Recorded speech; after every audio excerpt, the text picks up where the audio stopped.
to the Adventurers Guild headquarters.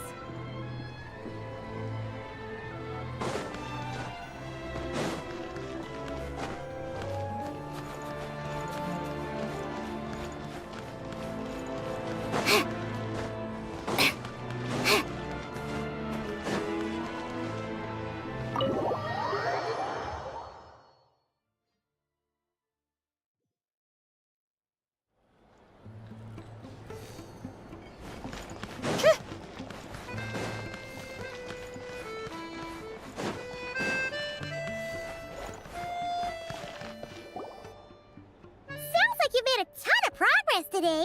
It's good that everything's going so smoothly. Next step is to head back to the theater and get a clear answer from Odette. Either way, Paimon doesn't get the sense that she's a bad person. Sure, she might have done some pretty extreme things, but Paimon bets she has her reasons. Maybe this is going too far, but like, with everything she's managed to do so far, wouldn't it make more sense in theory to be even more, you know, heavy-handed? Why leave a letter when she could, well, we know there are plenty of other ways to keep people in line, right? The point is, she could have gone further, so if it is her, she's got, yeah! Well, all you can do is follow the facts, no change, really. But that thing Paimon told you about yesterday? Paimon feels like she can sense it more clearly now. Hearing you talk about your day makes Paimon itch for an adventure. If only she could be there with you so we could experience it all together. Yeah, I wish you could be there too. I'm not used to adventuring alone. But don't worry, we'll get to the bottom of this. Guess it's just one of those things. Never mind. Paimon will behave herself and keep resting.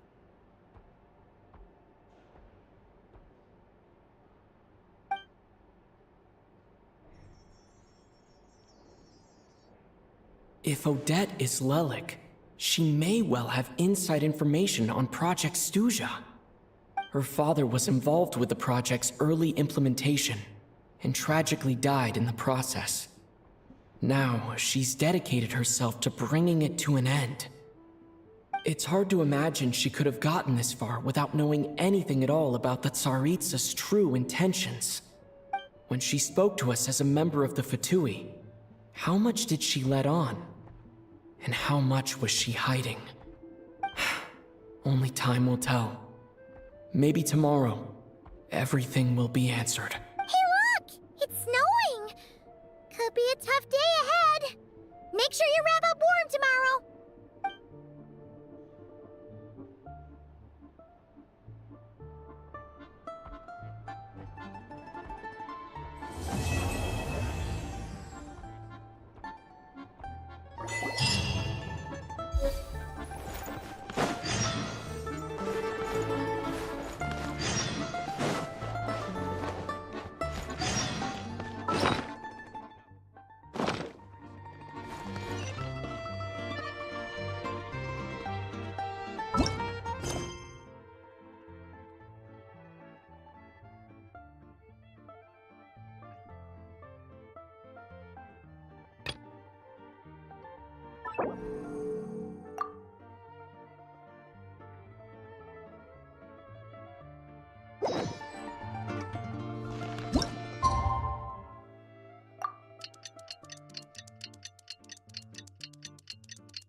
On the crossword puzzle in the newspaper. Oh, shoot!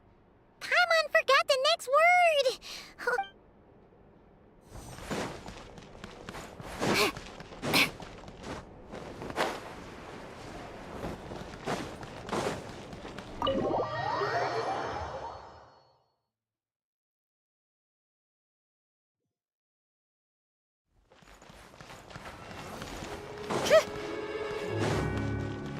How tiresome.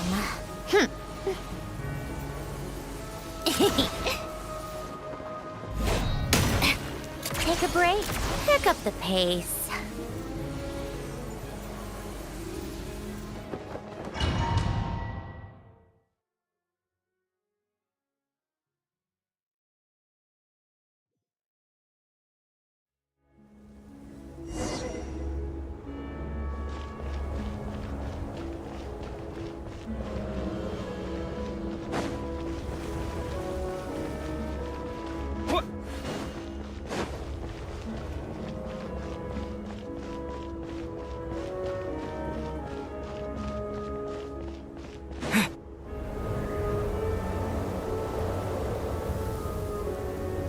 Ooh, it sure is cold today. I wonder how much heavier the snow's gonna get. Here to see Odette? I just need to see your tickets for the preview. Perfect. Thank you.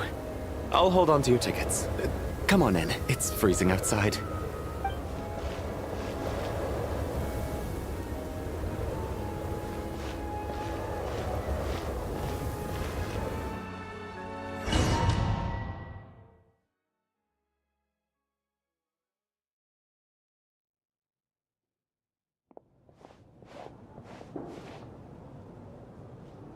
I think I'll leave the Lelic question until after the show's over. Then I'll go find Odette.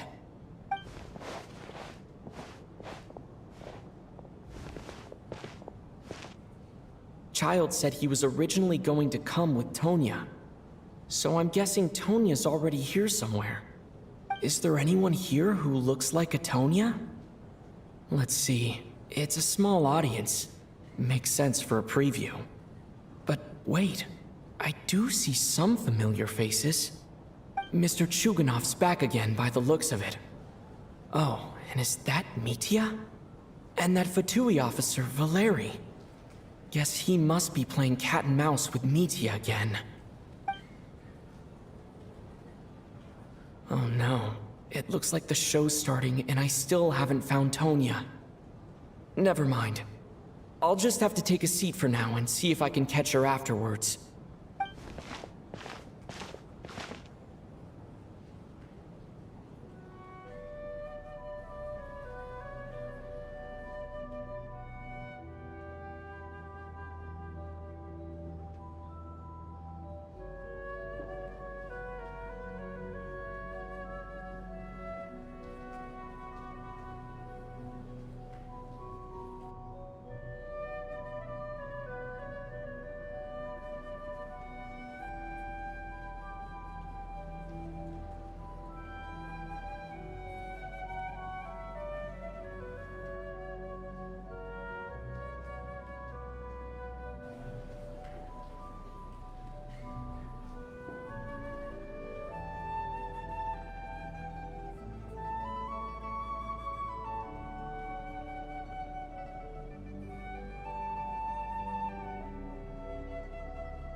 Members of the audience, I'm a staff member here at the theater. Today's performance was a very special one for us, as it marks the first attempt in a long time to revive the classic Snezhnayan ballet, Spirit Seeker. To commemorate this occasion, we would love to take a group photo of the cast, crew, and audience members present today. Could I kindly ask the audience to please come up onto the stage?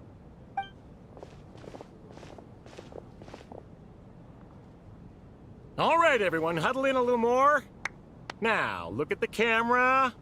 1, 2, 3.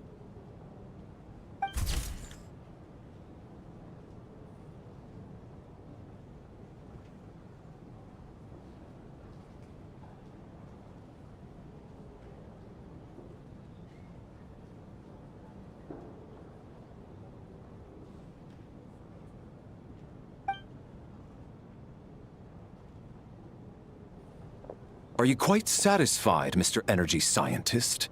I rather hope you don't have any other escape plans to add to my workload today. What are you talking about, Sarge? This was simply my way of inviting you to watch Miss Odette's new show with me. And wasn't the performance spectacular? In the future, I heartily encourage you to take a leaf out of my book. Find some soul-nourishing pastimes to enrich your time outside of work.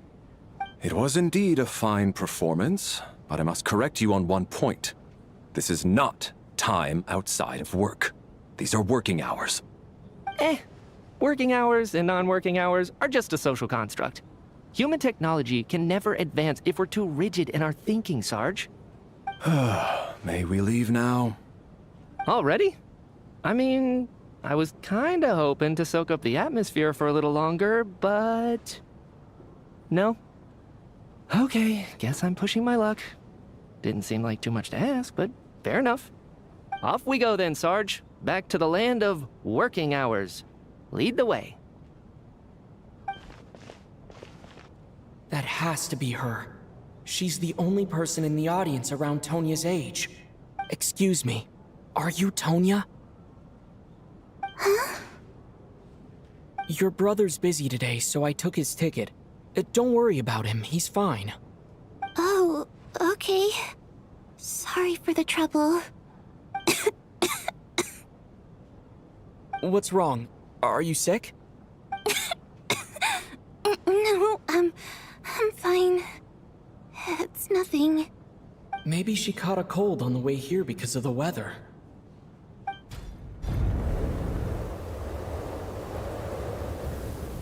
I haven't seen snow like this in a long, long time. It's most unusual. I know. It's completely white out there. You can barely see a thing. I've never seen such heavy snow in my life. Let's wait it out for now. You'd be lucky not to freeze to death in this weather, let alone find your way. Well, look at that. Maybe we shouldn't be in such a rush to get back after all. What do you think? Let's wait and see. Why do you need to take it so seriously? Fate has given us this wonderful chance to take a break. We owe it to ourselves to make the most of it. Come to think of it, there's a small inn not far from here that always keeps plenty of extra blankets on hand for guests. I know the route well. Shall I head over and borrow a few blankets? That way, anyone in a hurry can wrap up warm for the journey back. Just remember to return them next time you're over this way. Sir, there's really no need to go to all that trouble. Hey, it's no trouble at all. Wait here, I'll be right back. What a kind gentleman. Very good. My wife and daughter are waiting for me at home, so I shall be heading back as soon as I get my blanket. So... are you expecting us to go back to the Armory Palace wrapped in blankets too? Don't worry about that. I made arrangements in advance. Should I not return to the Armory Palace within 3.5 hours after Operation Showtime begins, an armed squad will be sent to collect us. They will escort us back.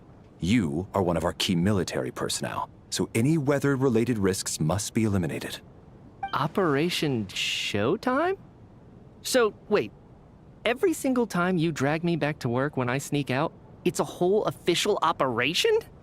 I gotta say, you've really turned this into quite a moral dilemma for me. It's snowing pretty hard out there. I think you should stay here for now. You seem a little under the weather. Sure. My brother might come pick me up in a bit anyway. Time to get to work. I should head backstage and find Odette. I need to look her in the eye and ask her about Lelik. Excuse me, are you looking for someone? Ah, you're a friend of Elosha's. I think he's busy moving props backstage right now. Sorry, but that area is currently off limits to everyone except the cast and crew. Bad timing, I guess.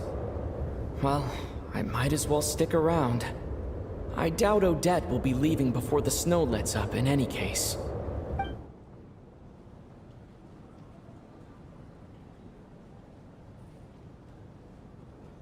What happened to the gentleman who went to fetch the blankets? How has he still not returned? I was thinking the same thing. It's still snowing very hard. Do you think something might have happened to him? Whatever the reason for his delay, I must say I hate nothing more than people who make empty promises and fail to deliver. Well, I have to treat my employees like that on occasion, but that's different.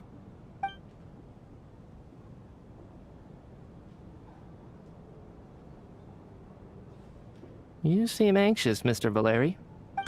It's been nearly 4 hours since I left the armory. The army should have arrived to extract us by now. They know how much I despise tardiness and disrupted plans. There's simply no reason that they shouldn't have shown up by now, barring exceptional circumstances. Surely a snowstorm like this one counts as such. Few things in this world can stop the Snezhnayan army, Mr. Mitya. And a snowstorm is certainly not one of them. Why don't you go out and take a look? They might be right outside, waiting for your orders before they dare come in. An absurd hypothesis. I have no intention of leaving your side for even a moment until I have escorted you back to the Armory Palace. This doesn't look like an ordinary snowstorm to me. That guy who left earlier. It looked like he just vanished into thin air. Either that, or my eyes were playing tricks on me. A man-eating snowstorm? Come on. Night hasn't even fallen yet. Spare us the ghost stories.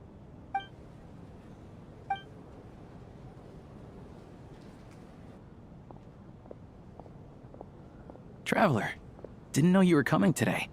How come you didn't say anything? What is it? Something the matter? Whoa, that's quite a snowstorm out there. I've been working backstage this whole time, so I didn't even notice. Is weather like this rare, even in Snezhnaya? Yeah, snow like this. I'm sure I've seen it out in the wild before, but never in the city. Actually, I take that back. I don't think I've seen snow this bad even in the wild. This is something else. It's not normal. If even Alosha thinks snow like this isn't normal, could it have anything to do with that monster people have been talking about? We can't stay cooped up here forever. Someone needs to go out and take a look.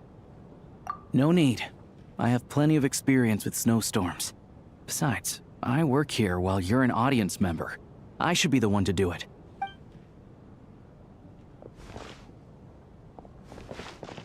Everyone by the door. Careful not to let the snow soak into your shoes. In a snowstorm, you gotta look after your toes above all else. Heading out, my man? Be careful. I've been told the snowstorm eats people alive. Thanks for the advice. I am planning to be careful. I just want to take a quick look at the situation out there.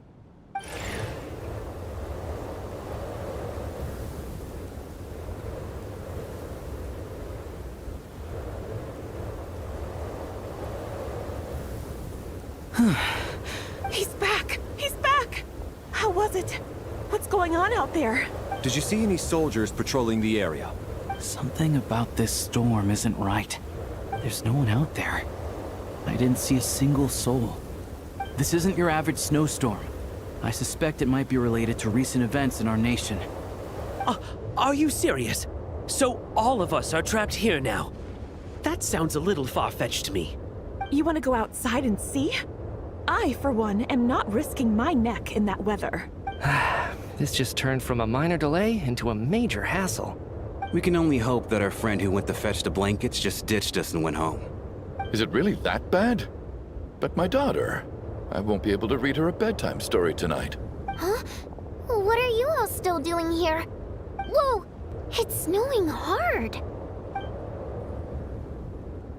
So now we're stuck here? Oh, this is terrible! Luckily, it was just a dress rehearsal today, so there aren't too many people here. On the bright side, the theater's always well stocked with supplies. If the snow still doesn't let up as we get into the evening, you can spend the night here, everyone. At least, I assume that's all right? Odette? Fine by me. This seems like a sensible backup plan under the circumstances. What are you staring outside and praying for, my man? Oh, Your Majesty the Tsaritsa, I beg you, please do not let tonight's snowstorm stop. This is a golden opportunity to spend the night under the same roof as the 2 top stars in all of Snezhnaya. It's a once-in-a-lifetime experience. I think I've changed my mind. Sir, if you so much as look at us funny, You'll be seeing stars in a whole other way. Behave yourself, or you'll be begging for that blizzard. It's getting colder. We need to keep the indoor temperature up. Close the door and lock it tight. Let's head somewhere warmer.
I don't think it's ever been this lively backstage before. I didn't know you were coming today.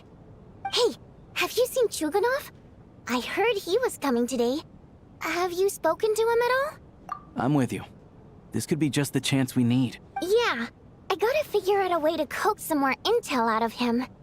I want to know why he suddenly changed his stance on Project Stuzha. What exactly happened before the most recent Vecha vote? For the Rokad, or just out of personal interest? Shh! There are other people around. Don't say the R word.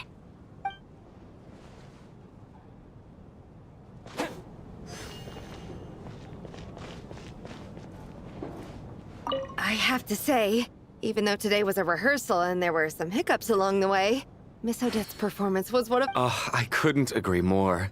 Especially considering the weight of the subject matter. It takes a truly seasoned professional to do... Do you think we were coming on too strong, Odette? What about you?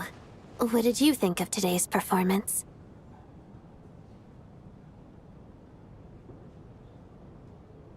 Huh. That's actually a more insightful critique than I was expecting. My mother would agree. She's always thought that was my biggest flaw. Maybe I need to work on making my facial expressions appear more natural. I'll make sure to save a ticket for you when the show's performance ready. This doesn't seem like the time or place to bring up the subject of Lelik.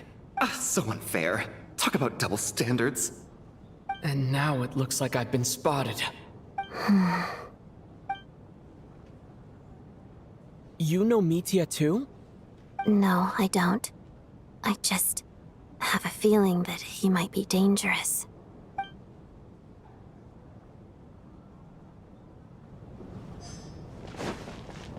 This is highly irregular. A delay of over an hour during an operation like this theoretically warrants a Harbinger-level response. I wonder what the issue is.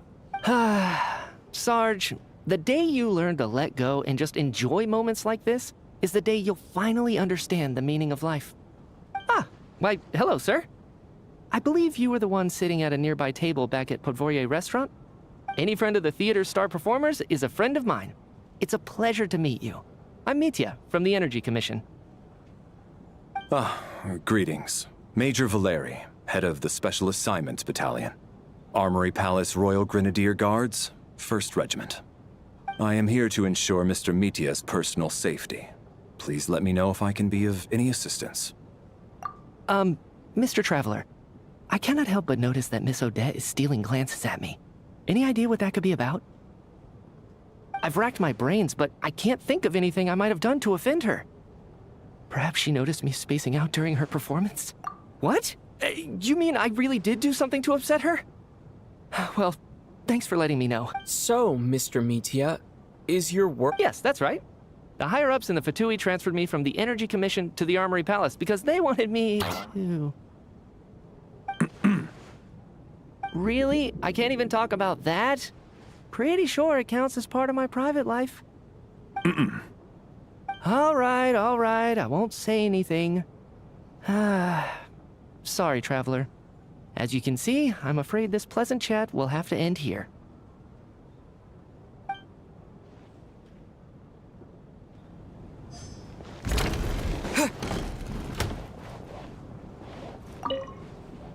And then there's the aristocrats. Easiest of all to deal with. You don't need to use any force whatsoever. All you have to do is show them the rope you plan to tie them up with. Do you know why? I don't. Do tell. Because nothing horrifies them more than the thought of a cheap, coarse rope leaving creases on their precious million more coat. They'll do whatever you ask to avoid that fate. Unexpected, but funny nonetheless. Tell me another one. Well, look at that. I got myself a new listener. Hey there. Let me introduce myself.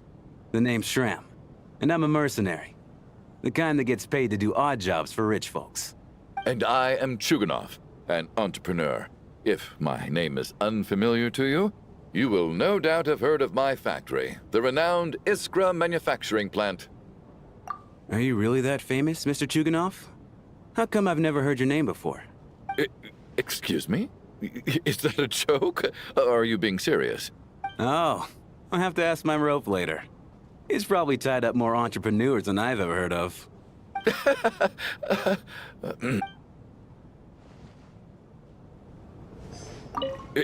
Excuse me?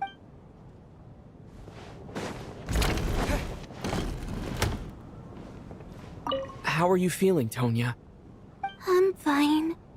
Sorry to worry you. I'm used to it by this point. I take medicine for it. My brother usually helps— Child must take great care of his sister. He's never mentioned Tonya's illness, though. You know, I actually find this whole thing kind of exciting. Stuck in a strange place thanks to a snowstorm, having to spend the night with a bunch of interesting characters. It's pretty cool, don't you think? Exactly. It's like one of those stories where an ordinary school trip turns into a magical adventure. I've always wanted something like that to happen in real life.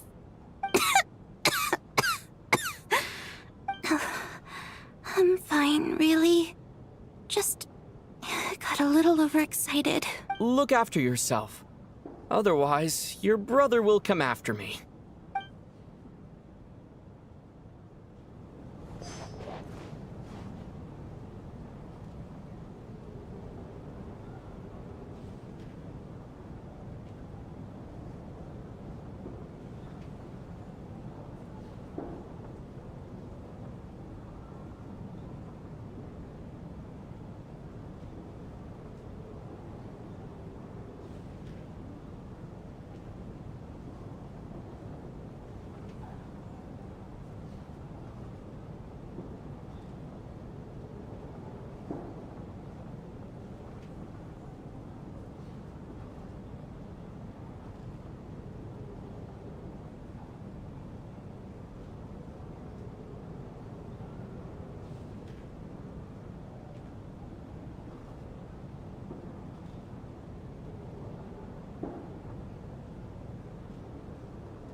That's annoying. My mic wasn't working.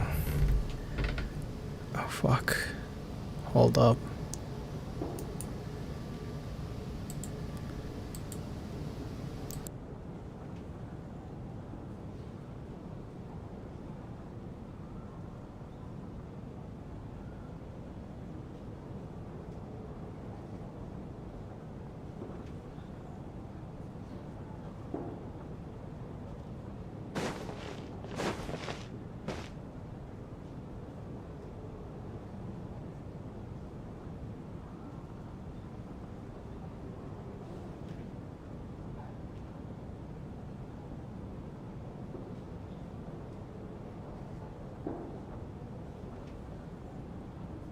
Okay, there we go. Fucking...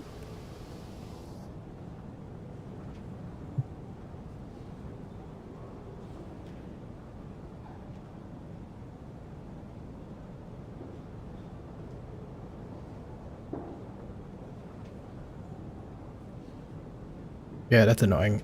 So, what happened is my computer resetted itself and it turned off NVIDIA Broadcast, which I use. My husband has major trust issues. Noise gate. To him, I doubt even this snowstorm is a good enough excuse for me to stay out all night. That's the price of marrying into wealth. You'll get used to it. I'm not about to stop you if you want to leave, but don't drag me along. Hello? Can I help you? Well, I was like... How's it looking, Alosha? No change from this afternoon. Heavy snow with no sign of slowing down. May I have your attention, please? The storm is unlikely to stop tonight, and it'll be even more dangerous outside at night than it was during the day. We at the theater owe everyone here a duty of care. Therefore, we strongly suggest that you stay on site overnight and avoid going outside unless absolutely necessary. In a few short moments, we'll give you a tour of the theater's various quarters. You can choose to sleep in the VIP room, the office, or backstage. Or on the stage if you'd prefer. We won't mind. I'll pass on sleeping on the stage. What if the snow is stopped by tomorrow morning? The early birds in the audience might think we're part of some experimental new show. A drama about sleeping? That could be fun. Maybe we could come up with a title for the production. Slumbering Heavenly Principle. What? Gotta admit, I didn't get that one. Oh no. Anyone who doesn't wish to sleep on the stage, please follow me. I'll show you to the rooms. Seems like it's gonna be a closed door mystery. I guess I'll call it a night. Though I feel like I won't sleep very well without Paimon here. Oh, Paimon. I'm sure she'll be worried that I haven't made it back yet. But as long as she looks out the window, she'll probably realize what's holding me up. I wonder if she's feeling any better yet. At least she hasn't been getting any worse. Still, I should try and get back first thing tomorrow morning.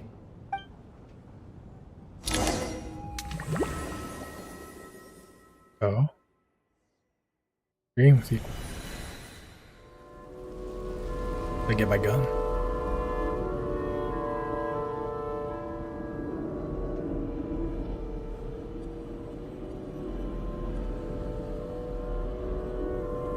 Ah, finally. Welcome back to the world of the living, lazy bones. I was about to wake you. The black mist is almost on us. Still waking up, huh? You know, the black mist. It's been chasing us from below ever since we were born. You're just dozy. There's no way you've forgotten. Come on, let's keep heading up. Onwards and upwards is the only way to survive. Don't listen to a word those black mist cultists say. Here we go again. The endless march toward survival. What's going on? That black mist down there is creeping me out. And it's rising. Guess I should head upwards and get away from it. The black mist cultists believe that being swallowed by the black mist leads to everlasting peace. But if you ask me, they're just lying to themselves. We're the only heretics left, the only ones who refuse to give in. We have to keep going. But how do you actually know that they're wrong? Dangerous question there, Torgov.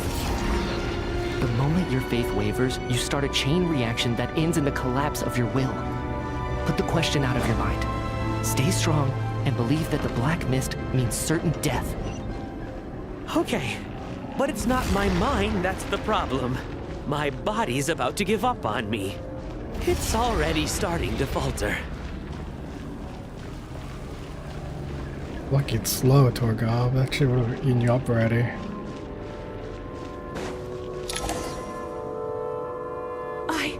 I can't do this anymore. I've had enough of being forever on the run. What's the point of it all? All this will pass eventually, I promise. Keep fighting. It will be worth it. You accuse the Black Mist cultists of being liars. But you're lying too. There is no end to this path.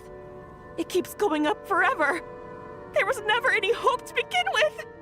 The cult of the Black Mist has poisoned your mind, Sobolova. Are you thinking of giving up as well? I am. I think I'll take my chances with the Black Mist over this perpetual torture.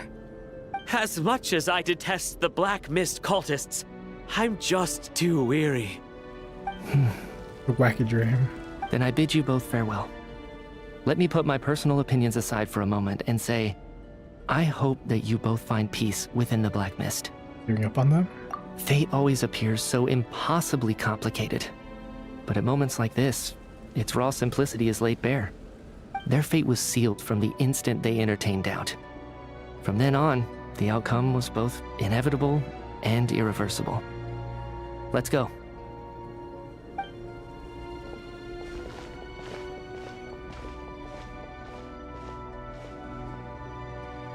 Torgov and Sobolova are gone.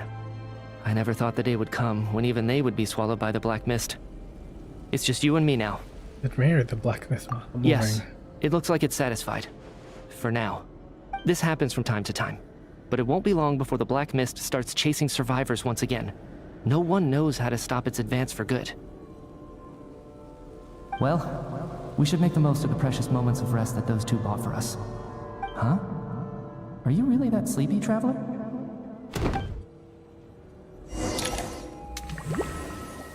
Strange. Black Mist cultist. Either that, the dream, or... Help!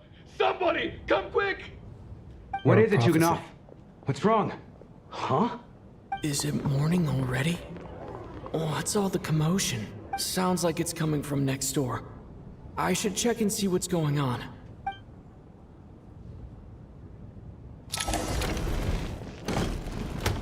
Oh, what's up with room here?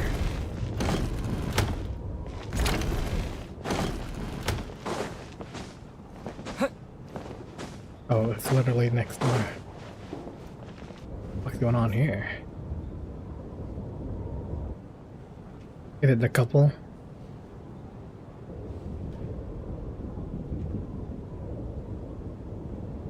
Here. Don't look, Miss Tonya. Stay here. Okay. What happened to them?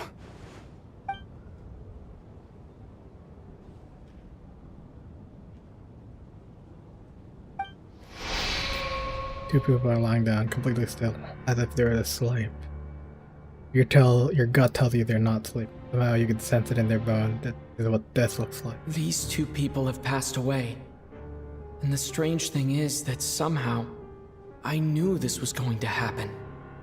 I knew that they would be the ones to die. Have I seen this moment before? Or did I have some kind of premonition? I can't remember what it was. Let me take a look.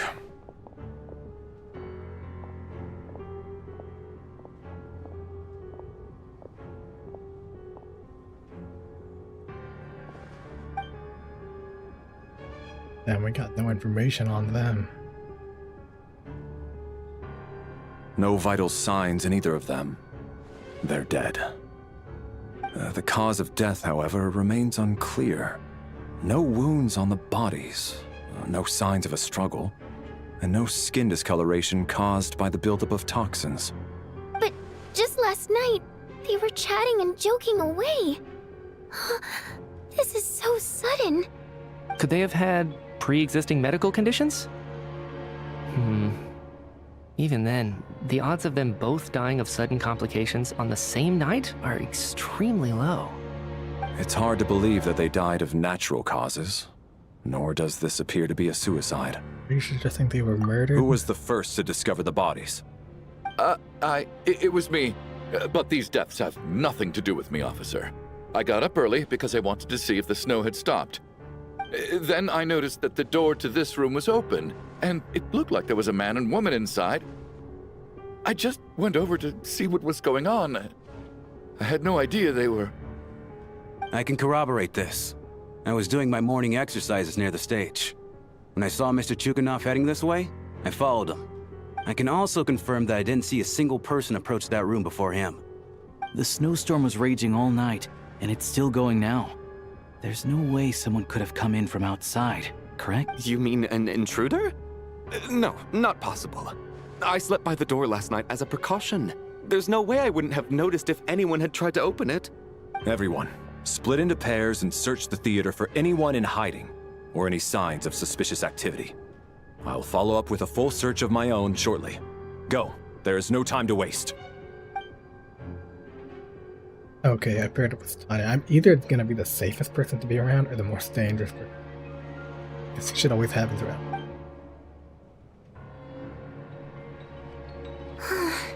Nothing on your end either? Backstage is clear. No signs of suspicious activity.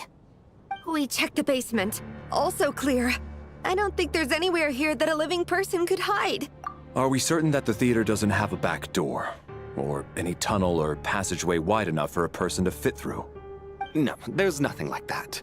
If people were sneaking in through some secret tunnel to avoid buying a ticket, we'd have sealed it off ages ago. I also checked the windows. All of them are locked from the inside, and... It sounds like we can safely rule out the intruder theory. If anyone came in during the night in this weather, there'd be no way for them to avoid leaving footprints or water stains. This can only mean one thing. It's like one of those murder mysteries you see in novels and plays, isn't it? The ones where the killer is... one of us. We can't quite jump to that conclusion just yet. Could he be right? It's hard to imagine something like that happening in real life. Set in a theater during a snowstorm, a murder takes place, and the killer is among us. It's such a classic trope that it seems unbelievable.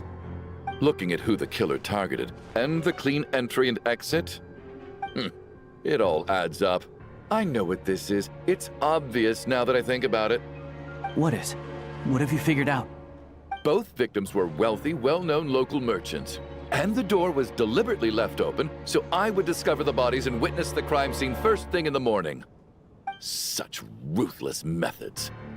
This was your doing, wasn't it, Lelik? Lelik? Exclamation point, exclamation point, exclamation point. Wah, wah, wah. You mean Lelik is among us? And he's the killer? Among us. Lelik. I know this code name. Member of the Rokot, anti-Project Stuzha. Always works alone. I've read the case files at the Armory Palace. Walk me through your reasoning, Mr. Chuganov. What do you know about Lelik? Yeah. What now, huh? What now, Lelik? What more do you want from me?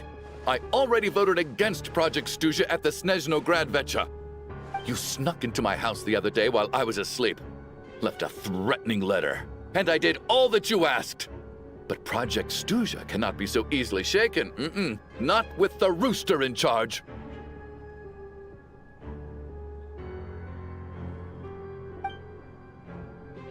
So he really was threatened by Lelik. That makes sense. And now you're resorting to murder to threaten me. Isn't that right? I knew it. The Rokot despises the rich. The lives of the wealthy are but refuse in your eyes. Show yourself! Which one of you is Lelik, Tell me! I'll do whatever you want! Just stop playing these mind games! Tanya. Was this really Lelik's doing? Would Odette really do something like this? Don't If think so. Odette really is Lelik, this seems out of character. But then again, how well do I really know her? I'm probably the only one here with a compelling theory about Lelik's true identity. But if I reveal it now, I'll be putting Odette in the line of fire. What should I do? I don't think it's likely that Lelik killed anyone. At least from the stories I've heard, he's never killed anyone before. And his name has never come up in connection with any murder cases. Besides, even if Lelik did want to threaten you, why resort to such an extreme and roundabout method? It's not his style at all. Vodyanitsa doesn't know that Lelik might be Odette, but her assessment is pretty much identical to mine. Miss Vodyanitsa, why do you suddenly feel the need to speak in Lelik's defense? Defense? Oh, no, it's just... I'm worried that we're jumping to conclusions here, so I wanted to share my point of view. Also, I don't think the Rokot is as bad as you're making it out to be. Well, if you think I'm so wrong, what's your theory then, Why don't you tell us who the killer is? The case is still evolving, Mr. Chuganov. Please do not prevent others from expressing their opinions so early on in the discussion. Even so, there's no denying that the recent threat received by Mr. Chuganov may well be an important clue. So there's still a good chance that Lelik is right here among us. I can't do this anymore. I don't care if it's still snowing outside. I have to get out of here. Whoa, take a beat. We all know it's far too dangerous out there. Even the soldiers couldn't get to us. Go out that door, and you might not live to tell the tale. And whoever this Lelik is, they're surely not going to murder anyone in broad daylight. Be sensible, my man. You're safer inside. As much as I regret having to say this, I'd like everyone to cooperate and refrain from exiting the premises until further notice. Because as things stand, every one of us is now a suspect. Unless anyone has further information to share, let's adjourn for now. Feel free to keep searching for clues, but make sure you don't go off alone. I don't think it's a person. I'm not think it's a person. You seem to be very comfortable taking charge, Major. You took the reins as soon as things... I simply made an executive decision that someone needed to take control of the situation on the... No, quite the opposite. We feel much safer for it.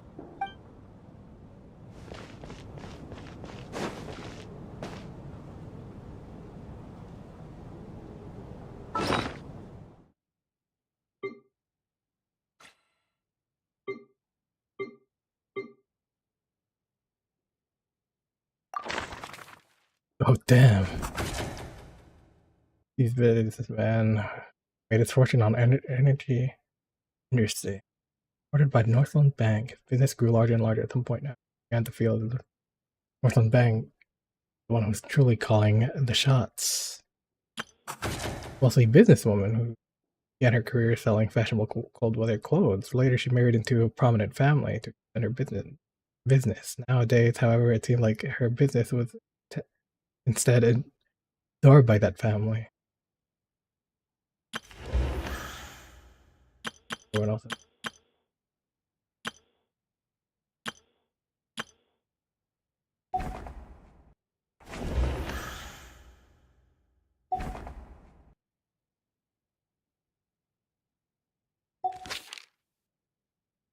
Valerie just standing here, just aura farming.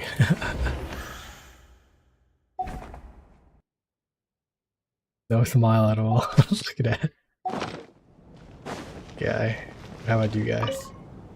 I still find it hard to believe there's a murderer among us. Just last night, I imagined we were like classmates out on a hiking trip. There's no guarantee that you can trust your classmates. Especially not when you're locked up together. Why did they do this? Vicious. Good people. Oh, I didn't even know there was a downstairs. What the fuck?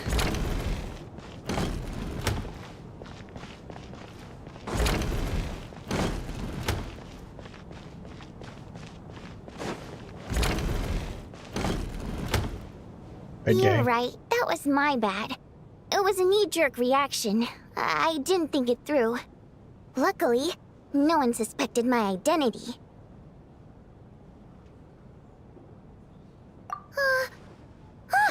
Oh, phew. It's just you. I thought someone was eavesdropping. Right, Since Vodyanitsa and I were on the same page earlier, I think I should share... Alright. Child days. Until I'm like... Whoa. Are you serious? I don't know if this counts as gossip, but it's definitely on track to be the juiciest this whole year. Odette? Really? Odette? Oh god, how dumb does this make me look? Actually, it's exactly what you'd expect. Sometimes, hiding in plain sight is the best strategy. And now that you mention it, the more I think about it, the more sense it seems to make. What are we up to now? 1, 2, 3, 4... Odette's identities. She's my coworker, specifically a ballerina, and also a Fatous, a member of the Rokot. Now, Lelek. Hold up, I'm gonna grab some water.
It must be so exhausting. I just want to give her a hug. I guess since I've always known her as a member of the Fatui, it never even crossed my mind that she could be involved with the Rokot, let alone be Lelek. I don't understand. If she's with the Fatui, what reason could she have for being so opposed to Project Stuzha? Her dad. Probably best if you ask her that in person.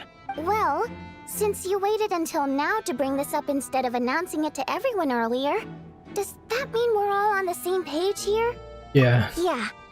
Lelek may not follow orders from the Rokot leadership, but as far as I'm concerned, she's never crossed the line. If anything, her actions benefit the poor. We need to confront her face to face. Do you think she'd really admit to being Lelek? I don't know. We'll have to see how it goes. For now, we'll work on the assumption that she didn't kill anyone, and see how much she's willing to tell us.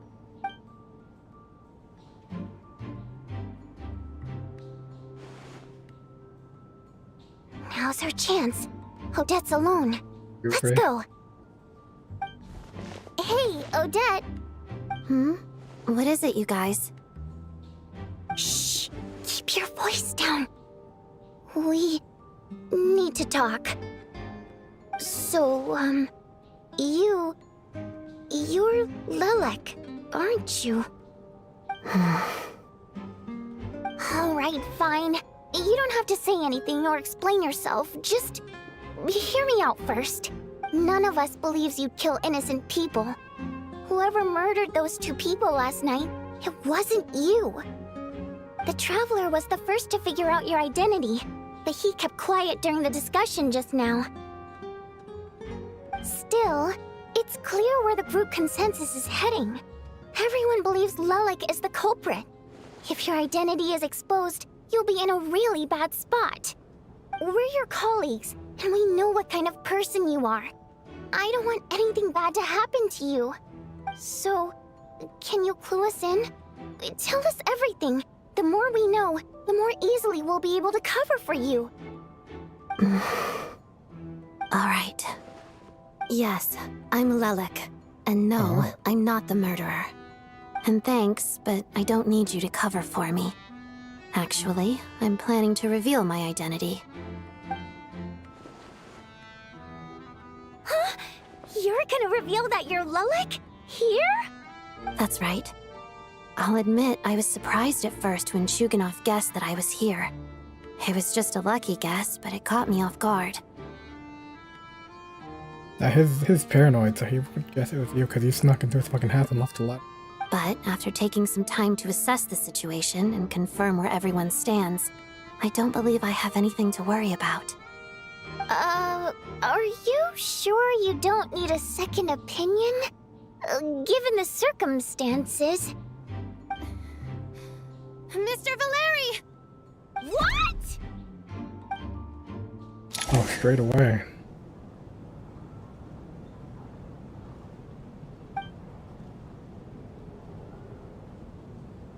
So... Odette is Lelik? I don't know what game you're playing, but you've got a lot of nerve. It's just one identity. So what if it's exposed?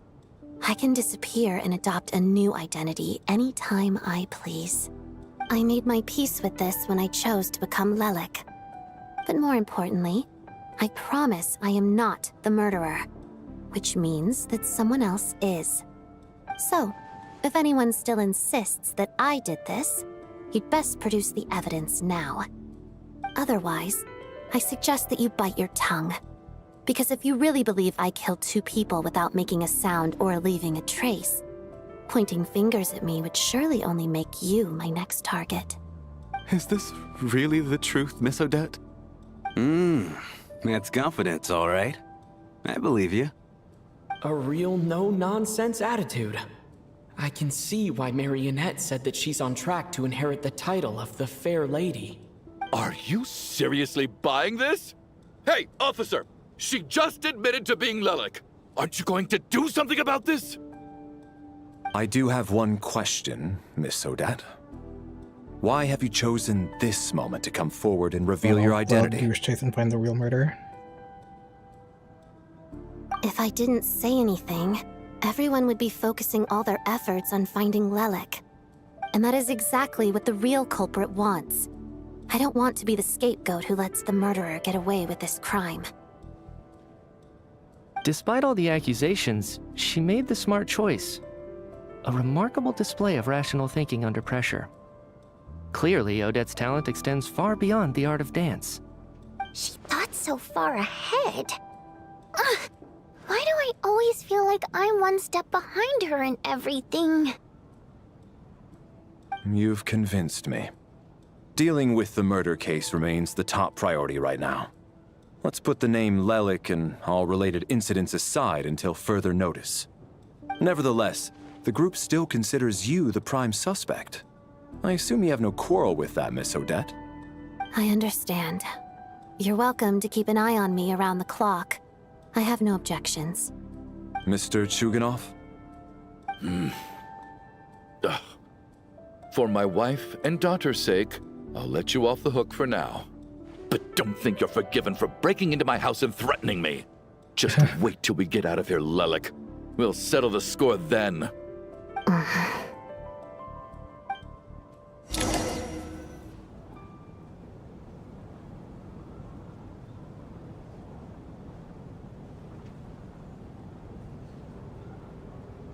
Good work, Lelik guard team. And Lelik too. Here, have some hot water. Turns out Valeri knew about my exploits. So now I've been told I have to guard Lelik with him. Shouldn't you be facing my way if you're guarding me? At the moment, it looks more like you're my bodyguards. If the true culprit is indeed still at large, as you have claimed, we must keep our guard up against them also. Don't worry, Tonya. We'll get through this. Once the snow stops, the officials will step in. The investigation will get easier, and then we'll be safe. But once the snow stops, won't everyone just leave? You're gonna miss us, huh? Well, some of us work at the theaters, so we'll still be here. I'll even give you a special backstage pass. Really, Miss Vodyanitsa? That's awesome! You've made a fan for life. Aw, you're so cute, Tonya. All right, let's swear to it. I promise to give you the pass, and you promise to never change your mind about being my fan. Promise. Don't indulge her, Tonya. You don't have to swear an oath over things like that. You really do get carried away sometimes, don't you, Miss Vodyanitsa? Hey, mind your own business.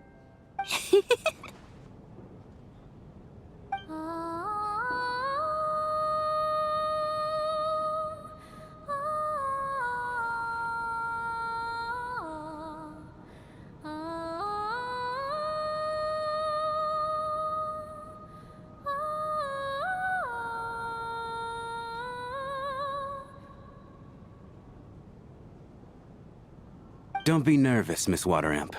Everyone's here. There's nothing to be afraid of. Excuse me? Do I look nervous? Don't be ridiculous. No, no. You sound nervous, lass. Oh. Wait, but how...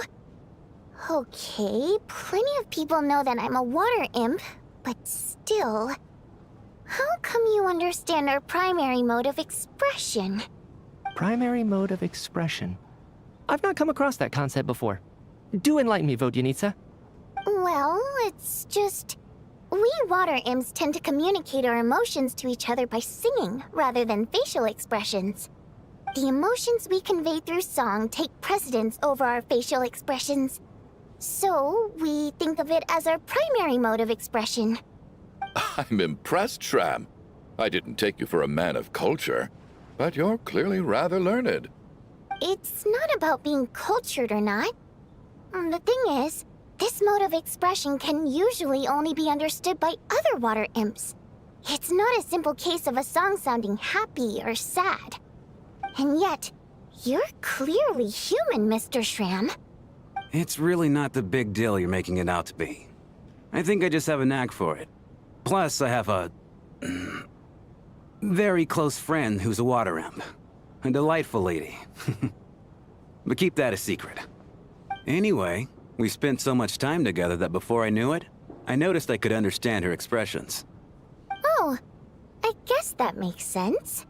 Still, the fact that you have a water imp friend is even more surprising. I'd better watch what I'm singing when I'm around you from now on. Hey, what are you implying? You're not secretly insulting the audience in your songs, are you? Heavens, why would I do a thing like that?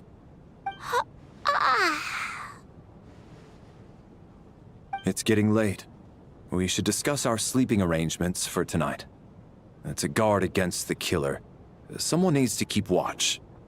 I suggest that we don't sleep in separate quarters tonight. It will be safer if we all stayed together. As long as someone keeps an eye on Lelik, I'm quite sure we won't have any trouble. Are you saying that you wish to bet your life on Miss Odette being the killer? Nonsense. Of course not. Then I propose the following arrangement for tonight. The Traveler, Odette, and I will form the Night Watch. We'll sleep in shifts, but 2 of us must be awake at any given time. That's fair. An excellent idea. This allows us to handle the Night Watch while also keeping an eye on Lelik. Meanwhile, the rule of taking shifts in pairs resolves the other issue. Namely that we can't necessarily trust the Traveler or Valeri either. I expect that plan took you quite some time to come up with, didn't it? Actually, our field combat manual outlines a similar approach. Although the scenario there involves guarding prisoners overnight during field operations. That being said, I must clarify that I harbor no disrespect towards you personally, Miss Odette. In fact, Lelic's numerous covert operations make fine textbook examples for military agents. I care less about respect and more about the fact that you just robbed me of 2/3 of my sleep tonight. I'm calling dibs on being the first to rest. Good night.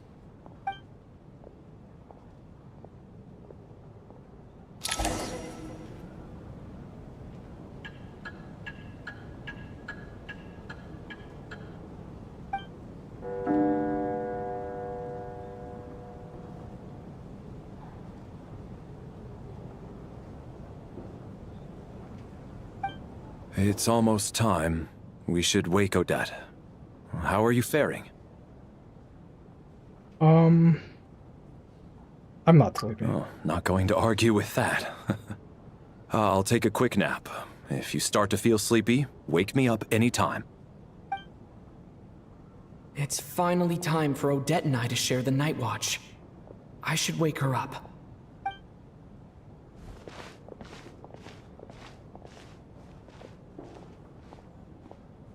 I came here to get information from her in the first place.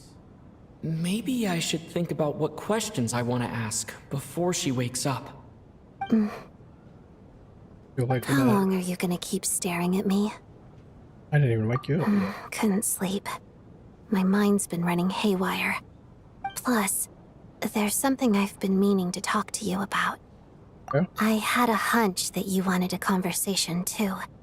Let's take this chance to clear the air, shall we?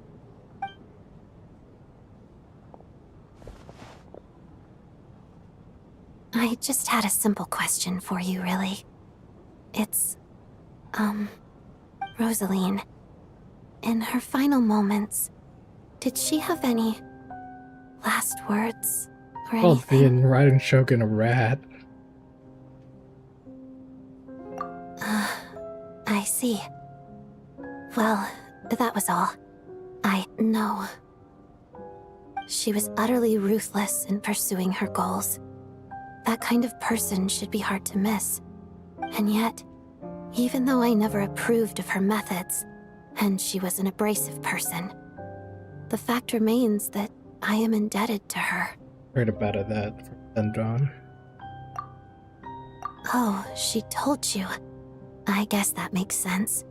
I think she and Rosaline were on pretty good terms. Still, she didn't know the full details. Yes. Rosaline wasn't the kind to gossip about this sort of thing. Not that it's any huge secret to me, though. When I was a child, I had to join the Fatui for the sake of my mother and me. I trained under Rosaline. It was extremely grueling, and it didn't exactly come naturally to me. All I could do was try to ignore the biting cold and practice, practice, practice. I was a newcomer who'd managed to make a good first impression on a harbinger. There was pressure to live up to her expectations, to be worthy of the fair lady's reputation. Every day was a struggle against the cold, pain, and fatigue. And most nights, I struggled to fall asleep. After enduring all that, I've become almost immune to the sensation of pain. I suppose that was the cost of survival. Surely, any child who had to experience that would grow to hate her lot in life, don't you think? Paid an enormous price. So, I put an equal amount of effort into my ballet. Because in my young mind, that was the only way to defy my fate. It was my way of telling her, the Fatui's demands and your expectations of me are not what I wish for. One day, I will leave. I think she probably blamed my poor performance in training on my passion for ballet. She knew my heart wasn't in it. One time, when I was secretly practicing a dance at night, she suddenly showed up. I knew she was there to catch me red-handed. I told her, "You don't deserve to watch the dance I learned from my mother." She looked stunned. I guess she was surprised that I lashed out first, before she had the chance. But strangely enough, on that occasion, She wasn't fierce with me like she was during training. Instead, she fell silent for a moment, and then left. After that, she never interfered with my dancing or asked me how it was going. She never came to watch me dance again either. Not even once. Extremely proud person. She was. But even now, whenever I take out this core Ignis, I can't help but think of that night. Of the look on her face. A gift from her? Sort of. Although gift might be too kind a term.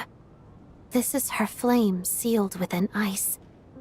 A symbol of her favor, yes, but also her way of keeping an eye on people.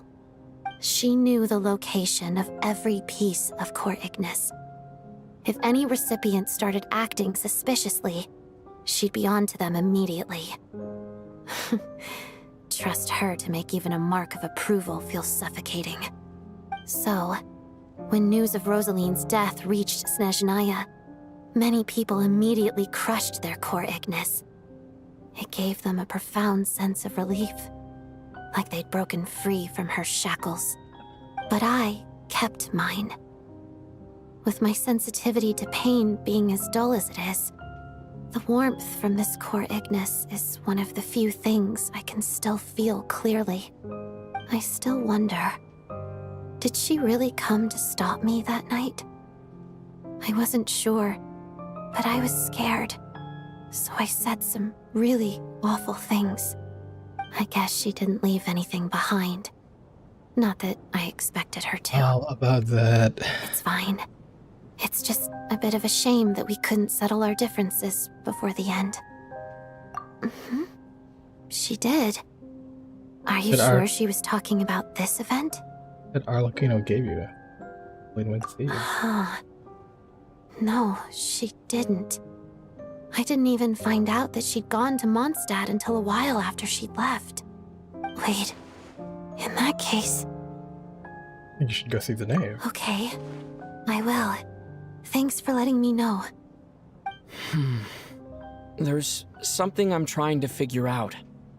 I'm beginning to suspect that Paimon's mystery illness is being caused by the energy research behind Project Stuzha. Paimon's very important to me, so I have to get to the bottom of this. I figured that since you're Lelik, you might know something about all this. The ultimate goal of this energy experiment is to create a weapon for the final battle. The weapon's construction was completed in Nodkrai. Now, all that remains is to arm it with a sufficiently powerful energy. What they were doing at the Experimental Design Bureau. Yes.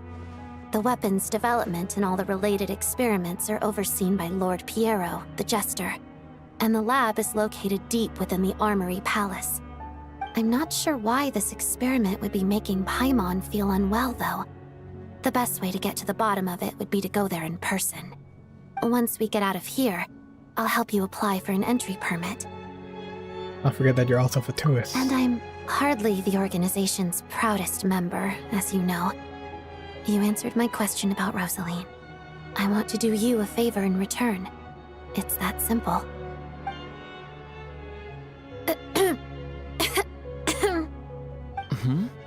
What's wrong? Are you not feeling well? We're talking about you two getting seem to me be out. hitting it off.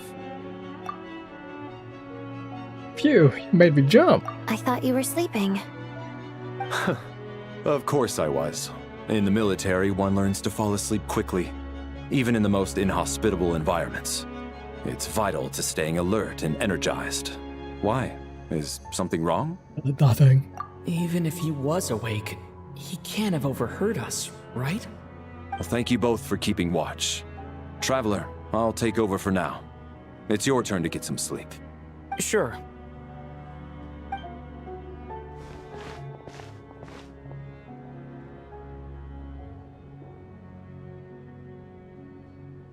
This is our second night here, but at least I found out a little more about Paimon's condition. I hope she's been sleeping well the past couple of days. Why do I feel like I'm being watched? Hello, Dad. Seriously? Is this payback for when I stared at her earlier? But I thought she was asleep. Never mind. I'd better try and get some sleep myself. That's a dream deep breath.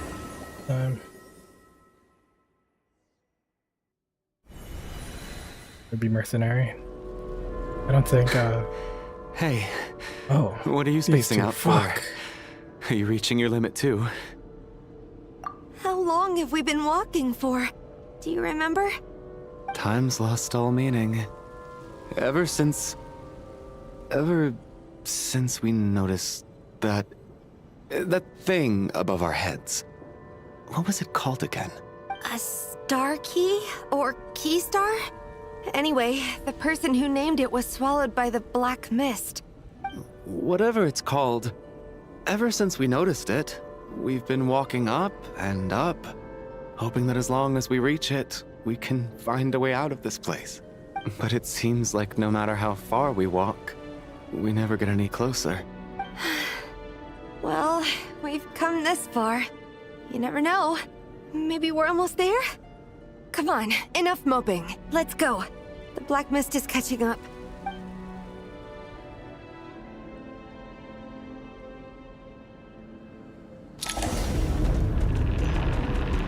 HP, and they have weapons too. Oh, fast. We got ourselves monsters! Watch out! Not again! I've lost count of how many times we run into them. Be careful. Look at a bitch, you go asshole. Back up here! Fire sword!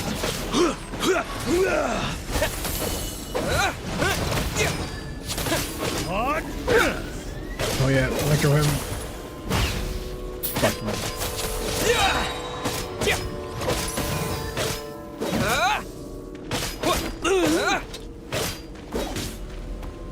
Shut up! Run faster. Alright, friends. Oh. Come on, friends, we're almost out.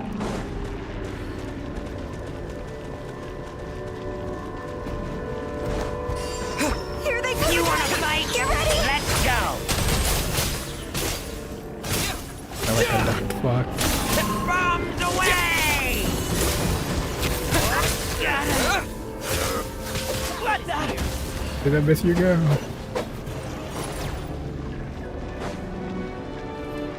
Friends. Come on.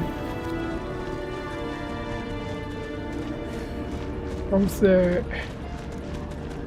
Don't give up. Monsters ahead of us. The black mist behind us. It feels like there's no escape.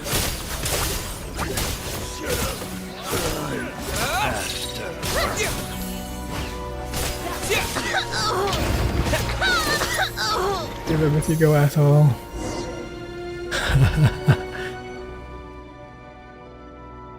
Are you hurt, Coolish? No. I'm fine. It's just... Suddenly I don't want to walk any further. I get you. In fact, I reached my limit a long time ago. Sometimes it feels like there's hope where there shouldn't be. Yeah.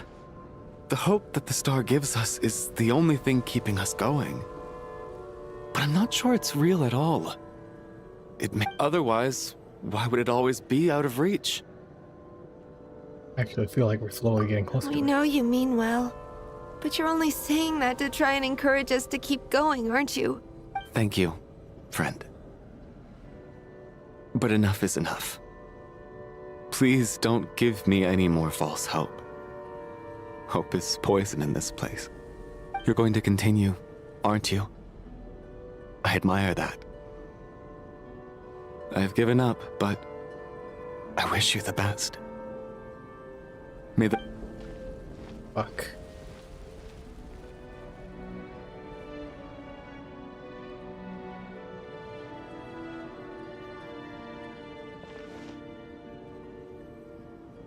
Right here, It's you not an assholes. illusion.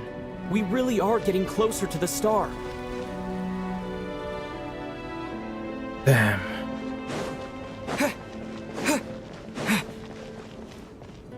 Odette? Congratulations. You're the first person to make it here.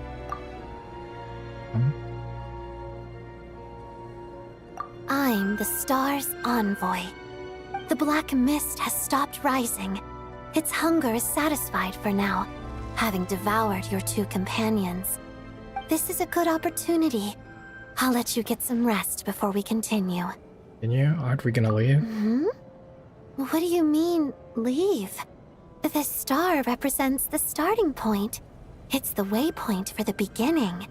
Congratulations on reaching the starting point. Once you are ready, we will head out and walk upwards. I will be right by your side the whole way. Interesting. Huh? What's wrong? Hey, don't give up before the journey's even begun.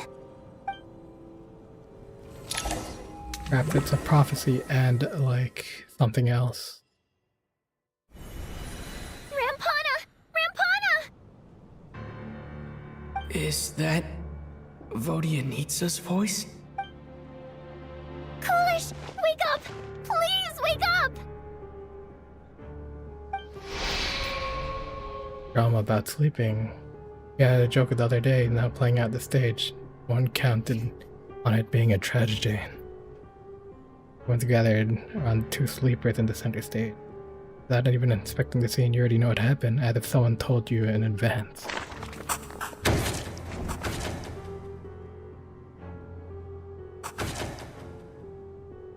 The situation is identical to that of the two casualties yesterday. We cannot ascertain the cause of death. At least there are some elements that we can rule out this time. They slept on the stage with everyone else. So I suppose the surrounding environment can't be a relevant variable. Rampana. Coolish. Weren't some of us keeping watch last night? 3 of us, in fact. How could you not notice something was wrong? I'm as confused as you are. Certainly nothing unusual happened on my watch. Likewise, and from what I've observed so far, both Miss Odette and the Traveler can be trusted. And I don't see anything on Flurry. To be honest, I didn't get a wink of sleep last night. I couldn't help but think I was the target, so I just laid there with my eyes closed. I heard the Traveler and Lelik chatting, but otherwise I don't recall hearing any commotion during the night. Me too. I didn't want to wake everyone up, so I was concentrating hard, trying not to cough. I hardly slept at all. If anything had happened, I'm sure I would have noticed. Then, what could possibly be causing this? Once was bad enough. I can't believe it happened again. I worked closely with Rampana and Coolish for so long. I never imagined that one day they'd... And on the stage of all places... Vodyanitsa. 4 victims in just 2 days. And we still don't have a single lead. I need to get to the bottom of this as soon as possible. And above all, keep Tonya safe. I'd never be able to look Child in the eye again otherwise. Still snowing? Yes, I just checked. Still no sign of anyone outside either. So we only have ourselves to rely on. If you ask me, this killer can clearly strike whenever they please. The Night Watch was a useless endeavor from the start. Lelik must be an expert in poisoning. Clearly she used some poison that can't be detected on the corpse. Here we go again. Listen, I was already thinking to myself last night, was Lelik's reason for revealing her identity the real story? Well, now I have my answer. It most certainly was not. She's been playing us for fools. You get off on this, don't you? Revealing your identity, only to carry on with your killing spree? That's a hideous thought. One that only a hideous mind like yours could dream up. How dare you? That's enough. Yesterday, you named Lelik as a suspect because the victims were both wealthy merchants. Lilac might have had a motive then. But today's victims were just ordinary people. Not to mention that they were colleagues of Odette and mine. What reason would she have to murder them? Let me guess. Just to scare you? Who knows? Maybe you don't know her as well as you think. I implore you all to ask yourselves, how many people are there really in this world that have what it takes to kill another person?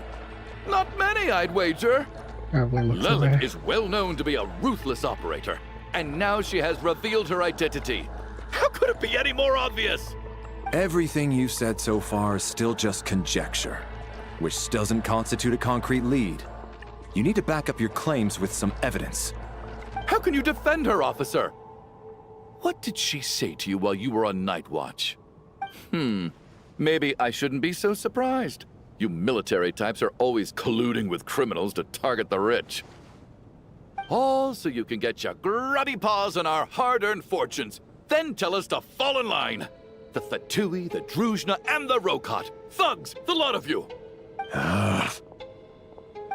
Don't you dare!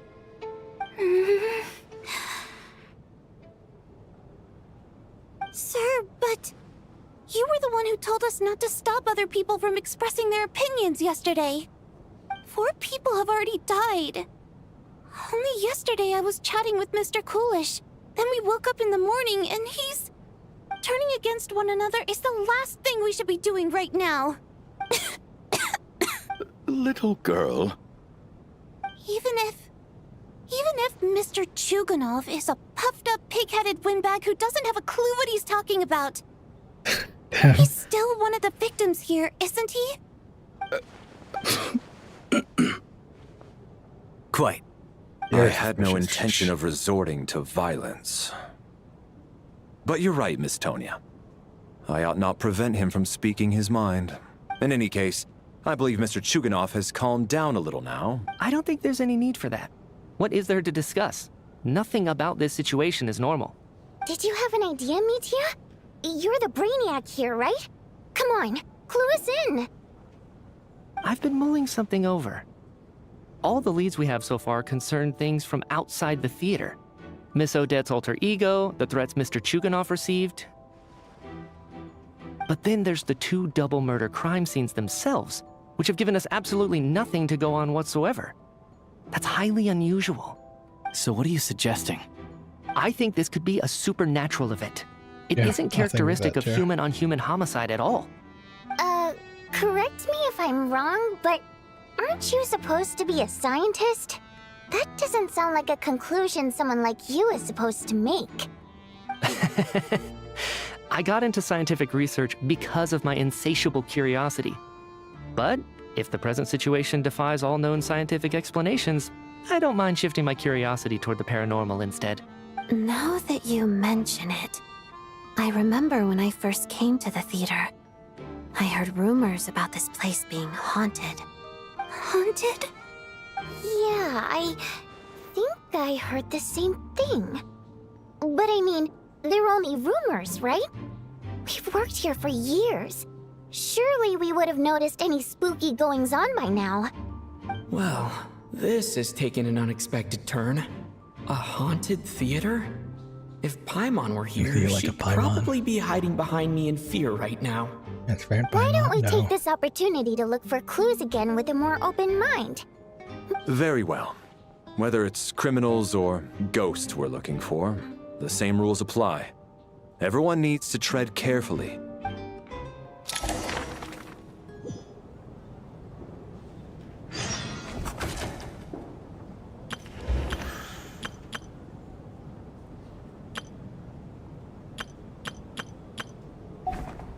Or maybe this is a play, and they're in on it, and I'm not in on it. Get out, what's his face to confess. All the meds here, nice. I need to think very hard about whether there's anything that ever needed hiding.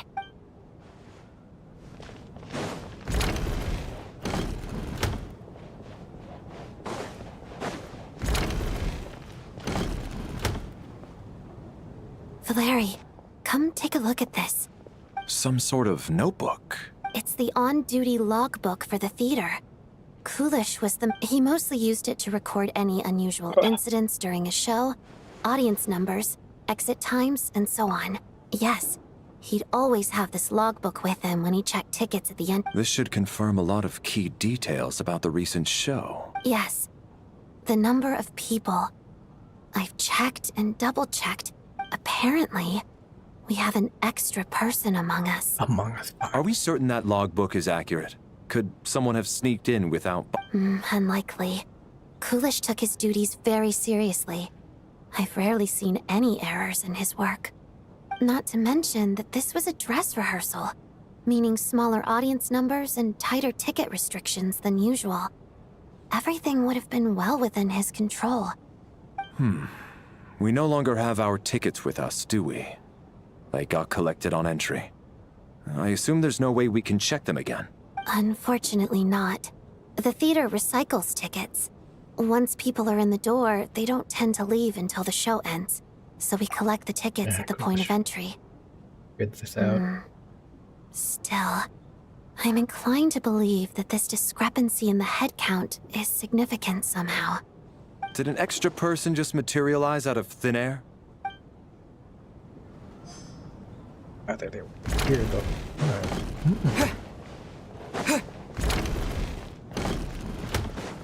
Are you okay, Tanya? You shouldn't be alone. Did you find anything? Not yet. Still looking. So... Are we supposed to be looking for something paranormal? I think I'd prefer teaming up with you than looking around on my own. This looks like somebody's notebook. Shall we read it together?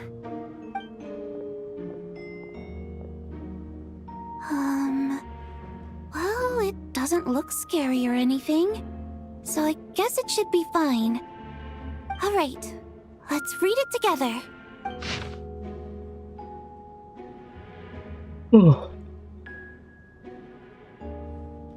Yeah, I would understand someday, but even now, I still don't. I don't believe anyone should force to abandon their homeland because of change in power. Never considered feeling us. Water Imp nobles, every inch of the land reflects memories of my child. With my eyes, I could still hear everyone's song echoing out. I'll not forgive those who drove us away. I miss you very much, Mother. I absolutely found myself missing that dress with tassels and the heavy bed curtain. First ray of sunshine that would stream into the manor each morning, but it's alright now. I narrow my eyes just a little, and the light seeping through the cracks of the backstage feel like one in our manor. I know that life is gone. I know that life is gone forever. I can miss it all I want, but I feel what I have here is no less than what I've lost. Fantastical sets designed by the prop master and the many fans who come along the way to see me. The quiet dancing girl who doesn't talk much. They're mine. I won't lose any of it ever again. Never. Absolutely never. Oh, this is Vodinitsa. I joined an rather remarkable organization. I can't tell you the name. Whatever that great figures intends to do. There should always be someone who looks a little more for ordinary people. That's what our organization exists for. But now I still don't know why are those in power that always seem to get deemed this way. They only have the ability to bring greater happiness. Some shades had their own difficulties. What could possibly trouble someone so seemingly omnipotent? Never mind, I should just focus on what I could do. Suppose you'll hear out about our organization sooner or later. His name is, never mind, I'll leave that with Vodinitsa to her mother. This has to be Vodinitsa's writing, surely. Maybe it's a little rude for us to peek at this. I feel like I just read someone's secret diary by accident. It sounds like she's writing this for her parents, right? I don't understand. Why put this stuff in a notebook instead of mailing it in a letter? Because her Water Imp parents belong to the aristocracy, who were driven out of Snezhnaya by the Tsaritsa long ago. And now they live somewhere new, where the postman can't get to. Oh, Evanisa. We're sorry. It's fine. My fault for not storing it properly. I can't leave things lying around and expect them to get ignored when everyone's scouring the place for clues. All right, give me my notebook back.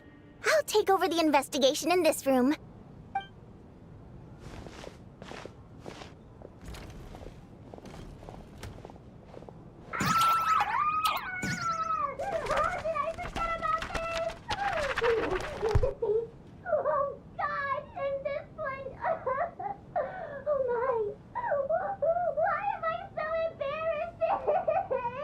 Oh, we didn't get to read those ones.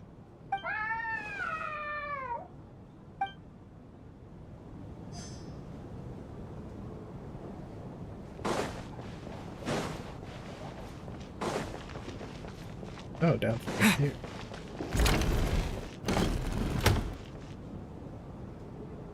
Ah, Traveler. Since you're here, come take a look at this. Alosha found it. We're both curious to hear your perspective. It appears to be an investigation report. And the folk... Yes. Oh no, I'll take some Live2d.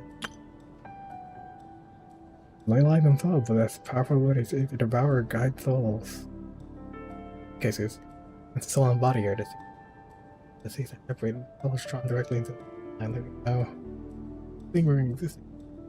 Our evidence shows that the connection between the theater area and the line disrupted, though only partially, not completely severed.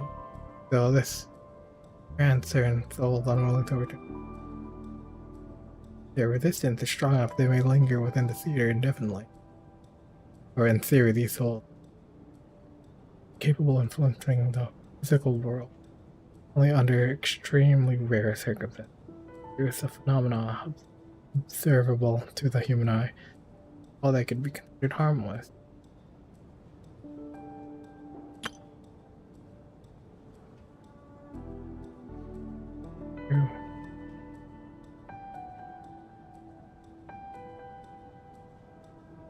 Existence of angel civilization and the primary attempts Leyline renovation.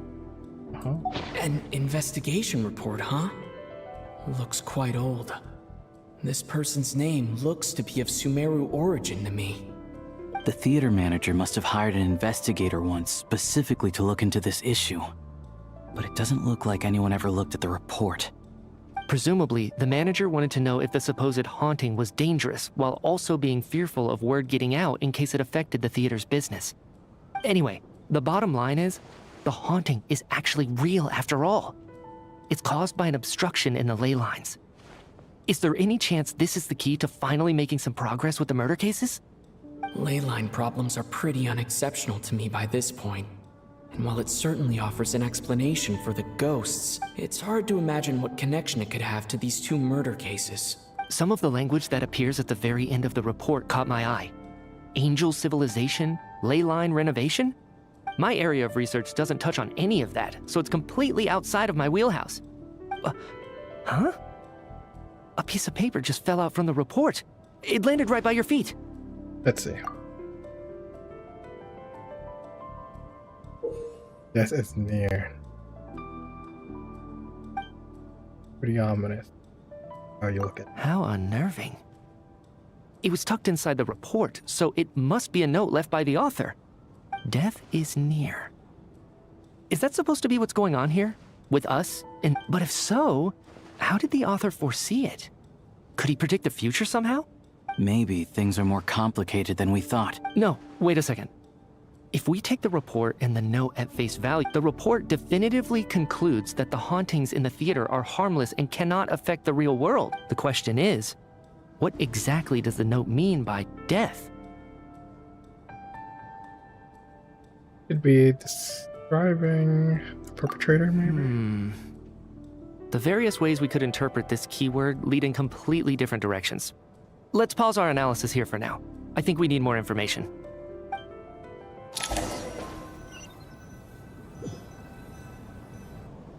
if we take all this together, it's not impossible, is it? Oh, I beg to differ.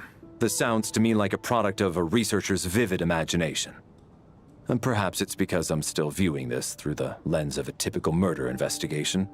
But still, I'm struggling to be persuaded by your theory. Does it really sound that far-fetched? All right, well, let's treat that as speculation for now. I do agree with what you've said, so let's go with your idea for now. Good. Okay, now that we finally have some meaningful leads, I think it's time to reconvene. Let's get the others.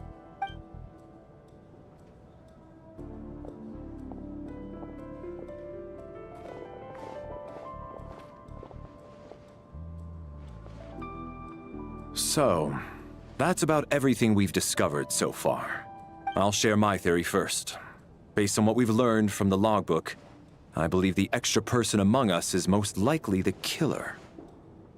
If the killer had simply bought a ticket, it would have greatly increased the risk of their identity being exposed.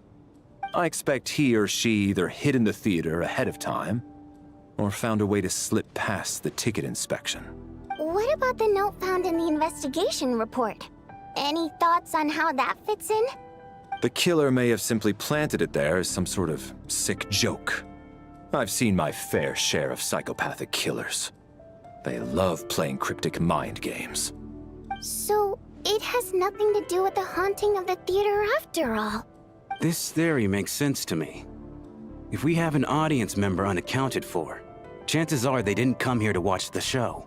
Could it really be that simple? I don't think so. So, in other words, all we have to do is find out who got in here without a ticket, and all our problems will be solved?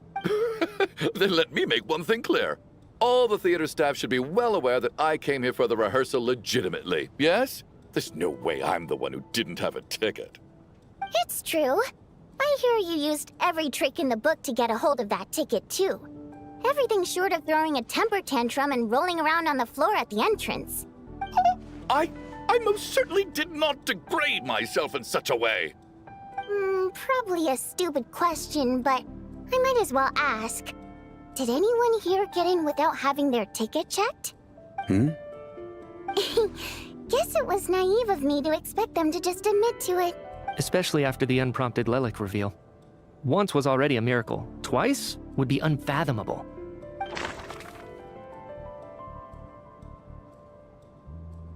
It's you, isn't it?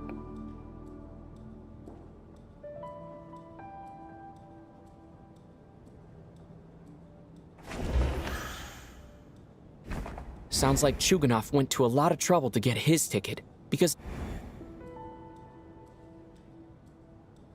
the ticket counter counted the ticket. we have to catch this extra person. I don't believe any of us here knew Shram before all this. If no one can verify Shram's identity... Mr. Shram, did you really go through the ticket inspection to get in here? Huh? Me? Why am I being singled out, my friend? Do I seem that suspicious? It's not that you stand out as suspicious, more that everyone else has been ruled out as trustworthy. Okay. Well, we spent the best part of 2 days together now, so I'm sure you can all tell what kind of person I am. Yeah, I have no doubt that you're a good person. But the problem is, none of us here actually know you, so...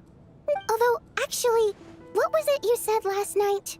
Yeah, you're friends with that water imp, which is why you understand our primary mode of expression. Last time I checked, there were barely any of us remaining in Snezhnaya, since most of the water imps left. Could you tell me a little bit more about your friend? And I suppose it's also kind of a way for everyone else to get to know you a little better.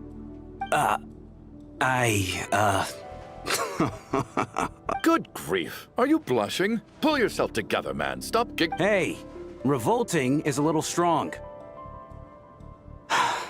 All right, fine. I'll admit it. That water imp friend of mine, the truth is, we're dating. I was just a bodyguard hired by our family. but the stars must have aligned, because sparks began to fly between me and their daughter. Never in my wildest dreams did I think I'd get so lucky. We don't need details. Just get to the point. Okay. I'm just a little hesitant to reveal her name, that's all. You know how it is. These are delicate times. Even with me to protect her. If word gets out that she's dating a human, both the Fae and human factions will give her a hard time. That's fair. Really? Wait, no. That can't be. Oh, why? Huh? Shram, what the devil are you talking about? Why is everyone looking at me like that? Surely you can understand where I'm coming from. Delicate times? Factions? Yes? You know, the Civil War. Last time I checked, the Fae and the humans were still at each other's throats. If I'm not mistaken, the last significant civil war in Snezhnaya in history was over 400 years ago, when Her Majesty the Tsaritsa had just taken the throne and was consolidating her reign. What do you mean, 400 years ago? What's going on here? Is Shram from the past? All right, Mr. Mitya, you win this round. As far-fetched as it is, it appears that your theory may be correct. I'm just as amazed as you are. I didn't even believe it myself, to be honest. Is someone going to explain what's going on here? The dude from the past. From the look on your face, you figured it out too, haven't you, Traveler? Yeah.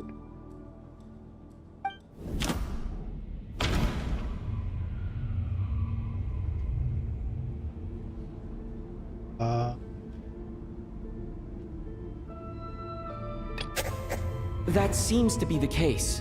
Shram's the extra person, but there's no way of learning his identity from this clue. The theater's ley lines have been modified to block souls within its grounds from returning to them. Some souls can even wander this place forever.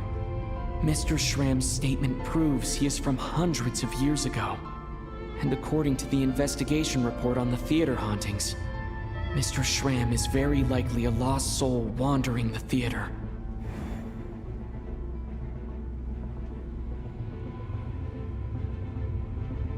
The person is the killer who hid in the theater ahead of time.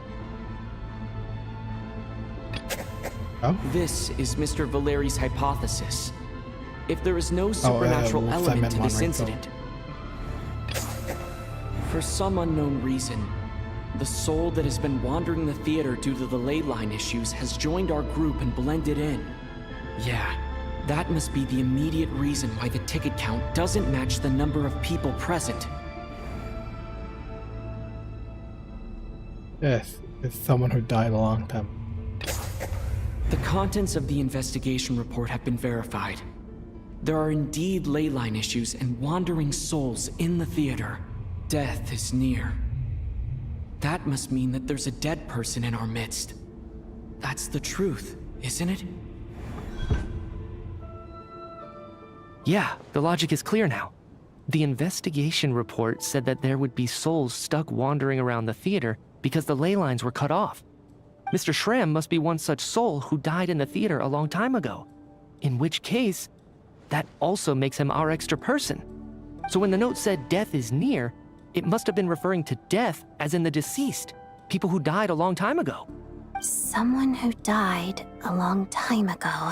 In short, there's a dead person among us. The extra person we've been searching for is a ghost from the past. You mean I'm a ghost? No. Don't make jokes like that, my man. But even if I was dead, I know for a fact I didn't kill anyone these past 2 nights. Yeah, even if all that's true, the report also said the souls inside the theater can't affect reality, right? They're harmless. Then what if the problem isn't the souls at all, but the ley lines themselves? The ley lines have a powerful ability to attract and devour souls. Let's say that the ley lines are like a black hole, constant... Why does this analogy sound so familiar? What happens when the black hole can't achieve its goal? I'm only speculating here, but What if it ended up swallowing innocent souls by mistake? Or intentionally taking other souls to compensate? That could explain why we weren't able to determine a cause of death. If you're right, and they're so... It does seem to explain a lot of the things we couldn't make sense of. Does that mean it's true? Except there's no concrete evidence. Mitya is relying on a lot of logical leaps. Still, it seems like the best explanation we have under the circumstances. All right, so how could Shram not know that he's dead? Seems a little unlikely that he hasn't noticed anything unusual even after several days interacting with us. On the contrary, it's perfectly normal for a soul to wander the theater for centuries without questioning their existence or reason for being there. It's... You know what, Mr. Brainiac? I think you might actually be right after all. I'm trying to remember and... Even though my head feels like it's going to explode, I think... It's all coming back to me.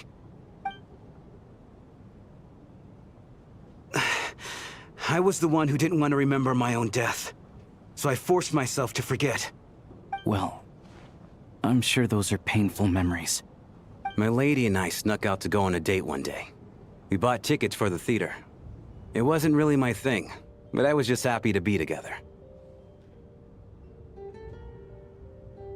All of a sudden, a group of people burst into the theater, shouting for all the water imps to get out, performers and audience members included.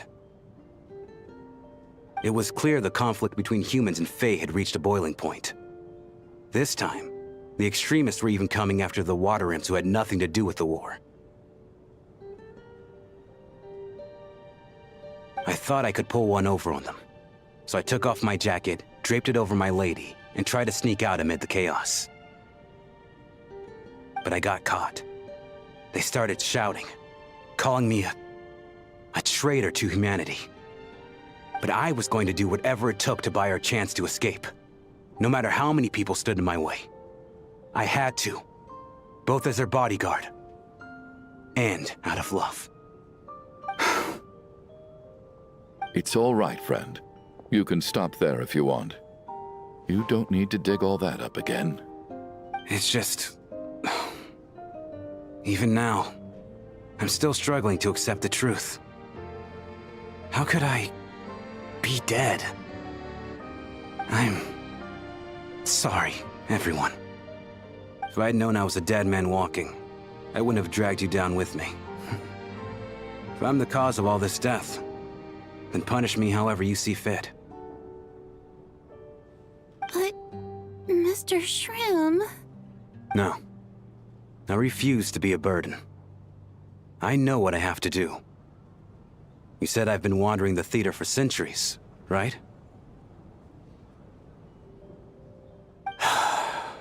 I guess it's high time I got a breath of fresh air. Out there, I mean. I'll leave this place, and take all this death with me. Go out on my own terms. Mr. Shram, I'm sure we can figure out a different course of action. My good sir, we both know I'm not supposed to be here. I should have accepted my death long ago. One way or another, this has to end. Unless you're saying this goes against another one of your military principles somehow. No, I'm speaking on a personal level this time. Let it go, man. Oh, wait. One last thing. Miss Waterimp. My lover. Her name was Litia. Litia Ozarova. Do you know what happened to her? Ozarova. Oh, Auntie Ozarova. That's what we all called her. I remember her as a very kind elder. She had a bunch of kids, too. I'm so glad she survived. And she had lots of kids? Good. That's... good. I could hardly expect her to stay single just because of what happened to me, right? As long as she went on to be happy, that's all that matters. Besides, I'm dead. My soul's been wandering around here for so long because I was worried about her. But now, I can go without regret. There's no need to see me off, my friends. I've enjoyed our time together over these past few days. Perhaps we'll meet again in the next life.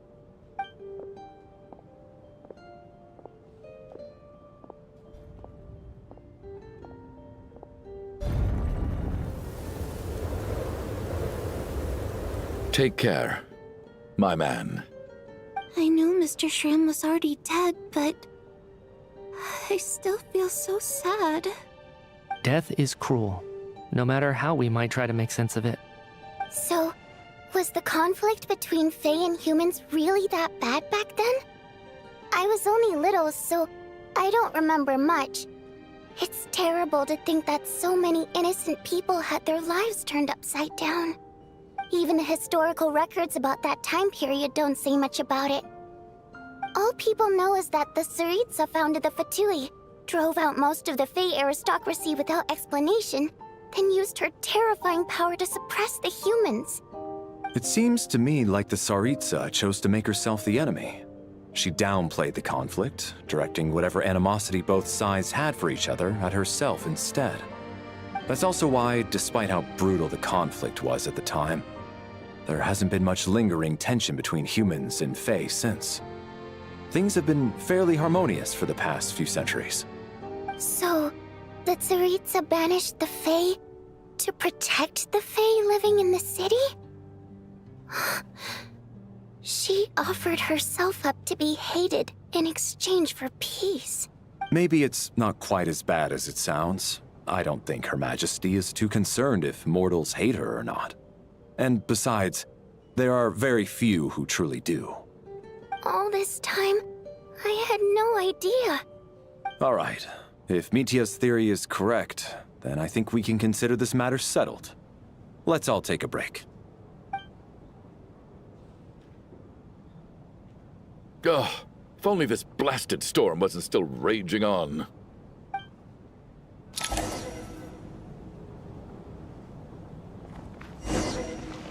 You know what? You're growing on me, Chuganov. I was You're actually kind of an planning on asshole. hiring him as my bodyguard after we got out of here, you know. Oh, poor guy.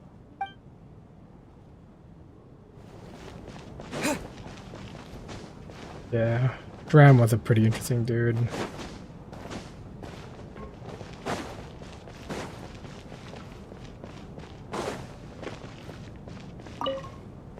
Well, at least it seems like Mr. Shram stayed optimistic until the end. The information he revealed, it's given me a lot to think about.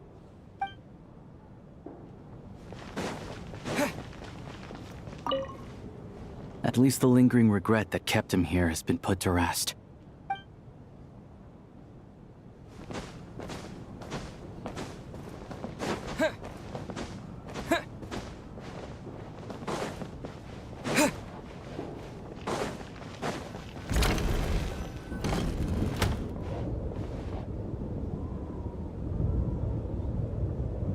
Looks like now we can just rest until the snowstorm stops. I still can't believe Shram turned out to be a ghost who'd been in the theater for hundreds of years. Knock knock. You're dead. Huh? Knock knock. You know the door isn't closed, right? You don't have to knock. Think of it as a signal then. When I'm entering someone else's room and I knock, I'm here as Odette. If I don't knock, it's Lelik. Oh, okay. Then. Thanks. So, why did you come to find me? Is there something I can help with? Vodyanitsa said you knew about my secret identity from the start. But when everyone was discussing who Lelik could be, you were worried that revealing what you knew would be unfair to me. You want to So talk you about kept it to... Yes. I'm extremely grateful for that. It's nothing. I mean, you didn't hold what happened with Signora against me, so I should thank you for that as well. Actually, there's something else as well.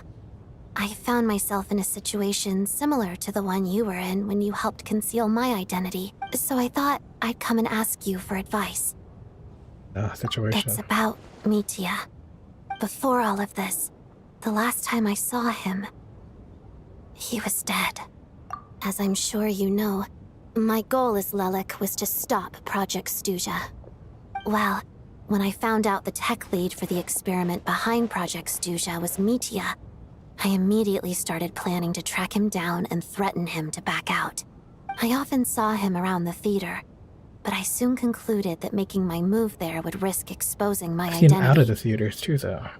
So I decided to infiltrate the Armory Palace and go directly to his lab. That way, the threat would be much more effective. Well, I suppose there was a bit of luck involved, but I am a Fatus, so I already had some familiarity with the building's layout. But when I finally made it to his lab, Mitya seemed to be dead. You know, he just I doesn't checked know. his breathing and his pulse. He had no vital signs whatsoever. I thought maybe another anti-Project Stuzha activist had beaten me to it, and chosen a much more brutal method. So I made myself scarce. That's why you were so on guard around Mitya that first night here. Yes. When I saw him sitting in the audience during the performance, I could barely contain the shock. To me, it was a miracle. Somehow, he'd come back from the dead. But then, the murder started happening and things got so complicated that it wasn't really at the front of my mind. That is, until Mitya himself said there must be a dead person among us. Then, I couldn't ignore it any longer. And yet, you thought that bringing it up right away would single Mitya out. Just like when everyone was suspecting Lelik. Exactly. I thought there could be something I was missing. Besides, we soon figured out that Mr. Schramm was a ghost. But now, it seems like there's another candidate. I understand why you kept it to yourself. There was so much information being thrown around during that discussion. Bringing up Mitya would have just introduced more confusion. So, what do you think we should do? Let me confirm one thing first. Around a week ago, sometime in the afternoon. A week ago? That's earlier than I thought. I saw him just a few days ago at a restaurant. That definitely would have been after you found him dead. He seemed completely normal to me, chatting with Vodyanitsa, trying to avoid Valeri. So he was definitely alive on that day. Huh. Well, all I can say is I know what I saw. Here's a thought. The reason we even suspected a dead person could be among us was because of the problem with the theater's ley lines, but Mitya's death happened inside the Armory Palace. The ley lines affecting the theater shouldn't reach that far. You're right. I guess he doesn't fit the profile of the person we were searching for. I think the chances of it being him are very low. Surely he can't have died for real in the Armory Palace. Unless... Unless what? Unless he really did come back from the dead. You're right. Do you think we need to disclose this to the others? Huh, what's this? A private meet and greet? Alright, DJ, get your ass in here. Where do I line up? That's not what's going on here. I'm a BRB.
Back.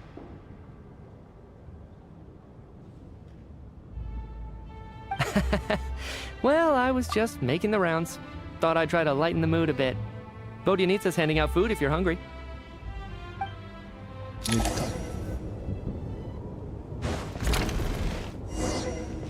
That's like the perfect time.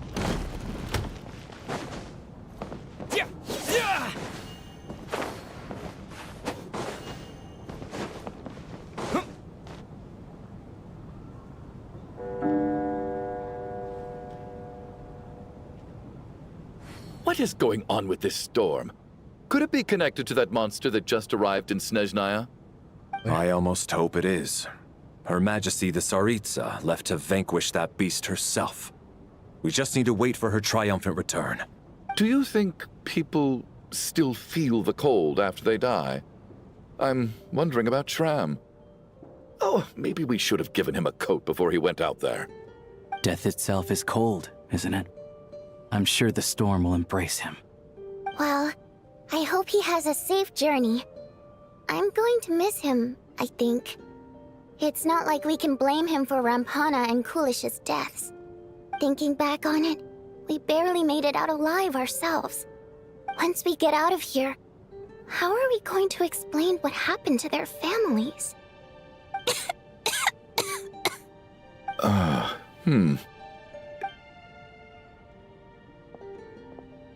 Are you okay? Here, take this. I've never used it.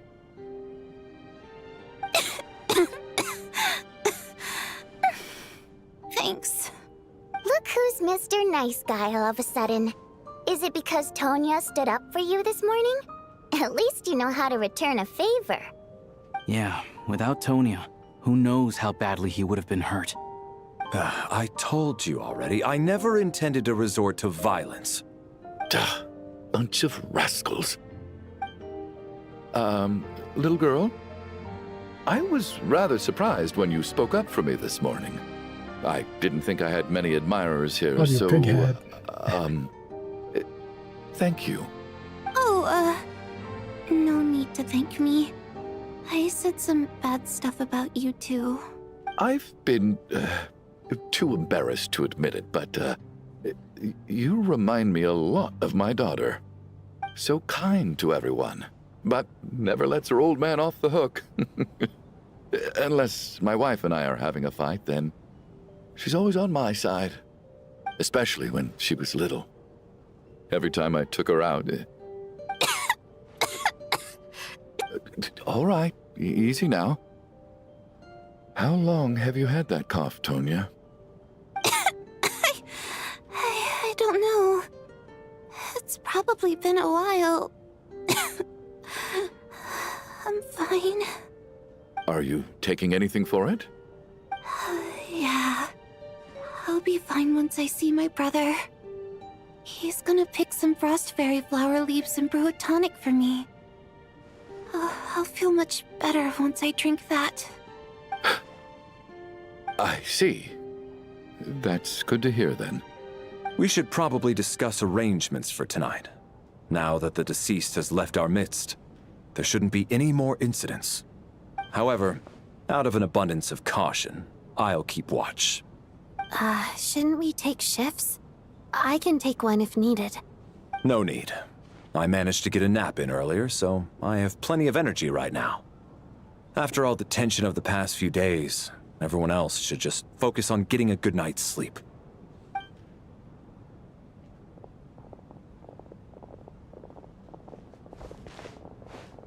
What a long day. This whole situation turned out to be way more complicated than I expected. But Valeri's right. I should just try to calm down and get some rest. The last thing I want is to give myself nightmares. I think What's-His-Face is gonna die. We're gonna have a dream. What's-His-Face is gonna fucking die. Oh, we were just starting to like him too. He's awake! He's awake! Get over here, you big lug, and take a look! If you must call me something, call me Mr. Door. The Black Mist is coming. You need to go. Are you all right? Can you walk? We just got attacked by monsters on our way up. That Mr. Door fellow protected us. He just seemed to come out of nowhere. Not much of a talker, but when it comes to taking down monsters, that man doesn't hold back. Fuck, I think he's gonna Curses! die. The black mist is catching up to us. We need to keep going. Mr. Door, I don't believe I've ever seen you around here before. Why is that? There's no need to try to get to know me. I'm just Mr. Door. I have to find the door. Mr. Door! Looking for trouble? Get rid of them! I can just push these ones off. Oh, well, anyway, we're lucky to have you here. Thanks for saving us earlier. No need to thank me. This is where my duty lies.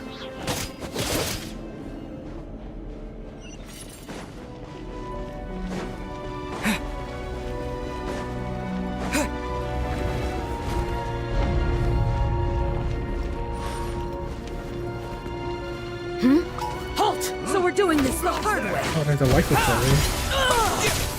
Oh, you did the shield, that's cool.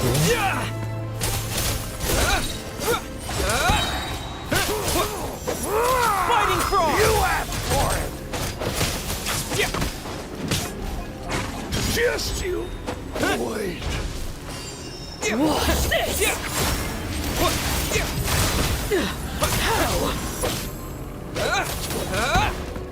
Oh, remarkable work, Mr. Door. Oh, if I had your muscles, I'd do the same.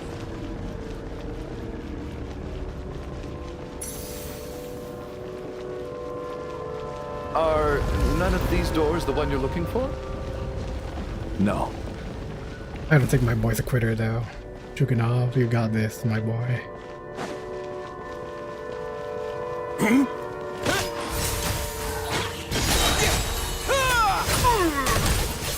Come no closer. Not the ice cream. By my command. By my command. Impossible. And cake. Impossible. I'm so exhausted. And the black mist is still rising. Oh. Wait, look! There's more monsters down there. Are they coming from within the black mist? No, no! They're gaining on us! Quick, keep going, or they'll be at our heels any second! My boy ain't a quitter.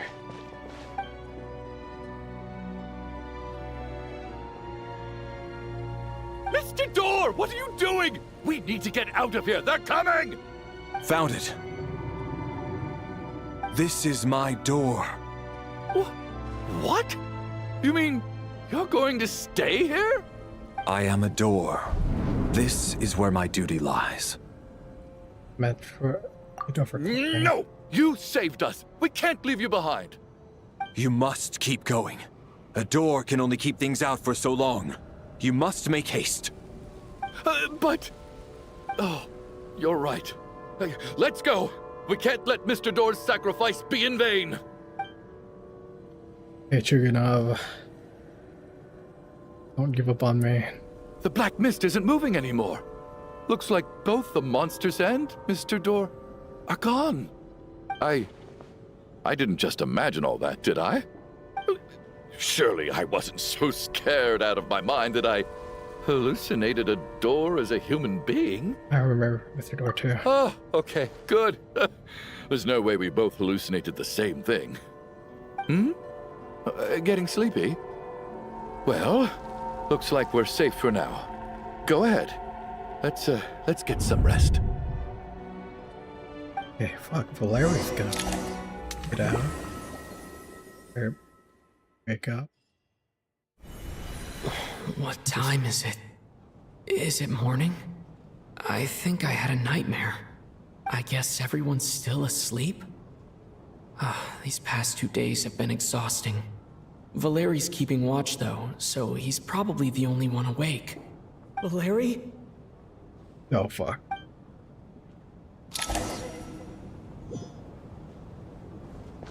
Oh, it's not letting me look anywhere else but Valeria.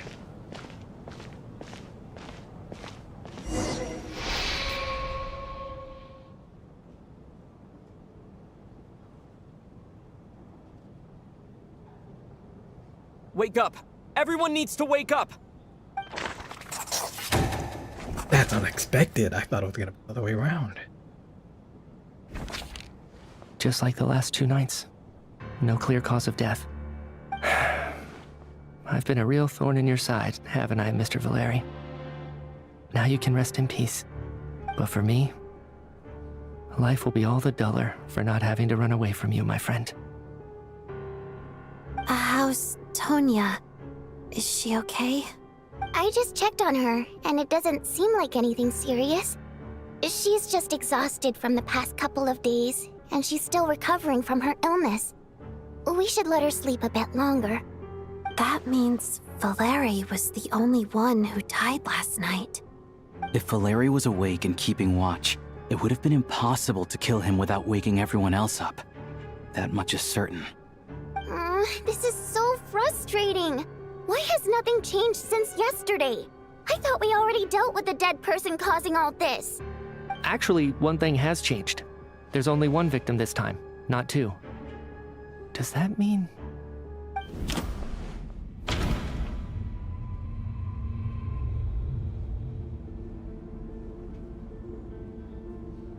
Larry died twice. Anything else stupid? Wanna click that? I'm pretty sure. This one. I wanna see that. No similar cases have... Okay. No funny quips. After the deceased Shram left, there was 1 less victim last night. That more or less tracks.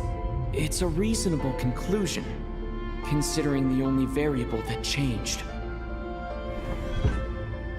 The number of people who die each night is equivalent to the number of dead among us. That's your theory, right? Exactly. We identified Mr. Shram, and the night after he left, the death toll dropped from 2 to 1. By that logic, there must be 1 more dead person left among us. You know that now. Another one? But there was only 1 person unaccounted for in the ticket checks, right? The head count should match up now. Having an extra person was definitely a cause for alarm, but being 1 person short isn't nearly as unusual. Someone could have left in the middle of the show, or made it out before the storm hit. 1 more dead person among us. If Mitya's theory is right, then what Odette told me seems a lot more relevant. It's just, at the time, we had no reason to think there was more than 1 dead person. If only we'd taken it more seriously as a possibility. Maybe this could have been avoided. I'm sorry. This is my fault. I had information that could have been helpful, but I held back. I'm partly to blame as well. I was too quick to dismiss Odette's concerns. What is this about? What have you two been getting up to behind my back? Sounds like there's some big news you've been keeping from the rest of us. Well, we're all ears. Hey, you're dead. I'm the dead person? Wow, that's certainly news to me. Odette and I talked about it yesterday, but we thought it just wasn't possible, so we left it at that. Yeah, I don't blame you. If I'd been there, I probably would have reached the same conclusion. It just sounds too unbelievable. Let me just try and verify this. I just scoured my memories trying to think back to the afternoon Miss Odette mentioned. But I honestly have no recollection of dying. That's where I'm different than Mr. Shram. Having seen Mr. Mitya a few days ago myself, I also find it hard to believe he could be the other dead person among us. Well, if it isn't Mitya, then who? Do we vote on it? If you don't mind me asking, Traveler, I believe you mentioned that you know Tonya's brother. Had you ever met her before all this? No, never. Wait, are you saying... Now just 1 minute. I know where this is going. You can't just randomly point a finger at anyone you want. You're in the hot seat, and all of a sudden you want to divert our suspicions onto somebody else? Trying to pick a fight, Mr. Chuganov? Whenever you open your mouth, all you do is attack people, and I've had enough of it. If you don't want to engage in a civil discussion, you can shut up. You little brat! Did Mitya ask about Tonya because he suspects her? I suppose I only identified her by age, and nothing else. Could that mean... I'm just saying, you're going around casting suspicion on people for no reason. How could Tonya be dead? I can vouch for her, if nothing else. I've seen her before. She's the sister of that Harbinger, isn't she? The one called Child. Oh, really? You're telling the truth? Since being here, I don't think I ever mentioned she was Child's sister specifically. Does Chuganov actually know her? If Chuganov can vouch for her, then it can't be Tonya either. In which case, it seems unlikely that there's another dead person among us at all. Yeah, but you... Miss Odette, could you go over that afternoon with me one more time, when you found me dead? No problem.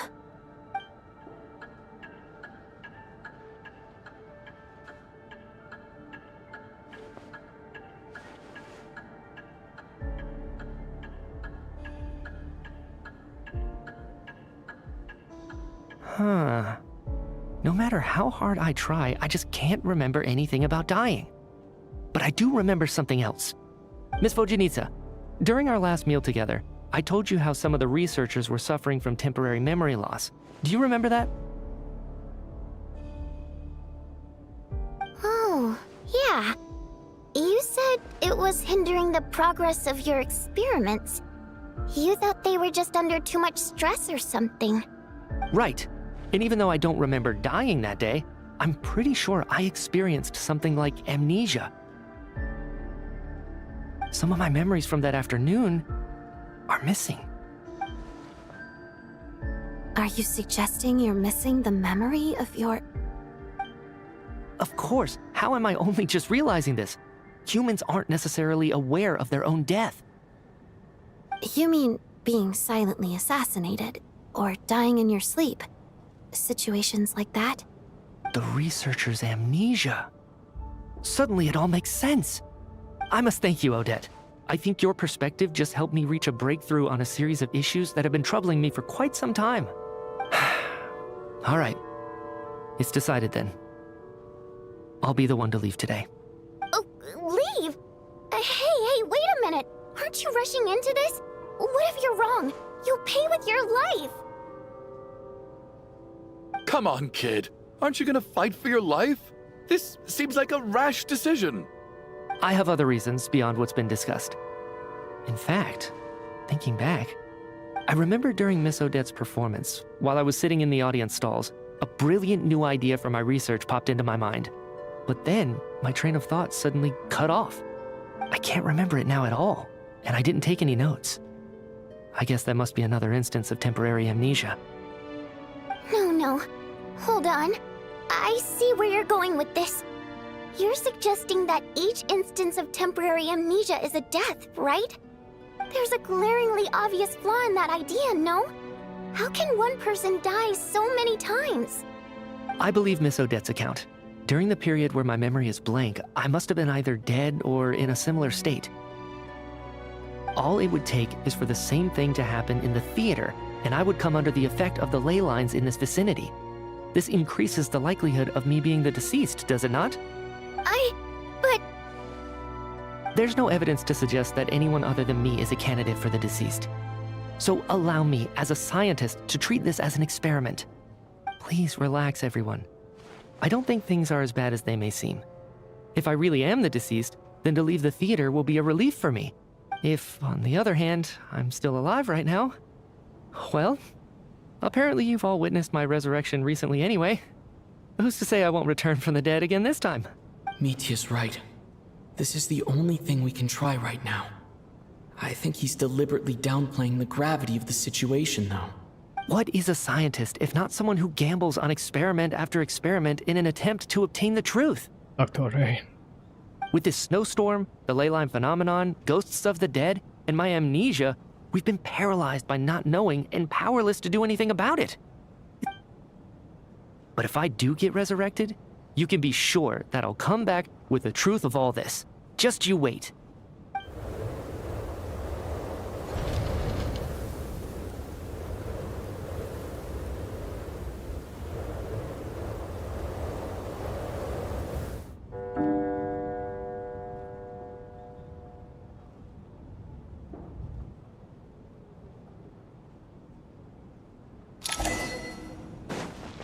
No dream. Or no. Yeah, no dream. Poor Mr. Mitya. I didn't even get to see him one last time. Maybe it's a good thing that you weren't there to see it. It was a hard thing to watch. I hate goodbyes. Why does it feel like everyone around me is slowly disappearing? Not just in here, I mean. In the outside world, too. Maybe it's the realization that, at the end of life, everyone has to face it alone. Come to think of it, the main reason we're still alive right now is pure luck. Each morning here, for every one of us, there's the chance that we might not wake up. You could take it a step further and say that the same is true outside, too. Who can never be 100% sure when they drift off to sleep that they'll open their eyes again in the morning? If I make it out of here, I'm going to cherish every moment that I'm awake and live without any regrets. Without regrets.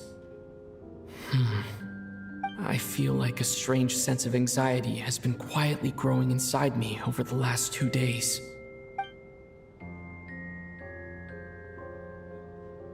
Are you okay? You look really glum. If something's bugging you, let's talk about it. There's only a few of us left here now. After everything we've been through, what's the point in keeping things bottled up? I have a travel companion named Paimon. Alosha and Odette have met her before. She's been feeling unwell recently. You're worried about her, aren't you? That makes sense. We've been trapped in here for days. To be honest, I used to feel like I was just a spectator in this world, watching everything that happens from the sidelines. Maybe it's because I'm a descender. A descender? But with Paimon by my side, over time, I slowly felt my connection to this world growing stronger. Yeah, so much so I'm starting to talk for myself as well. She loves eating, sleeping, and having fun, but she's also a great guide. It's her authenticity that makes this whole world feel more real for me.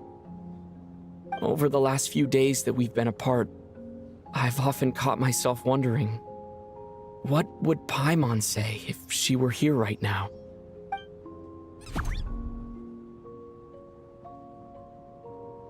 But by the time I snap out of it, the conversation has already moved on, and I'm still in my own little world. I'm trying to overcome this sense of detachment, but I really miss Paimon.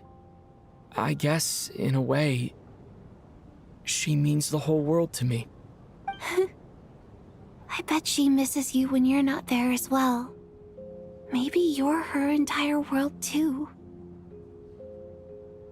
I don't know if this will make you feel any better, but back when the water imps left Snezhnaya in droves, I also felt like the whole world was suddenly empty. I could be surrounded by people all smiling and having fun, and still feel completely separate from it. So, I totally understand how you feel. Later on, I started to think, maybe accepting the fact that our loved ones won't always be with us is something that takes a lifetime. All we can do is cherish their companionship from moment to moment.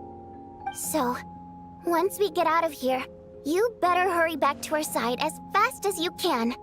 You can't let your story end in regret. That's the trope I hate the most. Thank you. That's exactly what I needed to hear. But Vodianitsa, if you hate goodbyes too, why didn't you leave with your people? That's just the choice I made. I used to regret it, but I don't anymore. Like I said before, singing is a water imp's primary mode of expression. It's how we convey our emotions. Our songs have echoed through this theater for hundreds of years, each one a story pieced together through moments of joy and sorrow. But does a story exist without someone to read it? To me, the answer is no. So I made the choice to stay. That way, there would still be someone left to sing these songs and listen to their stories. Otherwise, they could have been lost forever. Could you teach me how to understand your people's songs sometime? I want to be able to truly hear them, like Mr. Shram. A fan after my own heart. Thank you, Tonya. How about I sing something for you, and you tell me what you hear? Okay, I'll do my best.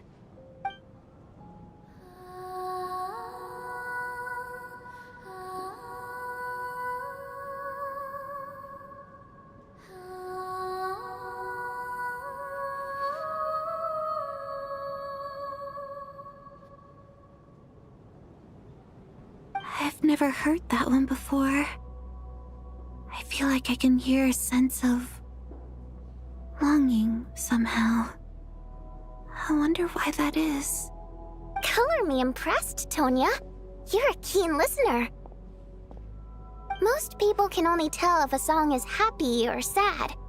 I didn't think you'd be able to pick up on such specific details. So, what's the song about then? Come on, tell me! I've actually never performed this song in the theater before, because it has more of a ceremonial purpose for our people. It's not meant for the stage. It means something like, "May those we have lost watch over us, and follow this song back home in the night, so that we might be reunited once more." Kind of like a requiem. No wonder I could hear that sense of longing. You sing it for loved ones who have passed away. I hope it reaches them. It's getting late, Tonya, and you're not well. We should all turn in early. I suppose there's no reason to keep watch tonight. Okay, but, before I go to bed, could you sing that song a couple more times for me, Vodyanitsa? Of course. Anything for my #1 fan.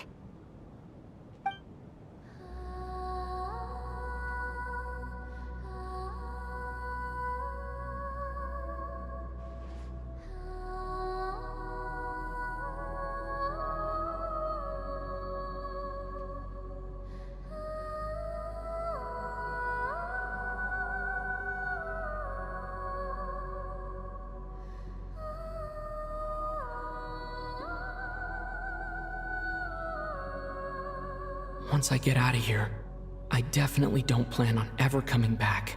But I guess that means I'll never get to hear Vodyanitsa sing again. That's a sad thought. Before I fall asleep, I should cherish this moment of companionship while it lasts. Fuck, will I dream? Fuck.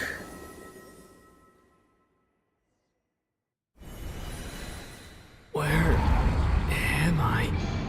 It's so dark in here, and I feel kind of dizzy. Am I alone?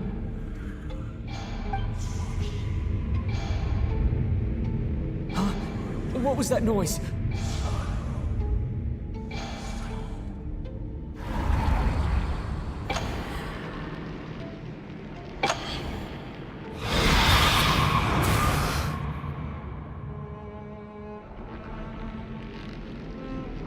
Return, O spirits. Fulfill your oath of protection.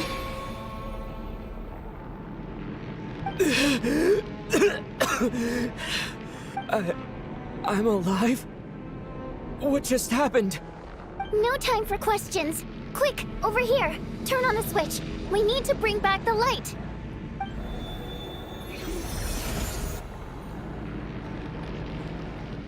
All right, we're safe. The spirit just now is called Night Prayer. The light subdues her, but she'll attack without a second thought in the dark. Sort of. I know it's hard, but you can't let this place go dark, or she'll kill you again. You really kill me? Yep. Luckily, I was here to resurrect you. Otherwise, that'd have been a real bummer. A bit more than a bummer, I'd say. Wait, so you have the ability to resurrect people? Sure I do. I'm your guardian spirit after all. I specialize in soul recall. Oh, it's nice to meet you, by the way. Thanks. It's nice to meet you too. All right, there's no time to waste. The black mist is already catching up. We need to avoid it at night prayer at all costs. Come on, let's go. Interesting. We need to reach the next switch before the place gets too dark. If we bring the light back, night prayer won't be able to get to us.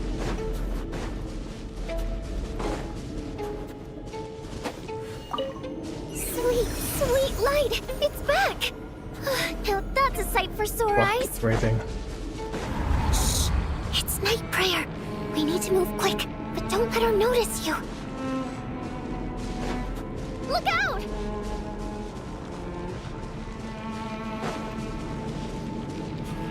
Get up, proper spooky.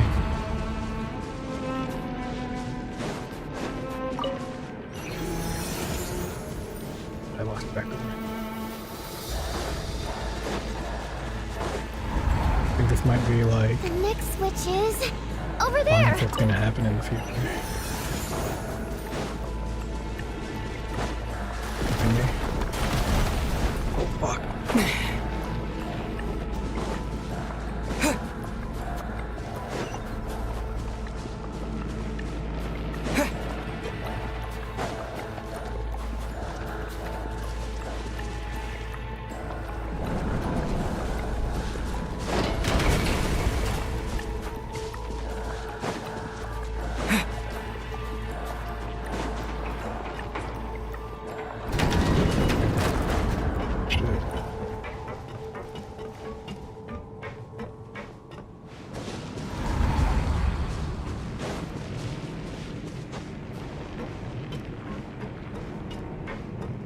The switch is just up ahead.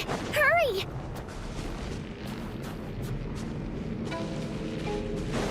Okay. It's too dark. We're not gonna make it. Come on, faster!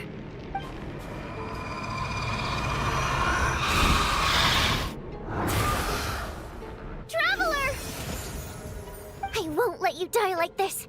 Not on my watch.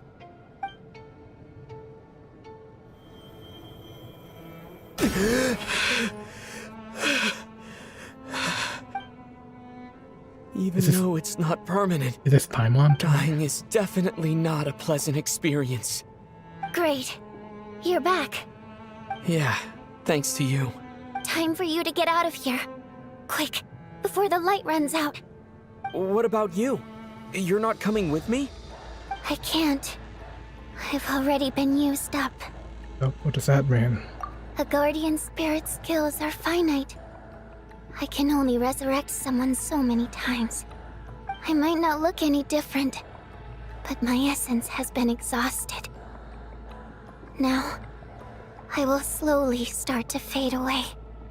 I can go no further. The black mist is where I belong. It's okay. Why didn't you tell me sooner?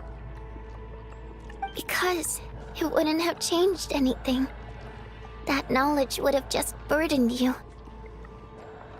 And a guardian spirit's role is to protect. But... Go. Now, before it's too late. I already hear night prayer approaching.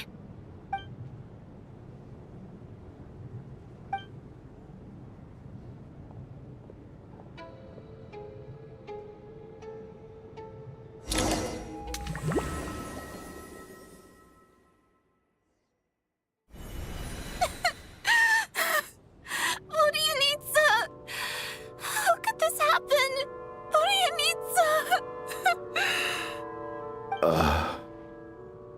Well, I guess there's no need to inspect the body.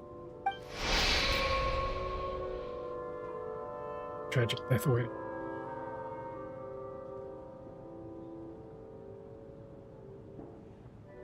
Grams down or full of.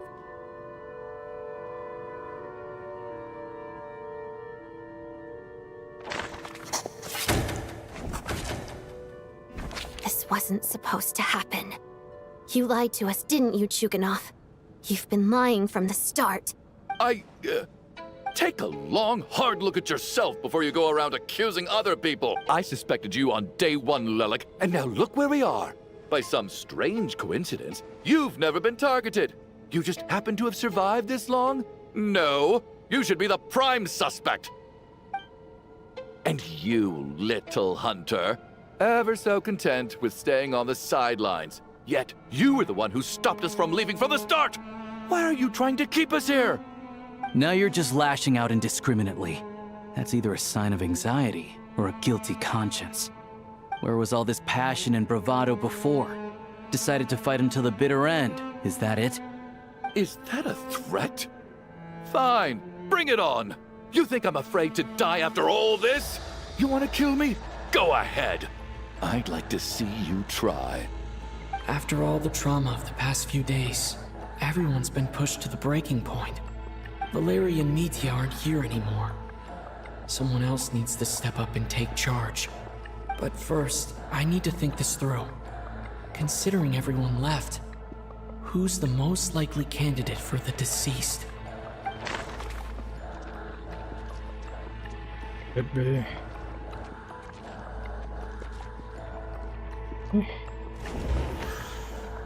I died, didn't I?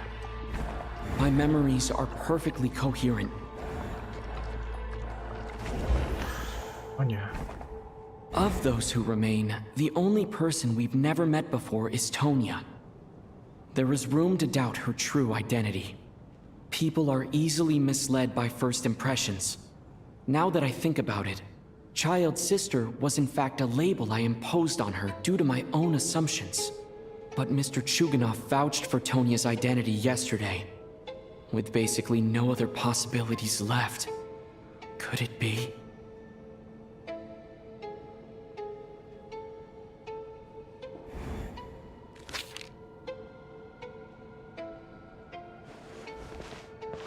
Tonya, how's Tusser been lately? Tusser? Your brother Ajax must have mentioned me in his letters home, right? Did he say anything about a blonde traveler? No. And my brother's name is Razik, not Ajax. Chuganov, looks like it's your turn to do some explaining. Yesterday, you said you could vouch for Tonya. Why did you give us a false testimony? I knew you were behind this, Chuganov. You've been lying through your teeth from the start. Everything about you is fake. Down to the wife and daughter you're always talking about. Your entire family man persona is a charade, isn't it? That night, when I infiltrated your place as Lelik, I noticed you were home alone. Didn't think much of it at the time. Just thought everyone else was out. But thinking back on it now, that doesn't seem very likely. My guess is, you live alone, don't you? Even that was a lie? But why would he lie about having a family? Curses! Oh, why is there no end to this blasted snowstorm? If it would just stop! If it would just stop.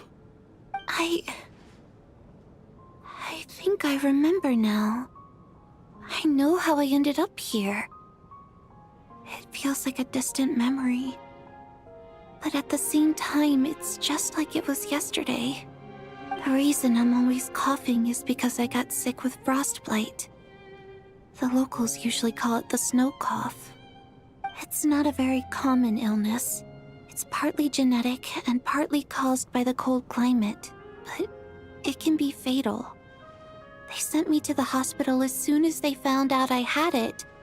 And I spent so long lying there in that hospital bed. After a while, I felt myself growing weaker and weaker. Nothing seemed to be working anymore. Neither the treatment that the doctors were giving me, nor the medicine my brother was brewing from frost fairy flower leaves. So one day, I told my brother that I wanted him to take me outside for once, so things could be like they used to, just for one day. I wanted to meet loads of friends, experience new things. He agreed. He snuck me out of the hospital, and we escaped. We got to the theater, bought tickets, and went inside. Oh, it was all so exciting. I remember the show very clearly.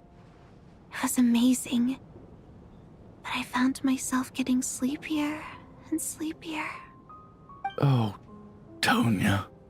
When I woke up, I couldn't find my brother anywhere, so I guessed he'd already left. But there's no way he'd leave me behind. So I decided to stay here and wait for him. At the time, I figured he'd probably gone to brew some more medicine for me. I was planning to chew him out for abandoning me when he got back. Tonya, it sounds like by then you'd already... Yeah, I know. I understand now. Dead, aren't I? This cough and the feeling weak, it's probably just my body's memory. After all of that, it turns out I can't blame my brother after all. I was the one who abandoned him. I'm sorry, everyone. I realized this much too late. It seems like death skewed my perception. And now I've dragged you all into this mess. Your name probably isn't even Tonya, is it? Didn't that ever strike you as odd over the last few days? Well, when I was little, my brother and I read a storybook, and Tonya is the name of one of the characters. When we escaped from the hospital, our family and the hospital security were looking everywhere for us. So when you first approached me and said my brother had sent you, and called me Tonya, I thought he must have chosen a fake name that only the two of us would know. Because he was afraid of getting caught. No. It seems like that was just wishful thinking. At least your memory of death isn't painful. That is a small comfort. Now it's your turn, Chuganov. Talk to us. I believe no lie is ever told without a reason. Are you the brother? You're right. I was lying. I happened to know that the Harbinger child and his sister Tonya managed to get tickets, so I lied to you and pretended I knew them. And yes, I was lying about my family too. The truth of the matter is, I lost them a long time ago. I just refused to accept reality. And now I've spent the second half of my life living a lie. I'm a joke. My daughter's name was Iskra. And before you ask, yes, Iskra, as in Iskra Manufacturing Plant. She also died from the snow cough. She was just 6 years old. If she were still alive today, she'd be around the same age as little Tonya here. After Iskra passed, my wife couldn't bear to face those memories either. So she chose to start a new life, without me. One day when I came home from work and saw the empty room, I felt like I couldn't breathe. Subconsciously, I started to imagine that they were still there. I soon discovered that this was the only thing that made me feel any better, so I just embraced the delusion. Nothing more than a pathetic means of escapism, I know. But at least it's not a crime. So explain your false testimony then. The night before last, when I was chatting with Tonya, she mentioned that her brother would brew medicine for her from frost fairy flower leaves. Combined with her various symptoms, I suddenly understood everything, including the fact that she was deceased. The snow cough used to be an incurable illness. I would pick frost fairy flower leaves to brew medicine for Iskra too. It took hours and hours on the stove. But the year after my daughter passed away, the jester of the Fatui announced that a cure for frostblight, also known as the snow cough, had finally been developed. It turned out that all previous treatments were completely ineffective. No better than random concoctions. That was the final straw for me. I just couldn't take it anymore. Just one more year. One more year. That fucking sucks. And everything would have been okay. So, more than anyone, I know full well that in this day and age, no one in their right mind would still be using frost flower leaves to brew medicine for the snow cough. Poor Miss Tonya, therefore, had to have been from an era when snow cough was still a terminal illness. So, you projected your daughter onto her? Even though you knew she was one of the dead? No, you knew that protecting her could get you killed. That doesn't make any sense. You knew she was already dead. What did you hope to achieve by protecting her? I just don't believe in your crackpot theories, nor do I approve of your actions. How can you just declare a living person dead and throw them out into that snowstorm? Nitia's gone. My good buddy Shram's gone. And now it's Tonya's turn, isn't it? The others I can make my peace with, but little Miss Tonya, here she is, standing right in front of us, alive and breathing, and fighting her own battles. Yet you're quite happy to say she's dead? I just want her to live. Once this snowstorm is over, the very moment it stops, I'm going to march out that door and find someone who can fetch the very best medicine for her snow cough. I'll be damned if I'm gonna let you cast her out into the snowstorm before I have the chance to cure her. Not again! Not this time! Not when the cure is right within our grasp! I'd never be able to forgive myself. Mr. Chuganov, stop. I can't let you do this. Tonya. By the sounds of it, you've known I was dead since the night before last, right? I really liked Mr. Valeri, Mr. Mitya, and Miss Vodyanitsa. And now they're all dead because of me. I'm not happy about that.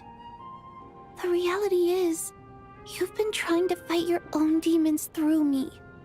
But all you've really done is trap me inside your delusion along with you. No! Listen to me. I want to save you. I do! Well, at this point, I'm quite sure that I'm dead. I don't need to be saved. The time I got to spend with all of you is more than enough for me. Despite all the bad things that kept happening, I got to meet so many interesting people and spend so many days and nights by your side. Since the day I escaped that hospital until now, this has been an adventure I never even dared to dream of. I'm very fond of you all. If it were only possible, I'd trade my soul to bring back the ones who died. If it meant things didn't have to end like this. And that's why I'm not fond of you at all, Mr. Chuganov. I'm sorry. It's them that you owe an apology to, sir. Not me. Well then, I suppose this is it. It's time for my adventure to end. I've caused enough trouble. You're leaving already? It's still early. Don't you want to stay a little longer? No thank you. Oh, and by the way, my name is Patashka. It was nice meeting you all. Feels strange that we're only being properly introduced now that it's time to say goodbye. Tashka.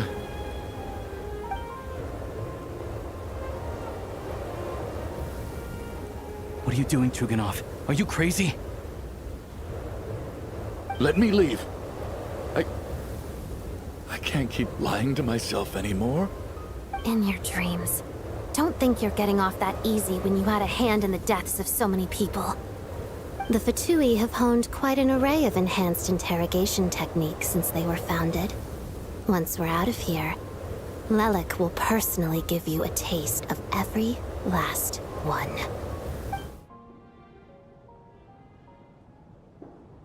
Time.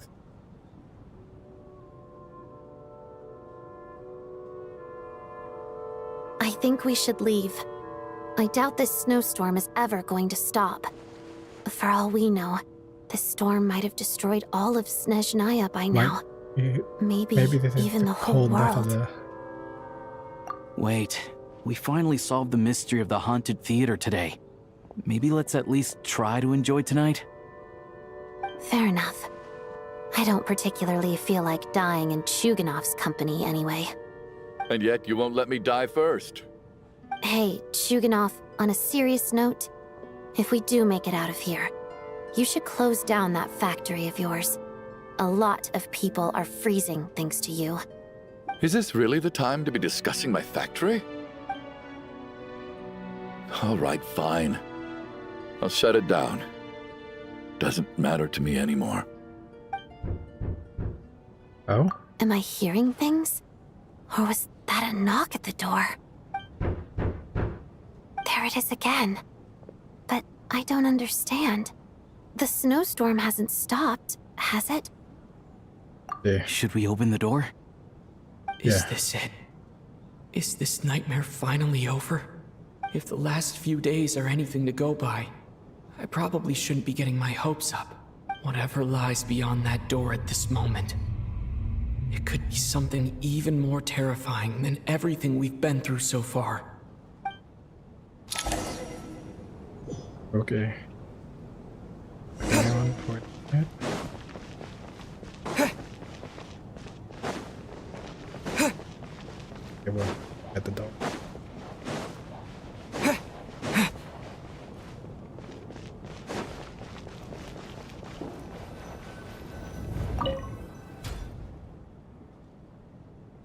I'll meet you.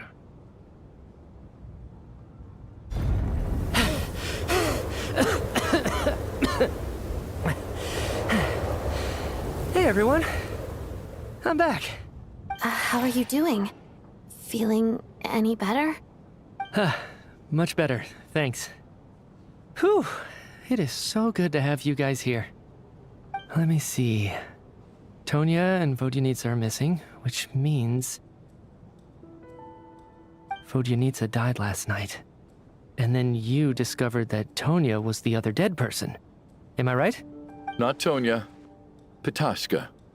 First, tell us how you made it back here. Given the conditions outside, no one should be able to return alive.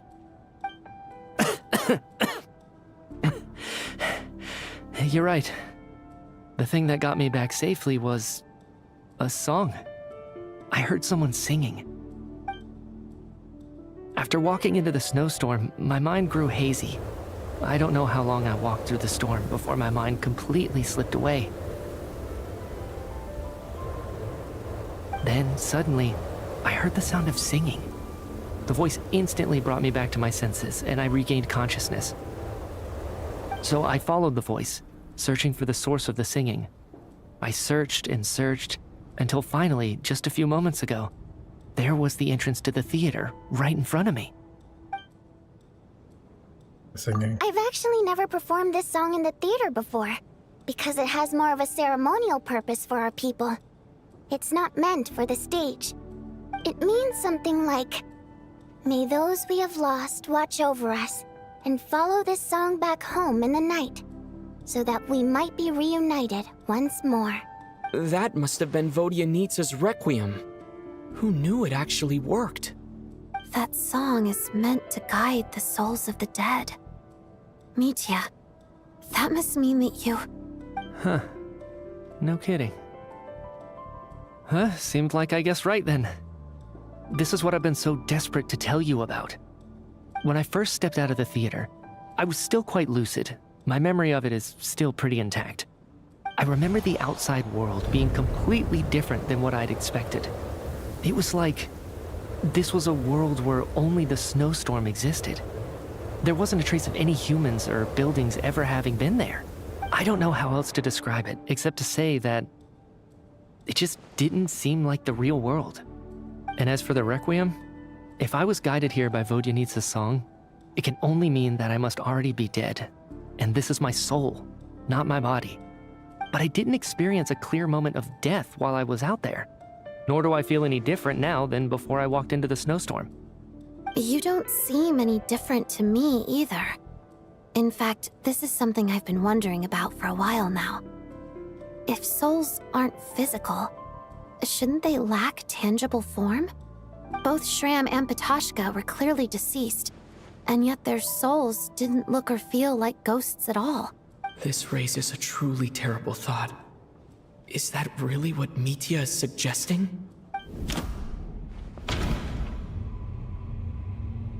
We're all inside a dream. Everyone in the theater had been dead all along.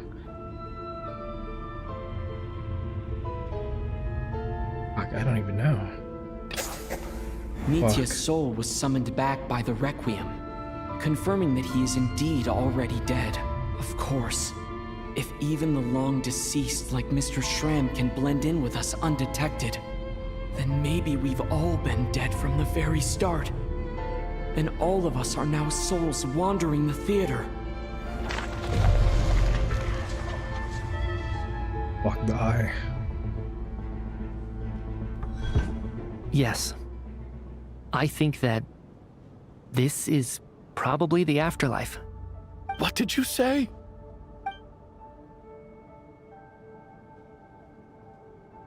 You heard me. We died in the theater. All of us did.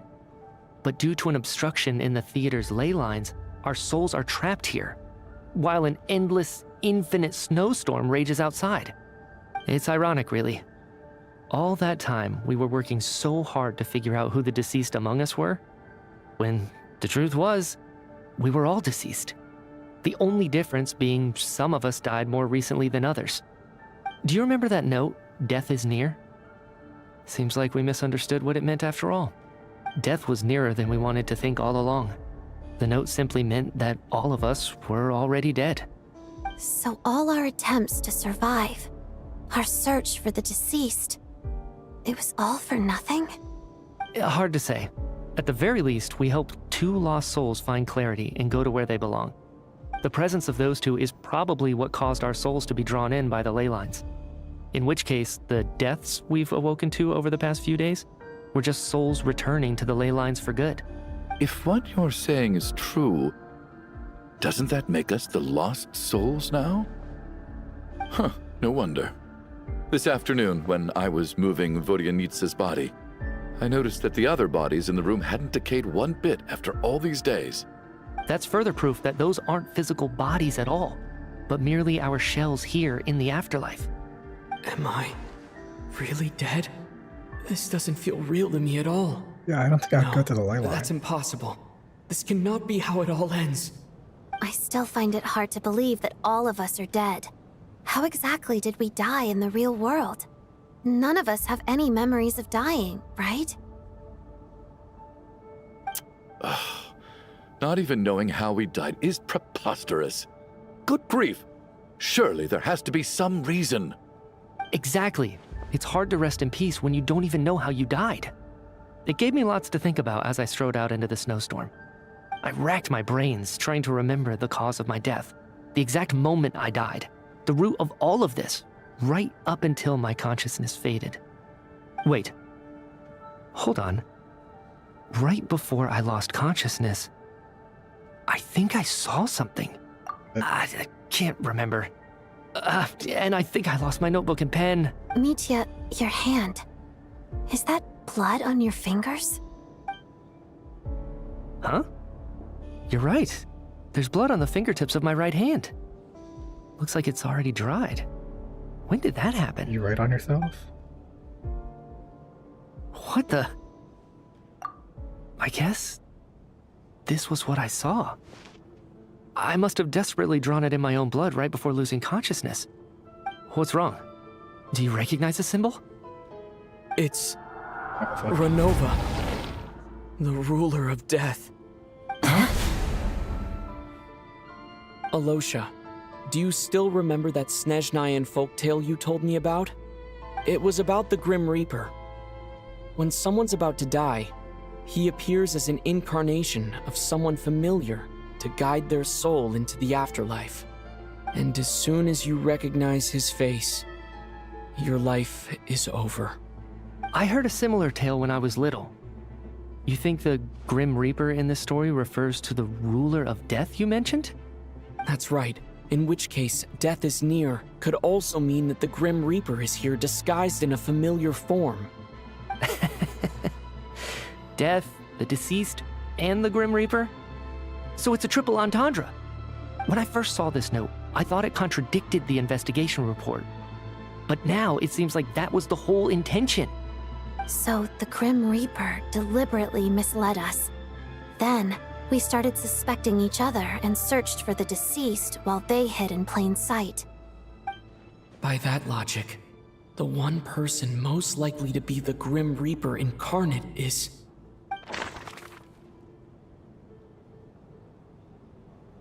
It'd be you. You haven't said anything. Fuck. No doubt about it. It's Alosha. Looking back at how everyone has acted over the past few days, Alosha is most likely the Grim Reaper lurking among us. Yeah, because he hasn't really said much. Is it you, Alosha? No, not yet. You were the first to discover the investigation report, and you had plenty of time to slip the note inside to mislead us. So? Surely you can't suspect me based on that alone. What if someone else found the investigation report first, slipped the note inside, and then put it back without telling anyone? There's no denying it. The note could easily have been slipped in much earlier than it was discovered. That's not all. I've also noticed that although on the surface, Valeri, Mitya, and sometimes I were the ones taking charge of the situation, looking back now, even though you didn't say much, you were always subtly guiding everyone from the sidelines. What do you mean? Camera. You were the one who emphasized how dangerous it was outside and insisted we all stay here. It was also you who suggested that we all sleep in the same place. And earlier today, you tried to convince Patashka to stay. I don't understand why, but it was out of character. So, you didn't understand my intentions, and now you're assuming the worst. Seems pretty unreasonable if you ask me. He still won't admit it. Fine. Let's see how he responds to the most damning evidence of all. The biggest question I have right now is, if the Grim Reaper is impersonating Alosha, then where's the real Alosha? When did they switch?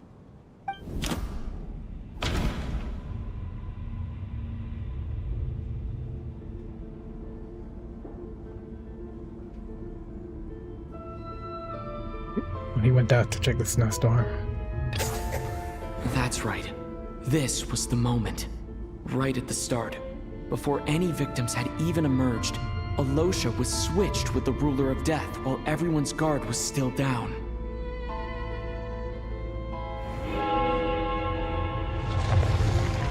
Fuck. Just hear it. When all this began, right after the performance ended and the snowstorm began to pick up, no one suspected anything unusual. We just assumed we were snowed in. It wasn't until we discovered the bodies the morning after that we realized something out of the ordinary was going on. But it's clear now that the oddities actually started earlier than that, when Dimov walked into the snowstorm and never came back. Right.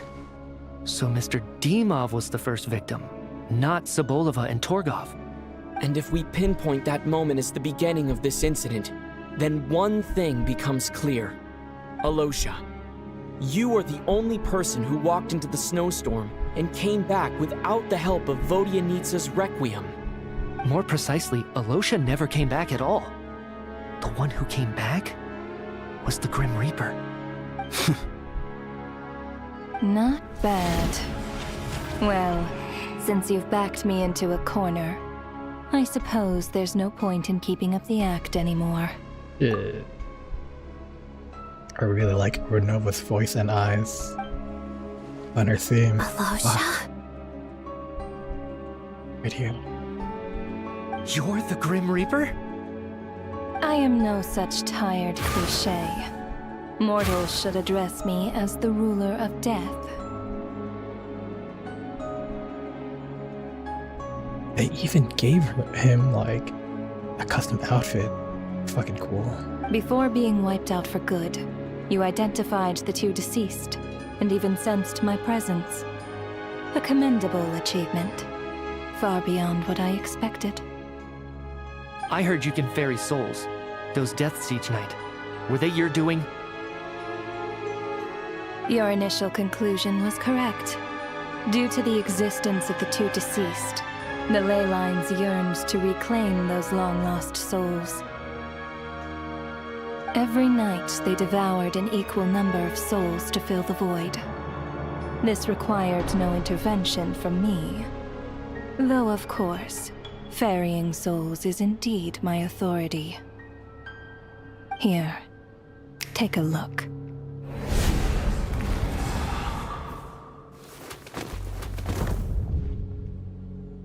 That Mr. Shogunov. What are you doing? That takes care of today's two. Don't get so worked up. You are already dead, and your souls must return to the ley lines. I know we're already dead. You murdered us, didn't you? Murdered? No. Murder is when mortals usurp my authority. Death is my jurisdiction. If I require someone to die, I need not resort to such laborious methods as murder. You simply met the criteria to trigger my curse of death. I know about the curse of immortality. So there's another death-related curse too? You cursed us? When? And why would you do such a thing? So often, humans pray to me, begging to know when their death will come, and what form it will take. But few people ask why. If you must have an answer, know that death comes simply because one's time has come. So you're not gonna tell us the truth? Hold your tongue. By all rights, you shouldn't even be allowed to speak with me. Those angels from the past are to blame for the reckless renovation of the ley lines here. It's made my work on this occasion infuriatingly complicated. She must not be all-powerful if she's doing it in such a roundabout way. There must be like a loophole. Work? So trapping us here, making us watch our friends die, that's just another day at work for you? You clearly have a lot of questions. Fine. As a reward for your remarkable accomplishments over the past few days, I shall answer a few of your inquiries, provided they aren't too unreasonable. After the physical body dies, the soul must return to the ley lines for that person's death to be considered complete. My work encompasses the entire process of death, including, naturally, the guiding of souls into the ley lines, with which you are now so familiar. You must also be rather familiar with Natlan's Night Kingdom, I presume? It was I who supported the creation of the Night Kingdom. It provided a convenient means of guiding the souls of Natlan. Here, too, the ley lines connected to the theater underwent some modifications. The angels hoped to make them capable of accommodating the souls of some special creations. But this actually hindered their ability to accept ordinary souls to some degree. This effect manifested itself after you died from the curse in the theater, leaving you stranded in the afterlife, unable to achieve a complete death. But if souls who die from the curse of death fail to return to the ley lines within a short window of time, they will miss their chance for good. Then, they will remain forever suspended between life and death, no longer subject to the authorities of either. So if you don't resolve this matter soon, and see all our souls return to the ley lines before long, we'll escape your control. Mitya is sharp. This must be what Renova was worried might happen, and the reason she got involved to begin with. But if you have the authority to guide souls, why didn't you just show yourself and get it over with? Why hide among us in the form of Alosha? You seek to understand the mind of a god. Very well. I'll tell you. This is a theater, and I decided I wanted to watch a show about death. That's why I encouraged you to take the events to the stage. I found myself getting quite immersed. I suppose the entertainment you provided makes up for all the trouble you've caused me by being so defiant in the face of death. There.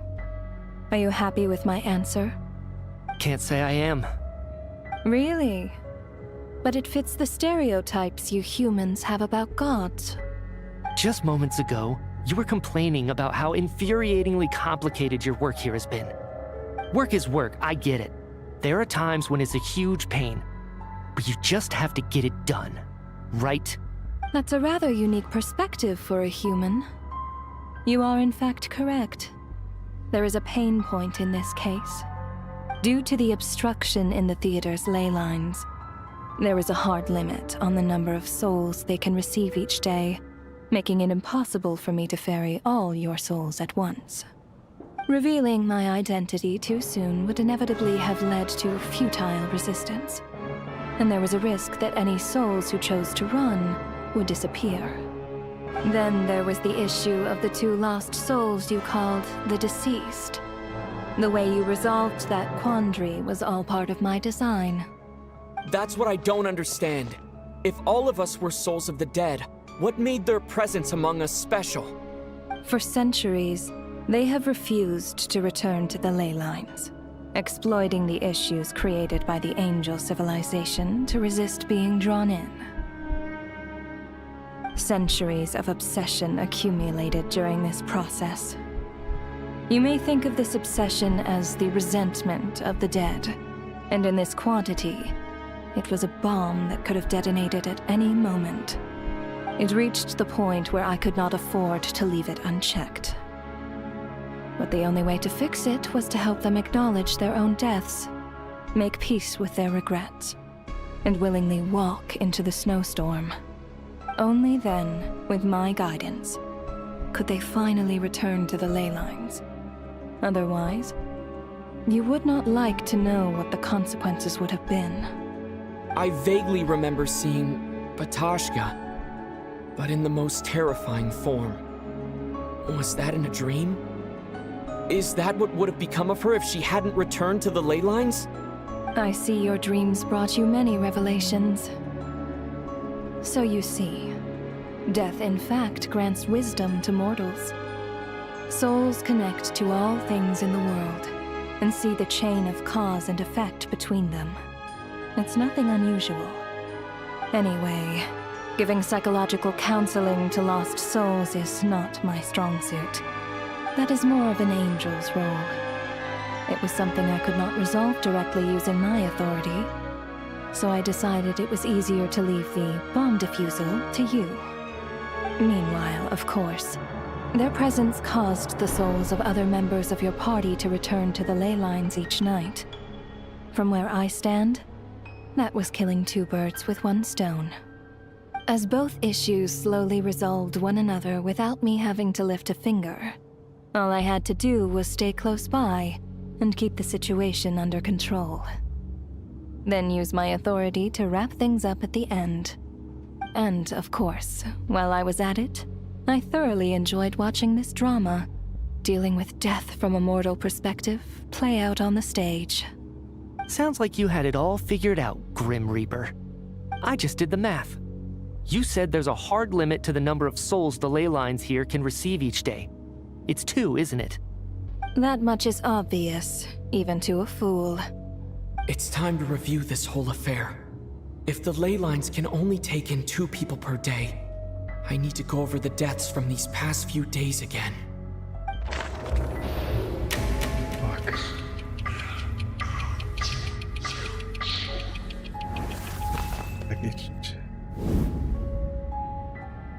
Looking back now, none of us had the faintest idea at the time. From the moment that staff member named Demoff walked into the snowstorm, the incident had already begun.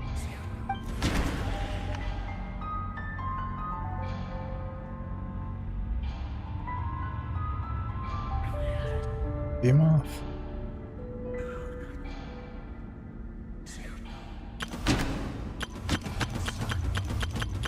What's left?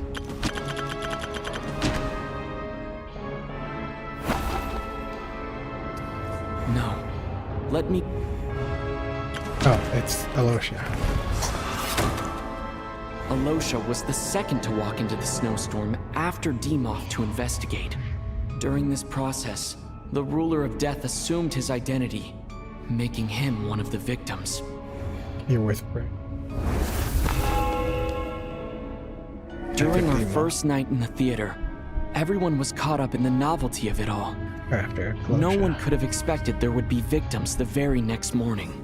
Despite all the confusion, and with the help of hindsight, we finally began to realize that something was amiss with the snowstorm.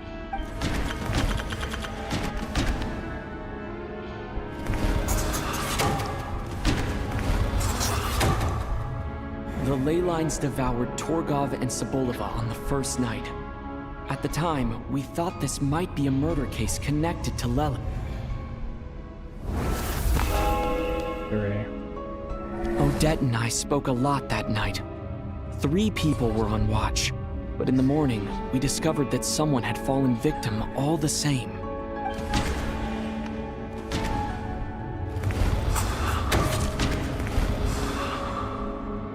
The deaths of Kulish and Rampana caused everyone to stop suspecting Lelik.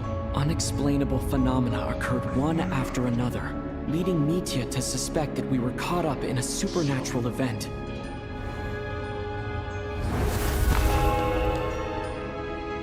Later, we discovered that there seemed to be an extra person among us, and subsequently discovered the existence of the deceased.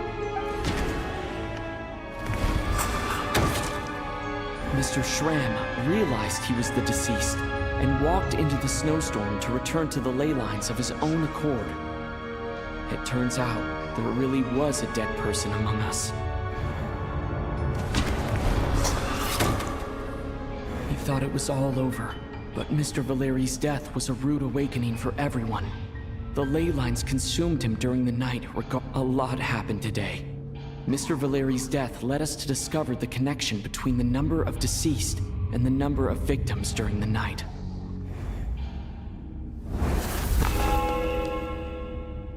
The fact that there was more than one deceased seemed to bring us back to square one. Odette revealed some information she had been keeping to herself. What's-her-face might still be alive. Snezhnaya. Oh wait, no, it's... Sorry. It was... Vodyanitsa and... Vodyanitsa was swallowed by the ley lines in her sleep, but the requiem she sang before falling asleep was quite a game.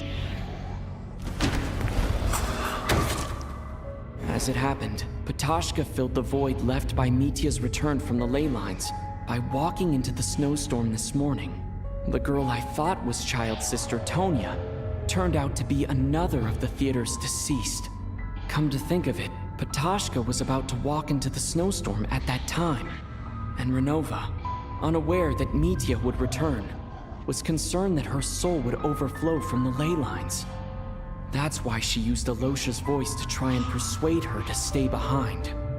Looking back, I suppose that was an early slip-up on her part.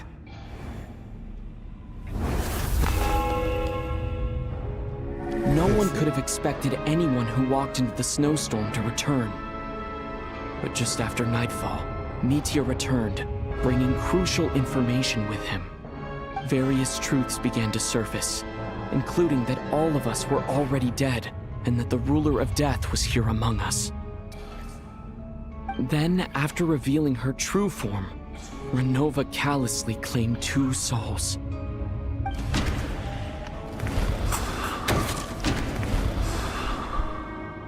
In fact, everyone was already dead by the time we took the photo. And in the days since, we've experienced many more partings in the afterlife. Now, only Mitya and I remain. And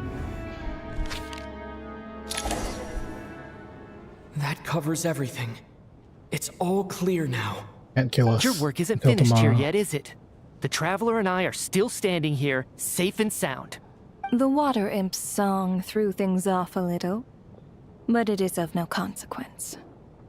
The ley lines have already anchored your soul, and the first ray of light tomorrow morning will take you back.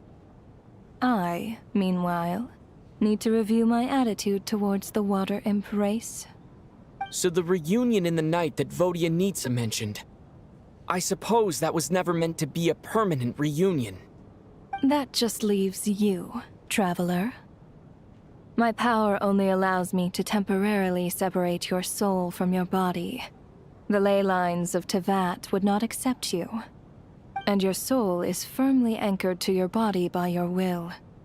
For a descender like you, who is not bound by Tevat's rules, your death can only be brought through the most violent of means, such as directly destroying either your body or soul. I have no interest in involving myself with Descenders, for now.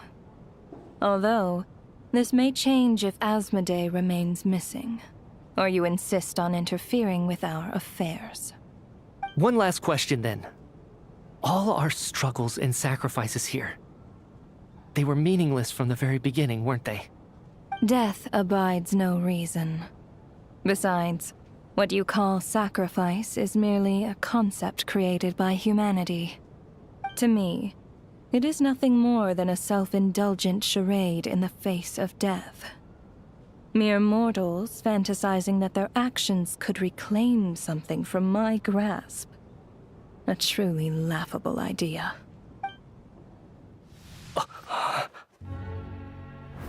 Grim Reaper, you really know how to get on my nerves.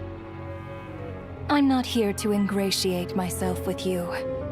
I kill merely because your deaths are necessary. Oh, you've made that quite clear. But humans don't take well to being scorned. Not even by the gods. A new sword.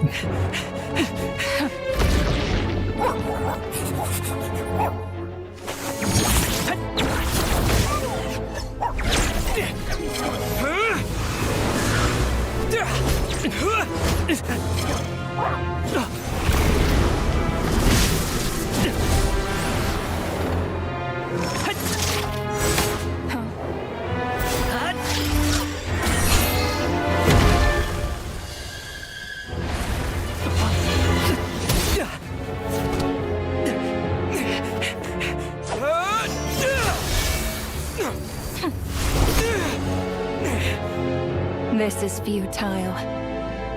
You must know that you are powerless against me in my own domain. I suggest that you save your strength. For what? Maybe we can't change anything. But if nothing else, we can at least teach you to have some respect for the dead. Audacious.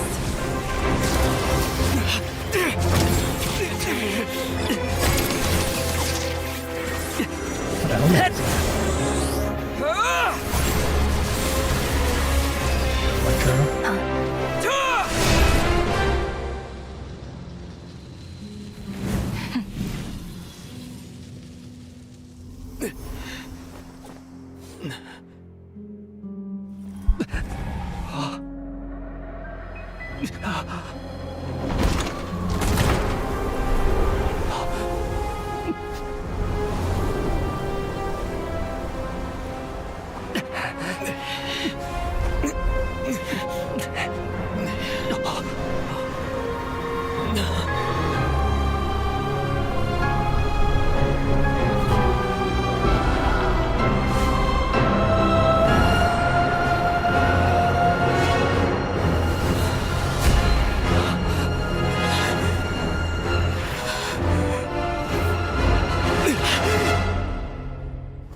breathing.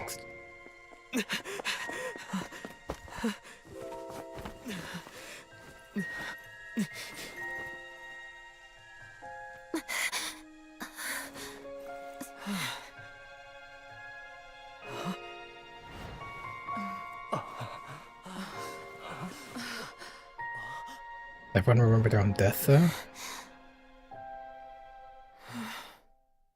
Shit, that end gave me chills, actually.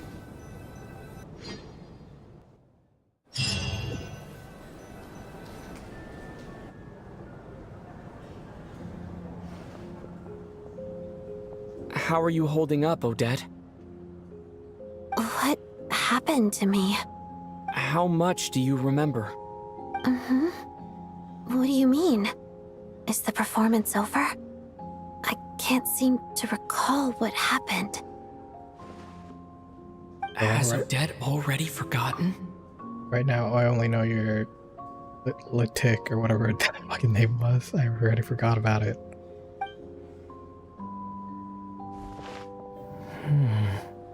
Mitya? Hmm?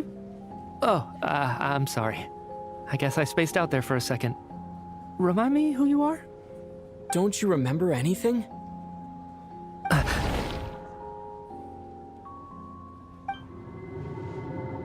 Yeah, I remember now, comrade. Looks like we guessed right.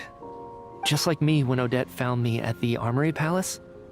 For some reason, everyone killed by the Ruler of Death eventually came back to life. Shit. Just with one catch. They forgot what happened while they were dead. It's actually very interesting. Something's keeping you guys alive, and I believe it has to do with something with the roots in the sky. Odette and the others have already forgotten everything. Why were you able to remember this time? Could this be the reason? You said this is the Ruler of Death's symbol, right? I don't see anything there. You don't? Huh. Okay, I guess that makes sense. I carved this into my hand in the afterlife, so it's not visible in the physical world. Does that mean I carved this symbol into my soul?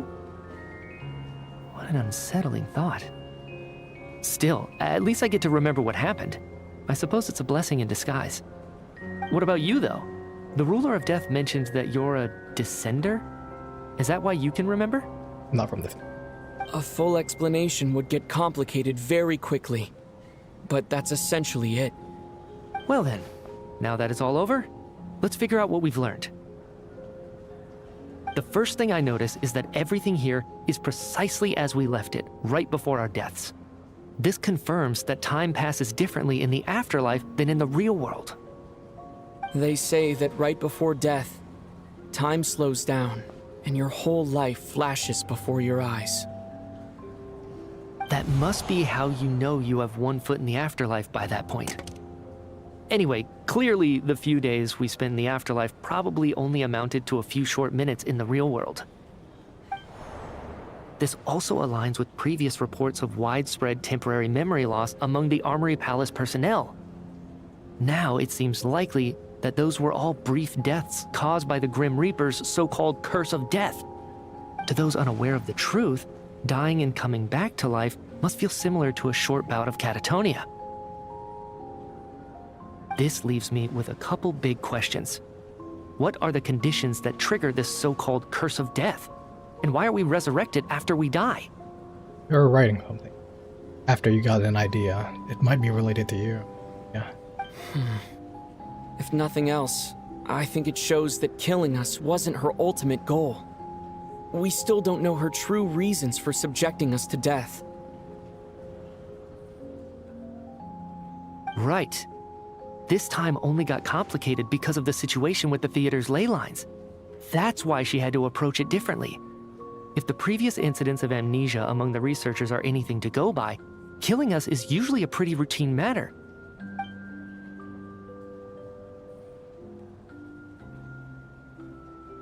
Come to think of it, wasn't I about to note something down before I died? I think that's exactly what it is.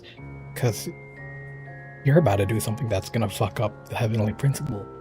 I can't remember what it was, but I think it was something related to my research project.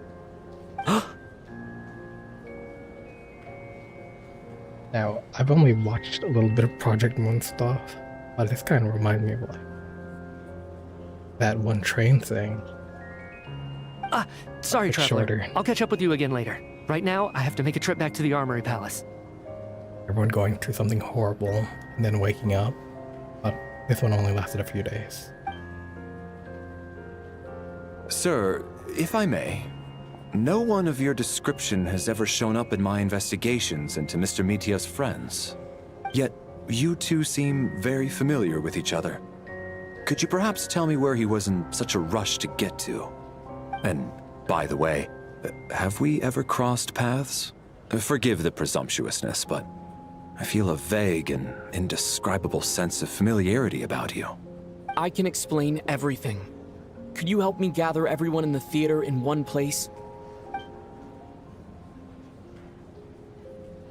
Okay. No one else has completely gone. Yeah, I feel like it's etched in their souls. Feel what happened, slowly begin to remember. Lasting memory that a distant dream runs lost in.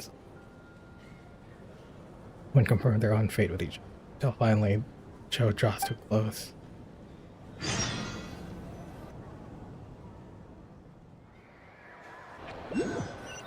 Interesting. So, Chuganov really is going to shut down the factory. I guess this theater incident actually did us some good after all. So, you said I promised to take you to the Armory Palace while we were in the afterlife, yes? I believe you. I think I even have a vague memory of it. I'm gonna check on Paimon real quick. Agreed. Let's check in on her first. The whole reason for our trip to the Armory Palace anyway is to figure out what's going on with her health.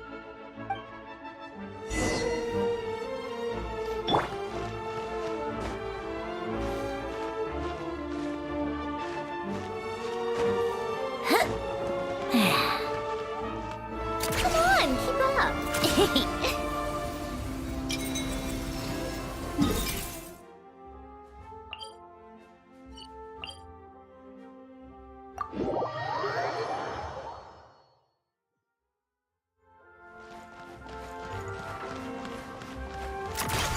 Pick up the pace. I didn't want to talk to you.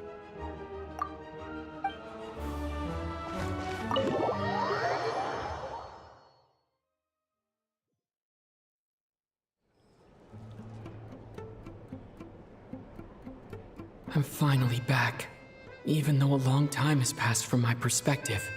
As far as Paimon's concerned, I probably just went out to watch a very short show.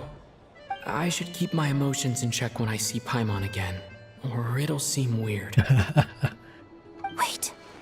The atmosphere here feels off. Your danger. Shh. Stay quiet. Let's go inside and take a look. Have we still not been able to notify Child yet? We need new orders. What if that person comes back again? What are you guys talking about? I'm so sorry. Under the circumstances, there was really nothing we could do. Tell me, what happened to Paimon? It was the Jester. He came here in person and escorted Miss Paimon away. He's the director of the Fatui. His authority supersedes all others and cannot be questioned. There was nothing we could do. Jester? How long ago did he leave? And what was Paimon's status? It was about an hour ago. Miss Paimon was fast asleep at the time. The Jester simply walked off with her as if it was only natural. I assure you, he absolutely did not use any force. Do you know where they went? The Armory Palace, most likely. Lord Piero, the Jester, has been overseeing the experiments there lately, keeping a close eye on their progress. Everyone in the Fatui has heard about it by now. I'm surprised he came in person. Whatever his reason for taking Paimon, he'll most likely return to the Armory Palace first, which is exactly where we were headed anyway. Then lead the way, Odette. Okay, let's go. Oh, teleporting me straight there, nice.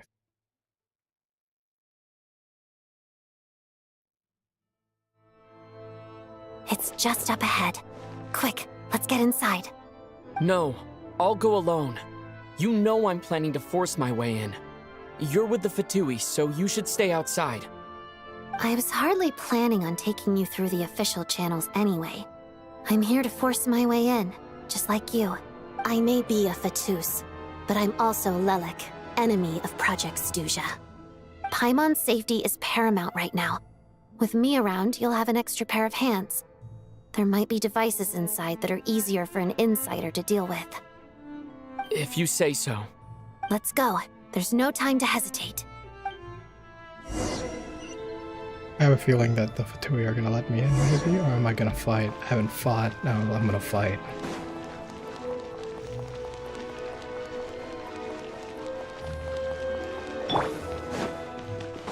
Hey, who are you? This part of the Armory Palace isn't a restricted access. What do you think you're doing? No questions, please. We're short on time. Come on, keep up.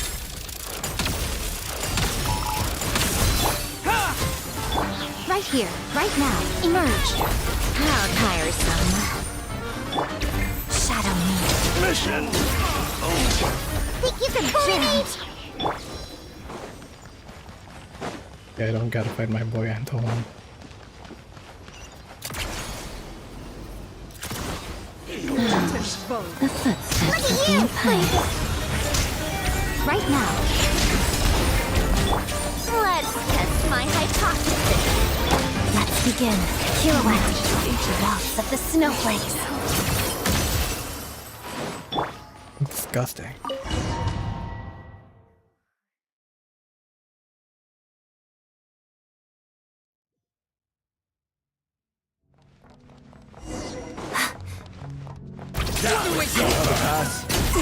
Where are you coming from? So, you're intruders, huh? Then don't blame me for what happens next! You're already down, buddy. The Armory Palace is hidden this deep in? This place is much bigger than I imagined. They're conducting top-secret research, after all. The deeper it's hidden, the better, is standard Fatui logic.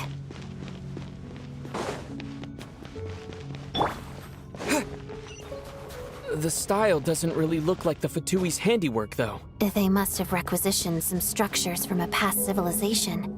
It also serves as a bit of a disguise. Unreal. They even Looks like know that. intruders! Stay alert! Come on, keep up. Shadow me. I'm always watching. What a joke. Oh, too strong.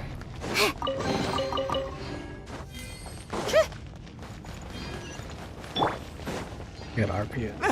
Intruders? Don't come any closer!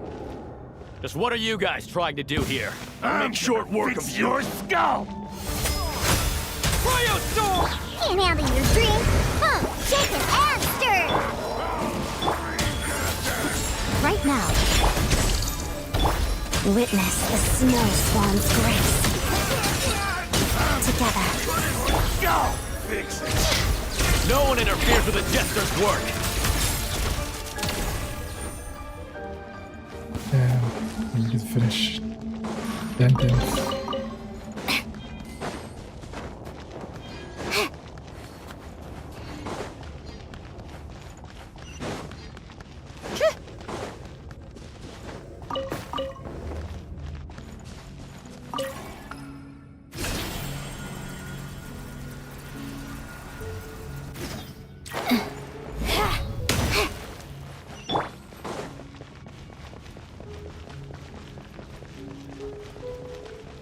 Looks like no one's guarding this place. There's something off about that decoration over there. Look out! Let's deal with these before we move on.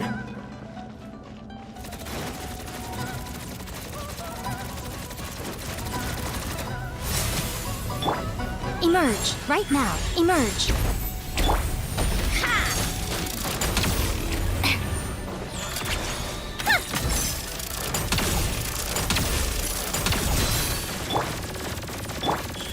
Right now! Emerge! Condense!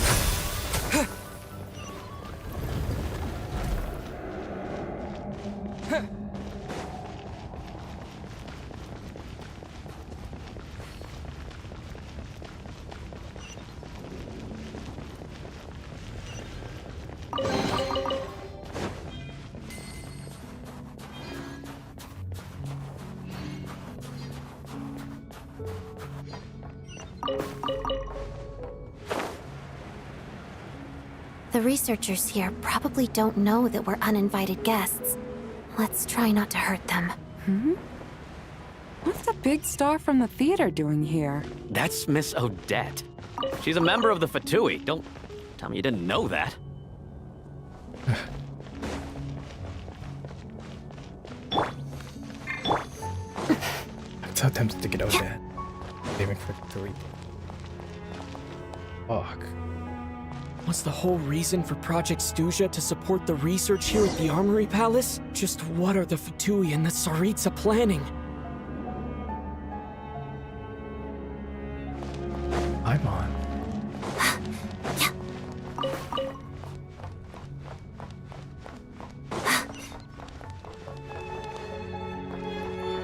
I haven't seen these researchers after the kill.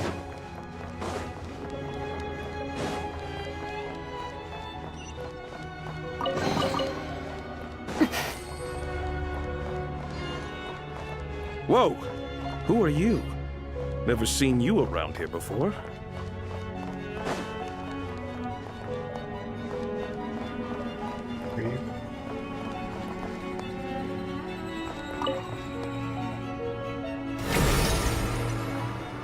Oh fuck, I don't know. I think I see some images. It's the prism's power at play, causing images of the past to reappear, albeit only as illusions. Let's make our way through here. Paimon.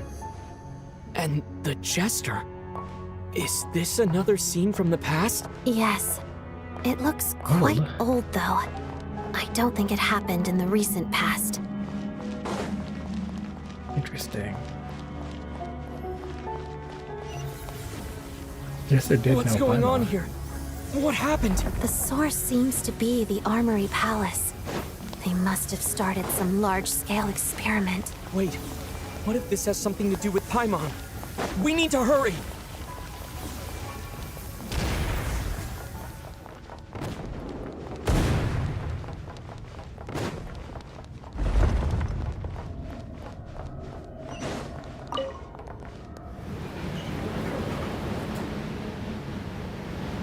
Cool effect.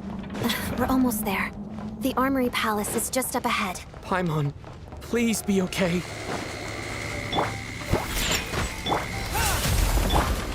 Right now, emerge. How tiresome.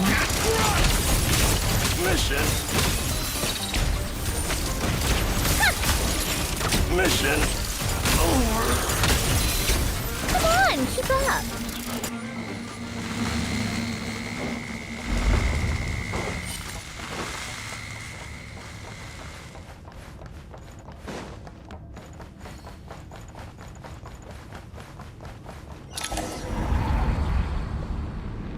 What's going on? Wait, I remember this feeling. It's the curse of death. No, not now. Why is the curse of death striking again already? Odette.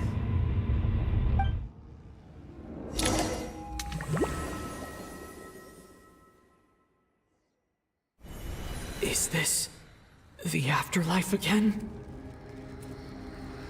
I need to find a way back to reality. Is that Odette's core Ignis? Could that be what just woke me up?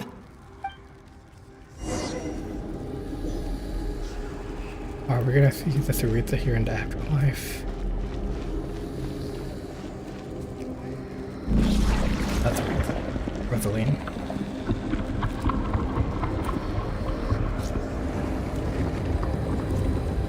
You fucking.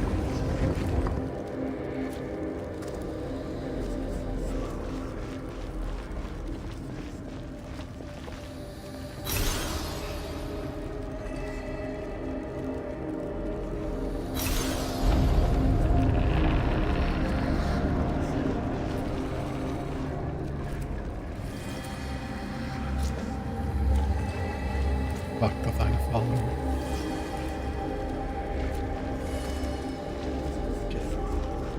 Just did stay there. That's what.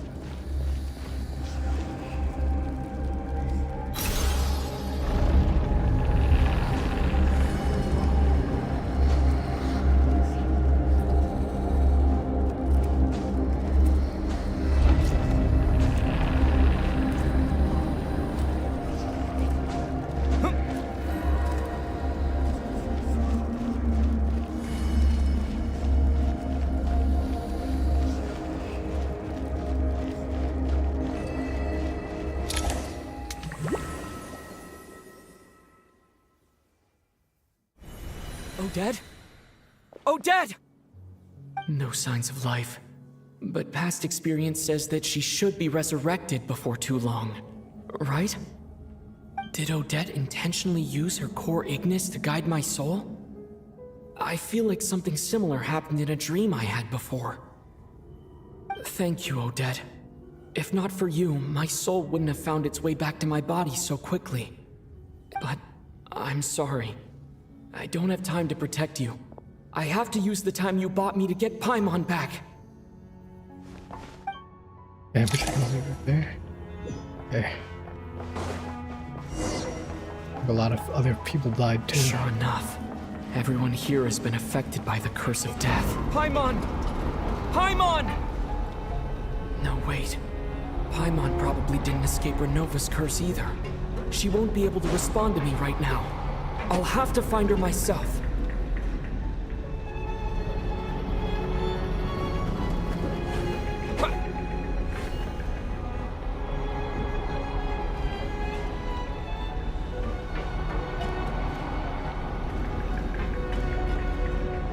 Oh, even Piero died.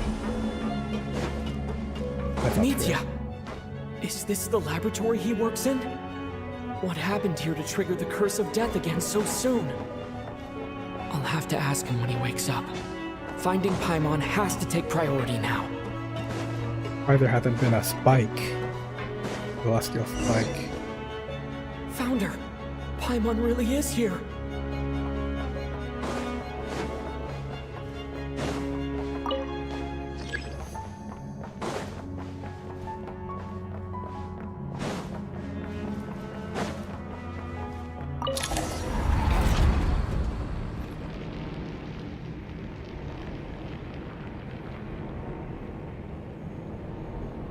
I'm alive this time, you son of a bitch.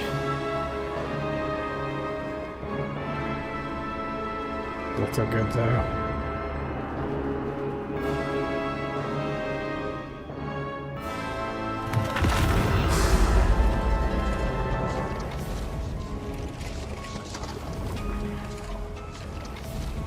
You don't learn, do you? You've already been involved in one mass death, and now you show up at the scene of another. This might have passed for a coincidence the first time, but a second time? Am I to assume you are intentionally interfering in Snezhnaya's affairs? Judging by your expression, it seems that you understand little of what is going on here. In that case, a word to the wise. Do not interfere in Snezhnaya's affairs. A civilization that fails to learn its lesson constantly depletes its own worth. It will one day lose any reason for its existence. And as a descender, you are perfectly suited to be the lifeline to which a dying civilization might desperately cling. Consider your position carefully. No advice needed. I'll make my own judgments. Suit yourself. When the day of reckoning arrives, not even a descender can hope to escape unscathed. The time for resurrection fast approaches. The mortals here are not yet worthy to behold my form. So that will be all for today.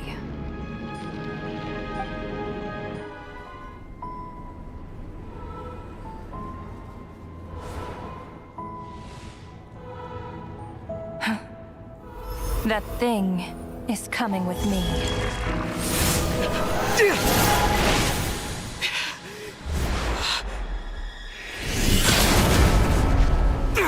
Shit.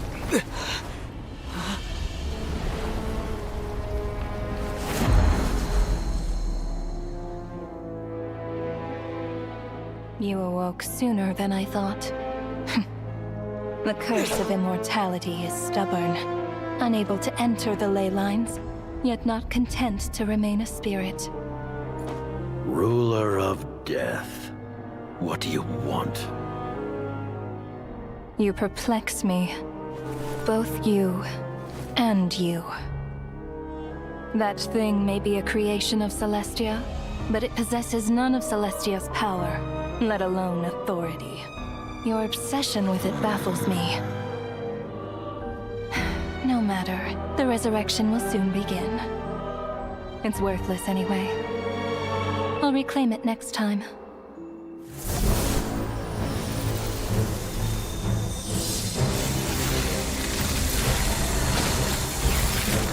Hey. Shit, I'm Who looking says stellar. there will be a next time?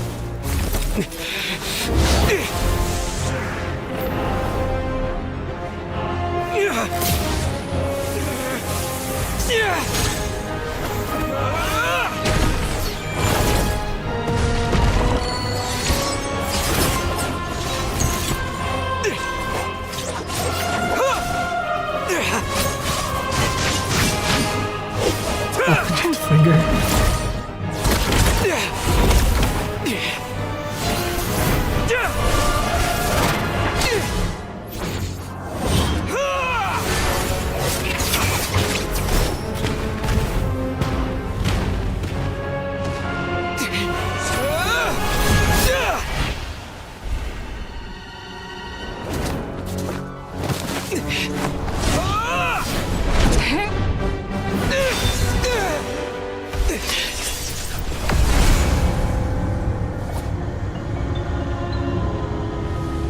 Fuck, she's so bad.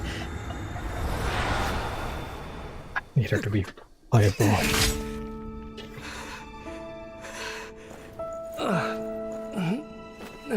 Might start buying Wilkins now. Huh?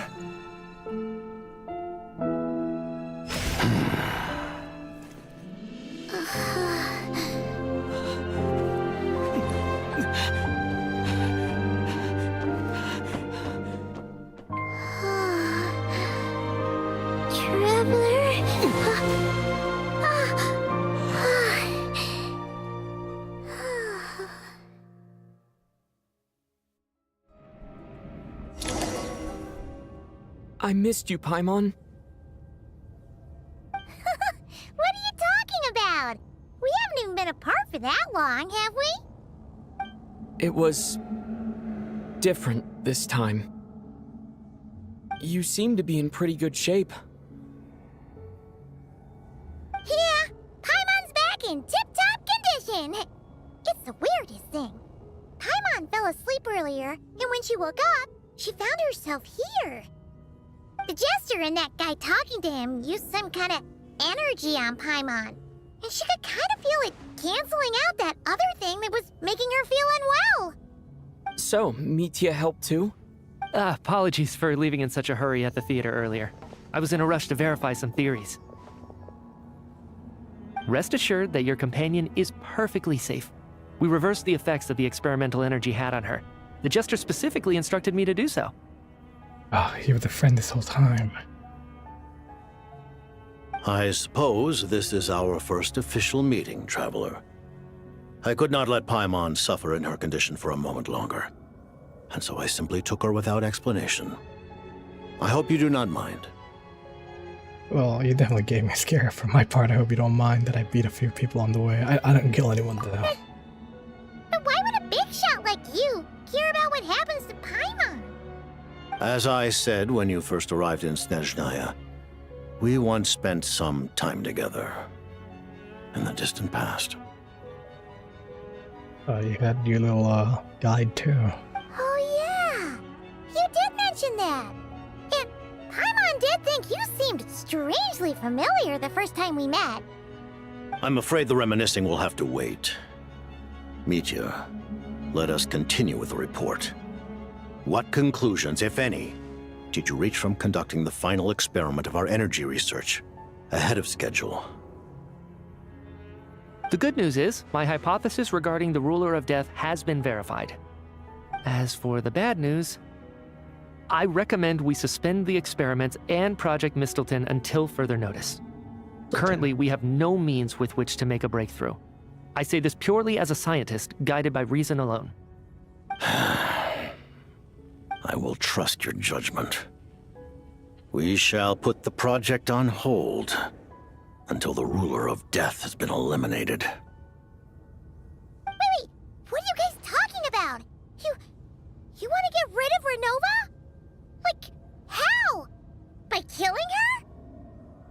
don't know. By whatever means necessary, so long as it removes the threat she poses to us. Until then, everything we do will be in vain. After what just happened, I've ascertained Renova's goal. Or rather, the trigger condition for the Curse of Death. Okay, let's hear it. To prevent you guys from making that weapon. What she's doing is blocking Snezhnaya's technological progress, preventing us from possessing any means with which to threaten the heavenly principles. Just like the little lapdog she is. So, any ideas, research, or experiments that lead to technological progress can trigger the curse. Just now, for instance, I was set to launch a final phase energy experiment ahead of schedule. If the experiment was successful, we could have achieved a crucial breakthrough. As expected, though, the moment the experiment began, all the researchers, technicians, and witnesses died from the curse. All that effort, not to mention the energy and materials we relied on Project Stuzha to gather for us, went to waste. In the How are end, you reviving them? nothing was gained. Does that mean something similar happened when we were at the theater? That's right. During the performance, I thought of an important breakthrough regarding the experiment, and wound up dragging everyone into this. So the nature of the curse seems to be something like, when moments of technological progress occur, all life in the vicinity is taken away. What a violent method. Of course, that meant the curse was normally limited to the Armory Palace. Since outsiders are forbidden from entering, this mass death phenomenon went unnoticed. Until Odette came along. I believe she was the first witness. The Curse of Death was triggered just before she infiltrated the Armory Palace that day. But you mentioned something about a final stage experiment. Doesn't that mean you've actually made some progress? That's right. Even with the gods locking certain key components out of reach, humanity can still advance technology in incremental steps accumulated over time. But, as I'm sure Renova anticipated, even incremental progress has its limits, a point where the truth you're seeking must be put to the test in an experiment. You mean the experiment you were just about to do? Yes, we were at a critical juncture, a moment where the quantitative was about to translate into fundamental qualitative change. With this single experiment, we could have brought everything we've worked for to fruition. But now, after already being forced to fumble around in the dark all this time, it feels like we've truly hit an impenetrable wall. As long as Renova's Curse of Death persists, we won't be able to advance the experiment or obtain any results. And with Project Stuzha having been in effect all this time, at our nation's current strength, repeated trial and error is simply unsustainable. Only by eliminating Renova first will it be possible to continue advancing our plans. But she's the ruler of death! She can just kill whoever she wants, right? That's gotta be the scariest power ever! Is it even possible to beat her? We'll see. But one thing's for sure. She definitely can't just do whatever she wants. The best proof of that is me, standing here, very much alive. You're saying... Wouldn't it be easier to just kill all of us researchers for good? Why resurrect us over and over again? Why let us advance our technology to this point? So, you're saying even the ruler of death has limitations we don't know about? Exactly. And I think that's where the key to our breakthrough lies. Regardless, the ruler of death has always been an obstacle we must overcome. Indeed, we must face life, death, time, and space.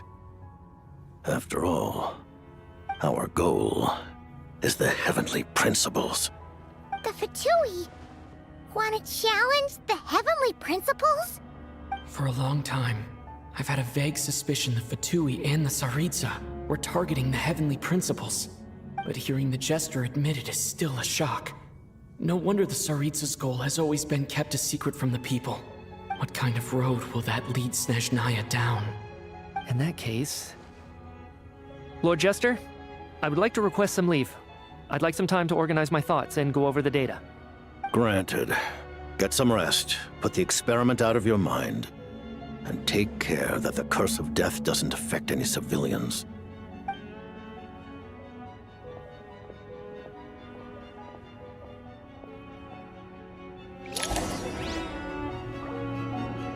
Hopefully give me a lot of info down to go to the list then. While there is yet time, allow me to offer you my hospitality, honored guest of Snezhnaya. Is it?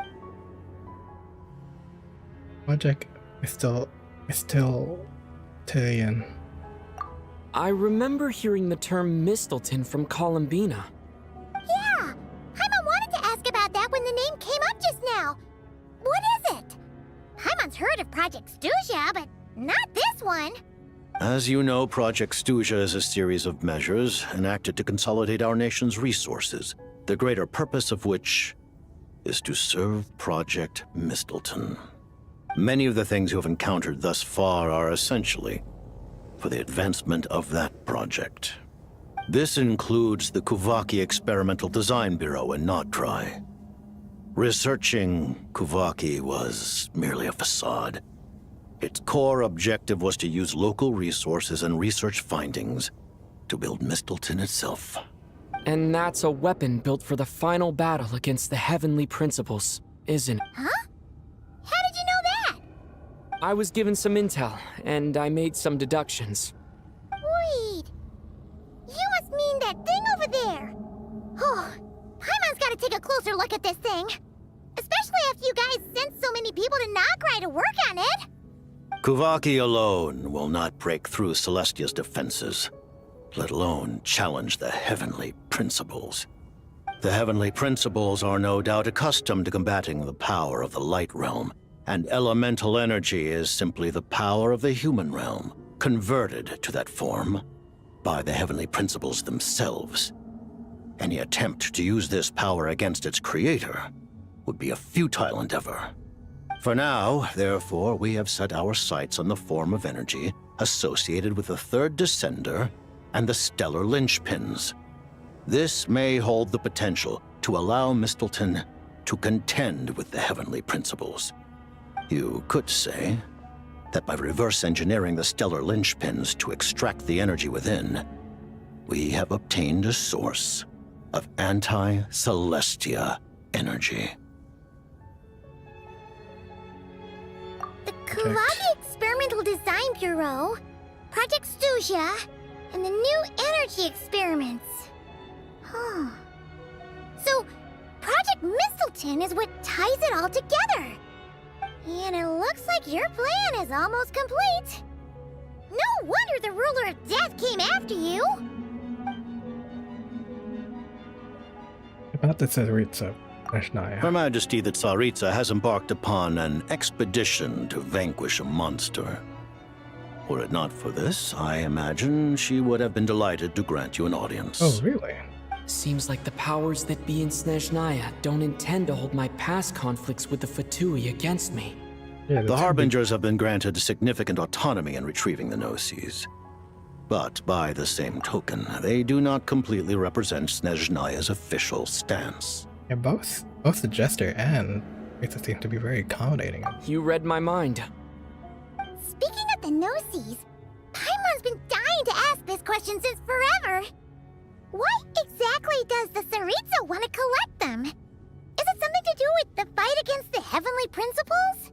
The Gnosis will undoubtedly serve as a key bargaining chip when she confronts the Heavenly Principles. Beyond that, you had best ask the Tsaritsa herself. I am not sure if this information is mine to disclose. What do you mean, not sure?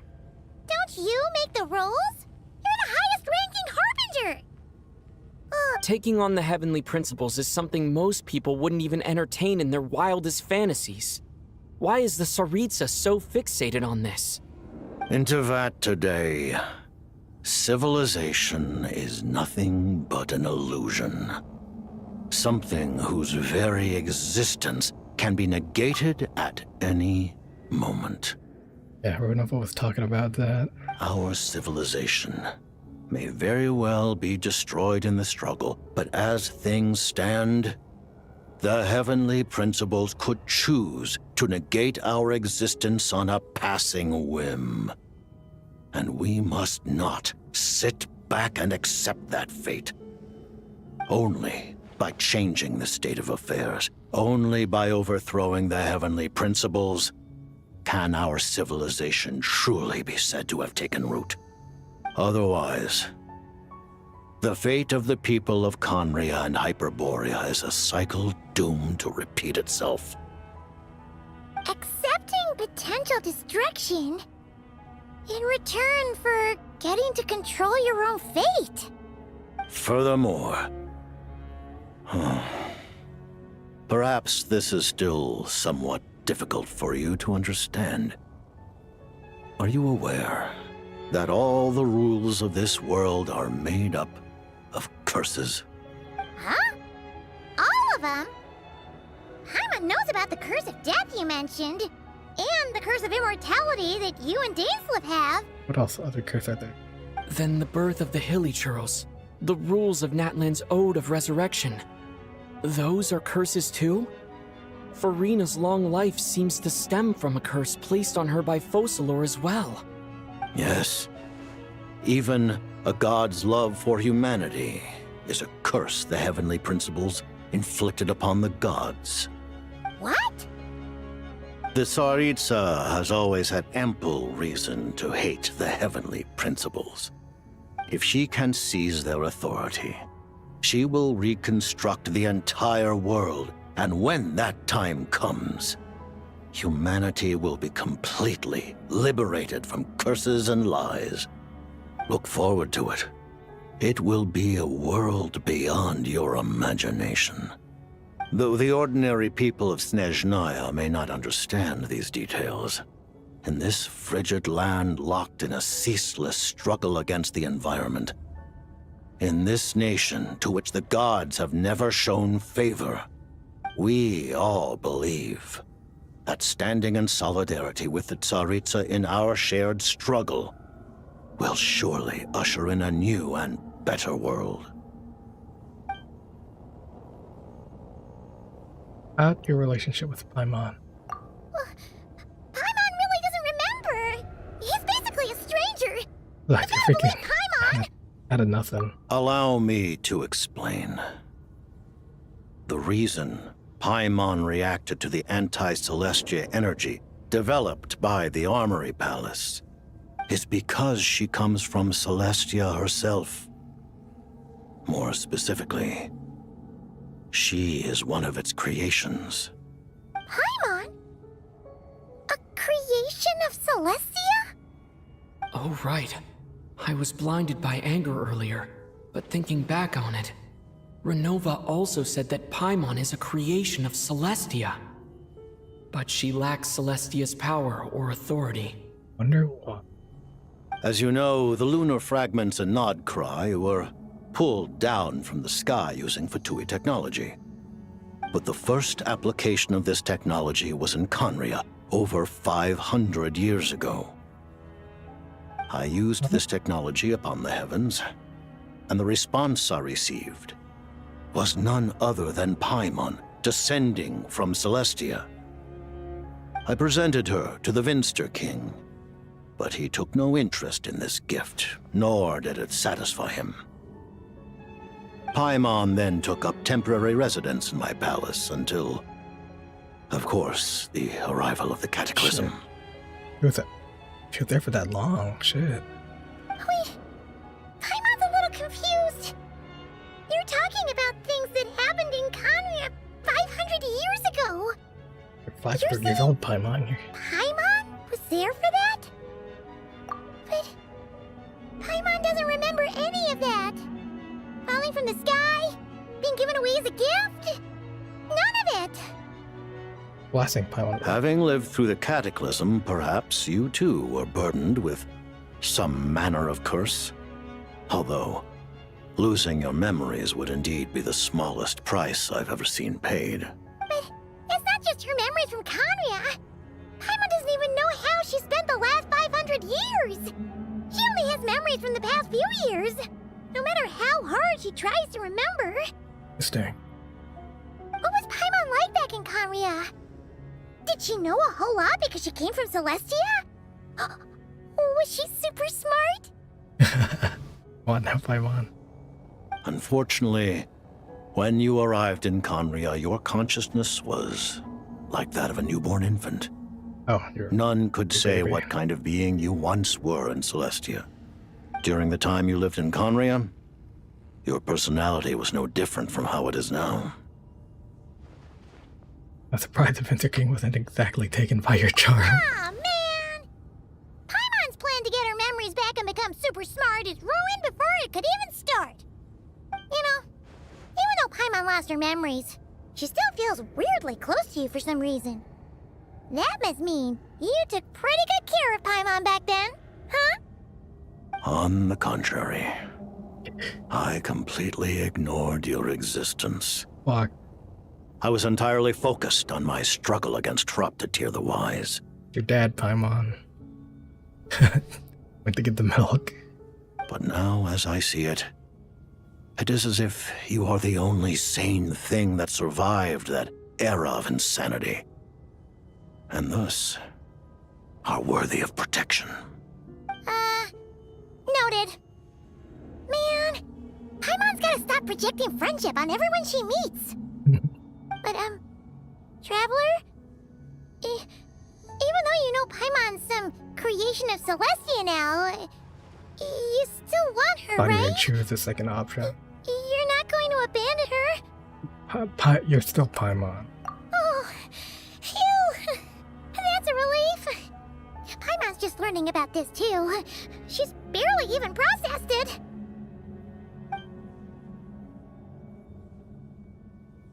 Yeah, that's it, I guess. Thank you for telling me so much. I'm a bit surprised, honestly. I'm surprised too. I didn't expect you to be quite so transparent with me. I like your lore drops. Given the circumstances, the Fatui need not hide anything from our allies. Allies? To advance Project Mistleton, we must first resolve our issue with the Ruler of Death. And if I presume correctly, you have no intention of letting her actions go unpunished either. Yeah, do she's you? gonna keep going after Paimon, I believe. That's right. Ever since she said she intends to reclaim Paimon when we next meet, I figured reconciliation was out of the question. Against an opponent of this caliber, deliberating over our allegiances would waste time we do not have. We must join forces unreservedly with whomever we can, if we are to stand anything like a fighting chance. You're going to challenge the Ruler of Death? Just for Paimon? But Paimon's only... Back down when it comes to you, my buddy. Thank you! Oh, gee! Now Paimon doesn't even know what to say! Anyway, Paimon's super touched! The Tsaritsa will return in triumph in short order, and the Fatui shall hold internal discussions regarding the enemy. Got it. Thanks for your help with Paimon. I'll be sure to look after her for you. There was just one other thing. Well, it's just a request, really. Paimon really wants to see what this Mistleton thingy you're gonna use against the Heavenly Principles looks like. Of course, Paimon knows it's top secret and stuff, but she just had to ask. It's okay if the answer's no. Certainly you may. What? Oh, for real? Actually, maybe it's best not to. What if her Nova suddenly pops up again?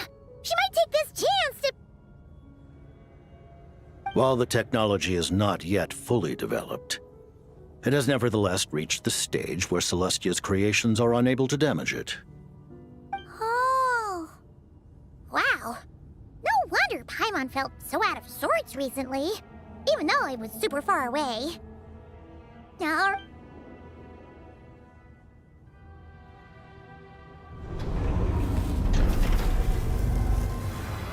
Shit. Oh, that's this fucking fear that's on the trailer.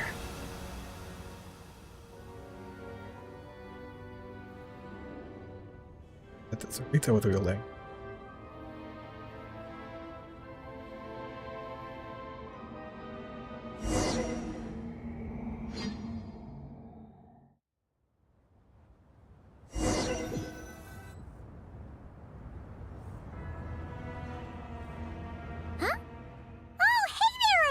Sorry for ditching you, Dad. Paimon? You're okay. Thank goodness. You look well. Have you recovered? Long story short, yep, Paimon's all better. What are you doing here? That's right. When I woke up, I wanted to go in after you, but the guards had woken up as well. It would have been tough to take them on alone, and there was no easy way to sneak past them. So, I returned the way I came and waited for you here. It was thanks to you that my soul found its way back to my body so quickly. Thank you. Huh. That actually worked? Nice. I just figured I'd try my luck when that ominous feeling struck me. Really, you should be thanking this thing instead. Anyway, and now that things here are all taken care of, I have other things I should get back to.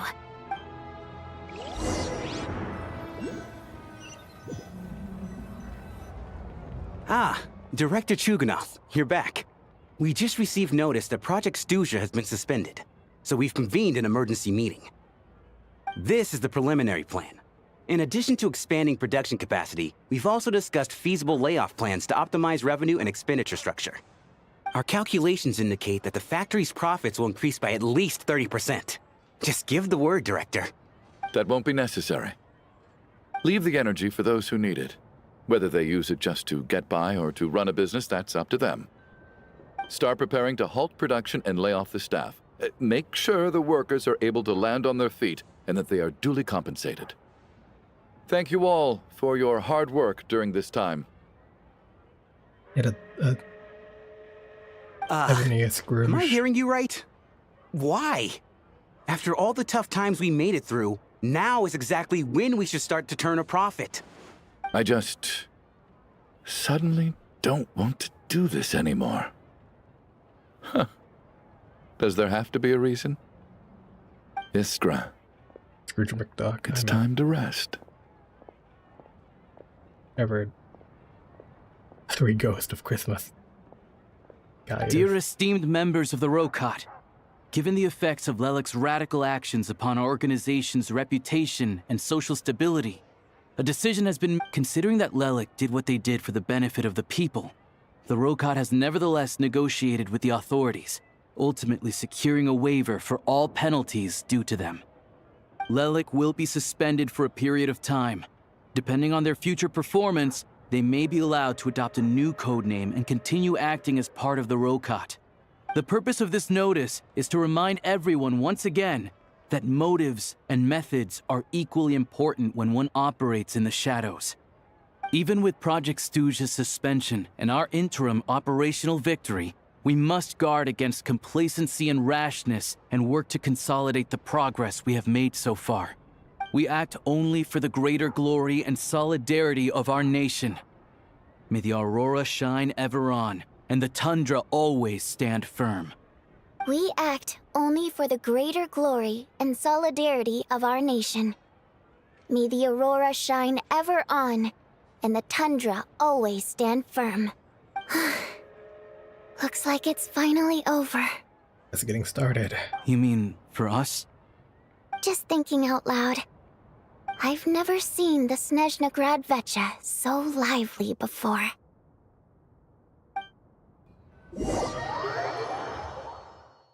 I never once thought I'd come here. But I understand everything now, Rosaline. Fuck.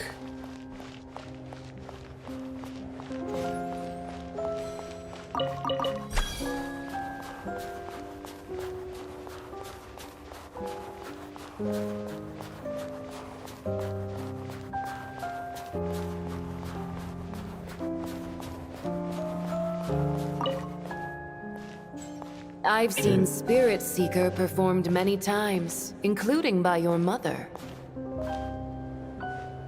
Why do you bring that up all of a sudden? Even though the choreography is always identical, every dancer finds a way to make it her own. This year, Dora.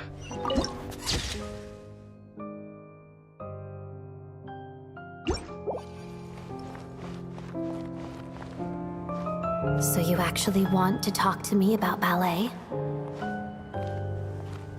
I just think it would be a pity if the dance was lost to history. She didn't teach it to you, did she? That was an unusually subtle taunt for you.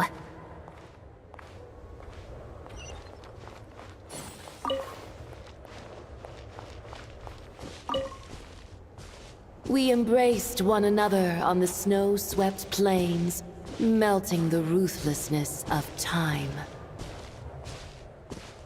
But when our bodies, in pieces, are cast to the winds, what of our love will remain behind?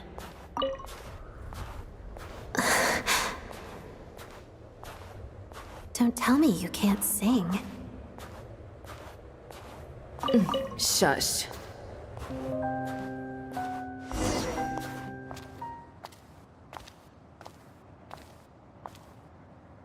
I understand her hatred. The Fatui robbed her of the life she should have had. I never opposed her dancing. Yet still I became an enemy of her ballet. I'll just keep my distance. Many despise me. I'm used to it. You're certainly not one to shy away from confrontation. But children, they need a different approach. I'm hardly the most maternal figure. I would argue. Yet, she is a child. In my experience, while a father commands authority, he must still yield to love. You should tell her what you think about her dancing.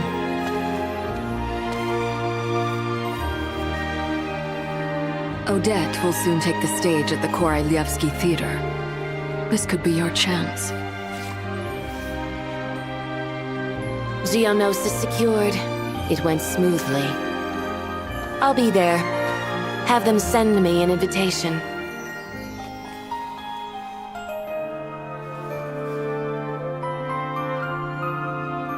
Sadly, things didn't work out. Her final words are inside that block of ice. This? Aren't these for monitoring her subordinates? Not yours. This one isn't her witch's flame, but my two worlds' flames. The two worlds' flames can burn away memories. It was my parting gift to Rosaline.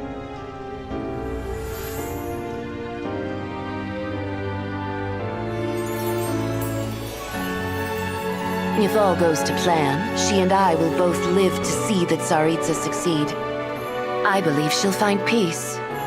But if anything happens to me, she needn't follow in my footsteps. The cryo-energy will fade away in time. Then the two worlds' flames will burn away all memories of the Fatui. She'll be free to dance. She deserves this. I will handle the aftermath. The choice is yours, child.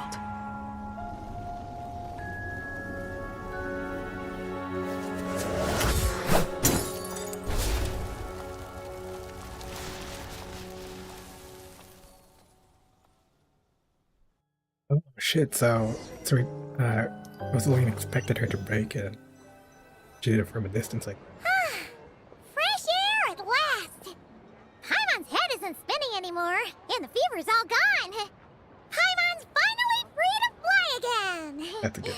Oh, it's nice to finally know where Paimon came from, too.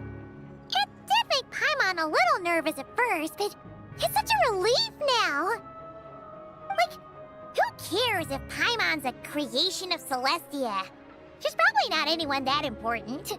Probably just the fairy of food and fun or something. And like you said, this doesn't have to change anything between us. You're not gonna just... Hey, hurry up! Why are you walking so slowly? Energy. You've spent the last few days lying in bed and stuffing your face. I didn't think you'd be able to fly this fast. Says who? Paimon's as agile as ever. They don't call her White Floaty for nothing. Paimon originally wanted to check out the bookstores in Snezhnaya, but she's more in the mood for flying around right now, so let's save that for later. Wait, they've got light novels from Yai Publishing House here too. Huh? And this is Paimon's favorite mystery story from Fontaine! Wow! They got a sequel! The local Snezhnaya books look pretty interesting too, but also kinda heavy. Not the easiest things to look around. I thought you were in the mood for flying around. Paimon can read while she flies. Hey! Look at these two dolls! Which do you like better? They're both good. I'm kind of liking Odette more, but I really like What You Need. Alright! Boss, we'll take both. Paimon will have the other one. Oh, I thought we were only getting one. All right, fine. I'll pay. There you are. Thanks for visiting. Paimon will grab this and then... Huh? Huh? Huh? How many layers does this thing have? And what are you laughing at? Huh. You knew all along, didn't you? A whole bunch of people are gathered over by the plaza. Hey, look! That looks like Tartaglia! Hey, Tartaglia! I know that voice. Of course. If it isn't Paimon and my old comrade. You're looking well, Paimon. Yeah! The jester knew I was wrong and fixed Paimon right up! Thanks for sending someone to keep Paimon safe, too. Oh, yeah. About that. That was kind of embarrassing. Who could have known that our director would go looking for you in person? Oh, right. Let me introduce you. This is my little sister, Tonya. The real time. Fuck. Mog the fuck out of you, child. Hello. Firstly, I'm really sorry about my brother. Sounds like he's caused you no end of trouble. Hey now, why'd you have to start with that? Not that it isn't true, of course. So she's the real Tonya. She said you two didn't manage to meet up at the theater. She waited ages for me, and when I didn't show, she got a little worried and went outside. You didn't tell Tonya I'd be going in your place? I know, right? He didn't bother to say a word to me. I searched up and down the city for him, and he only told me about it when I finally caught him at the gates of Glupov. I've been rushed off my feet lately, so I didn't get the chance to go home. I just figured the Traveler would fill you in when he got there. Well, the snow was bad, and you're never late. So I was really worried about you. How was I supposed to know that you'd stood me up? Good thing you didn't go, though. I'm sorry, Tonya. I really am. I'll make it up to you somehow. Just... please don't tell Mom and Dad. Although the mix-up led to a series of misunderstandings, it's probably for the best that the real Tonya didn't get caught up in that mess. Besides, it's obvious that Tartaglia isn't usually one to break a promise. He only gave his ticket to me because he had to look into Lelik. Really my fault for being late. No, it's fine. It just meant I didn't get to see the show in the end. By the way, what did you think? You were one of the first people to see it, you know? I would say... the best is yet to come. Huh? What kind of review is that? Hey, look!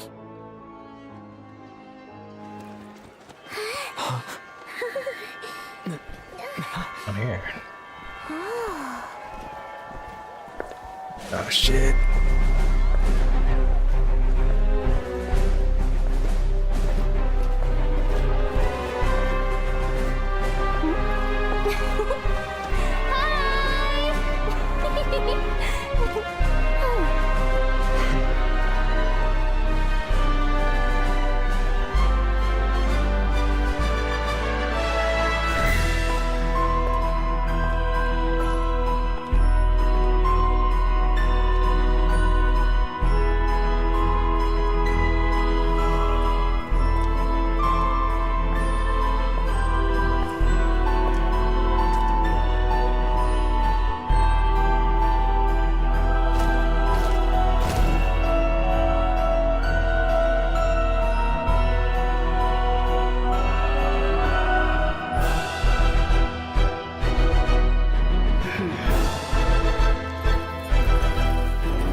I guess that's it for...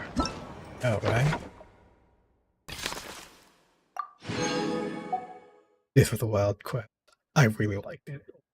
White curtain.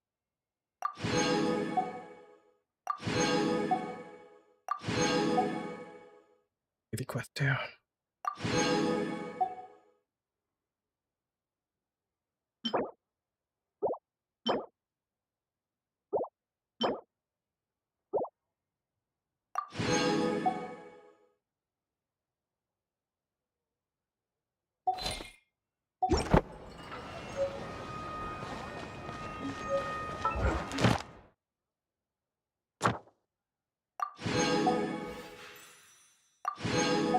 Save my pools.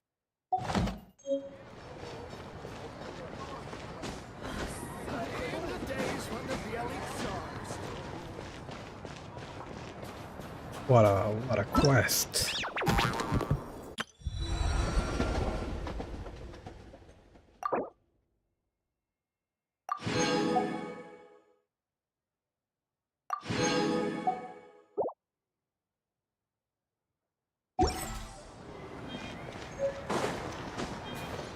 Now I'm gonna be doing all these quests from Bob, I think.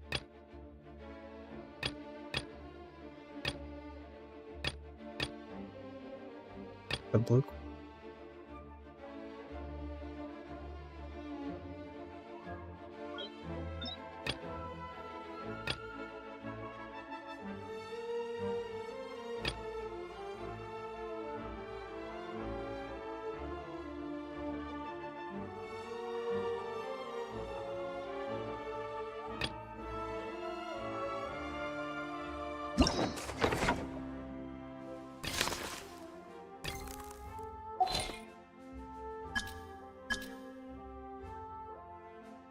I only really like playing the Argon quest.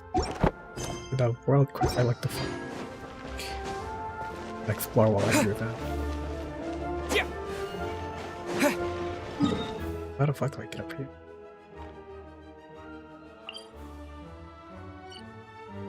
Oh, I'll figure that out. Play off stream. That's it for today.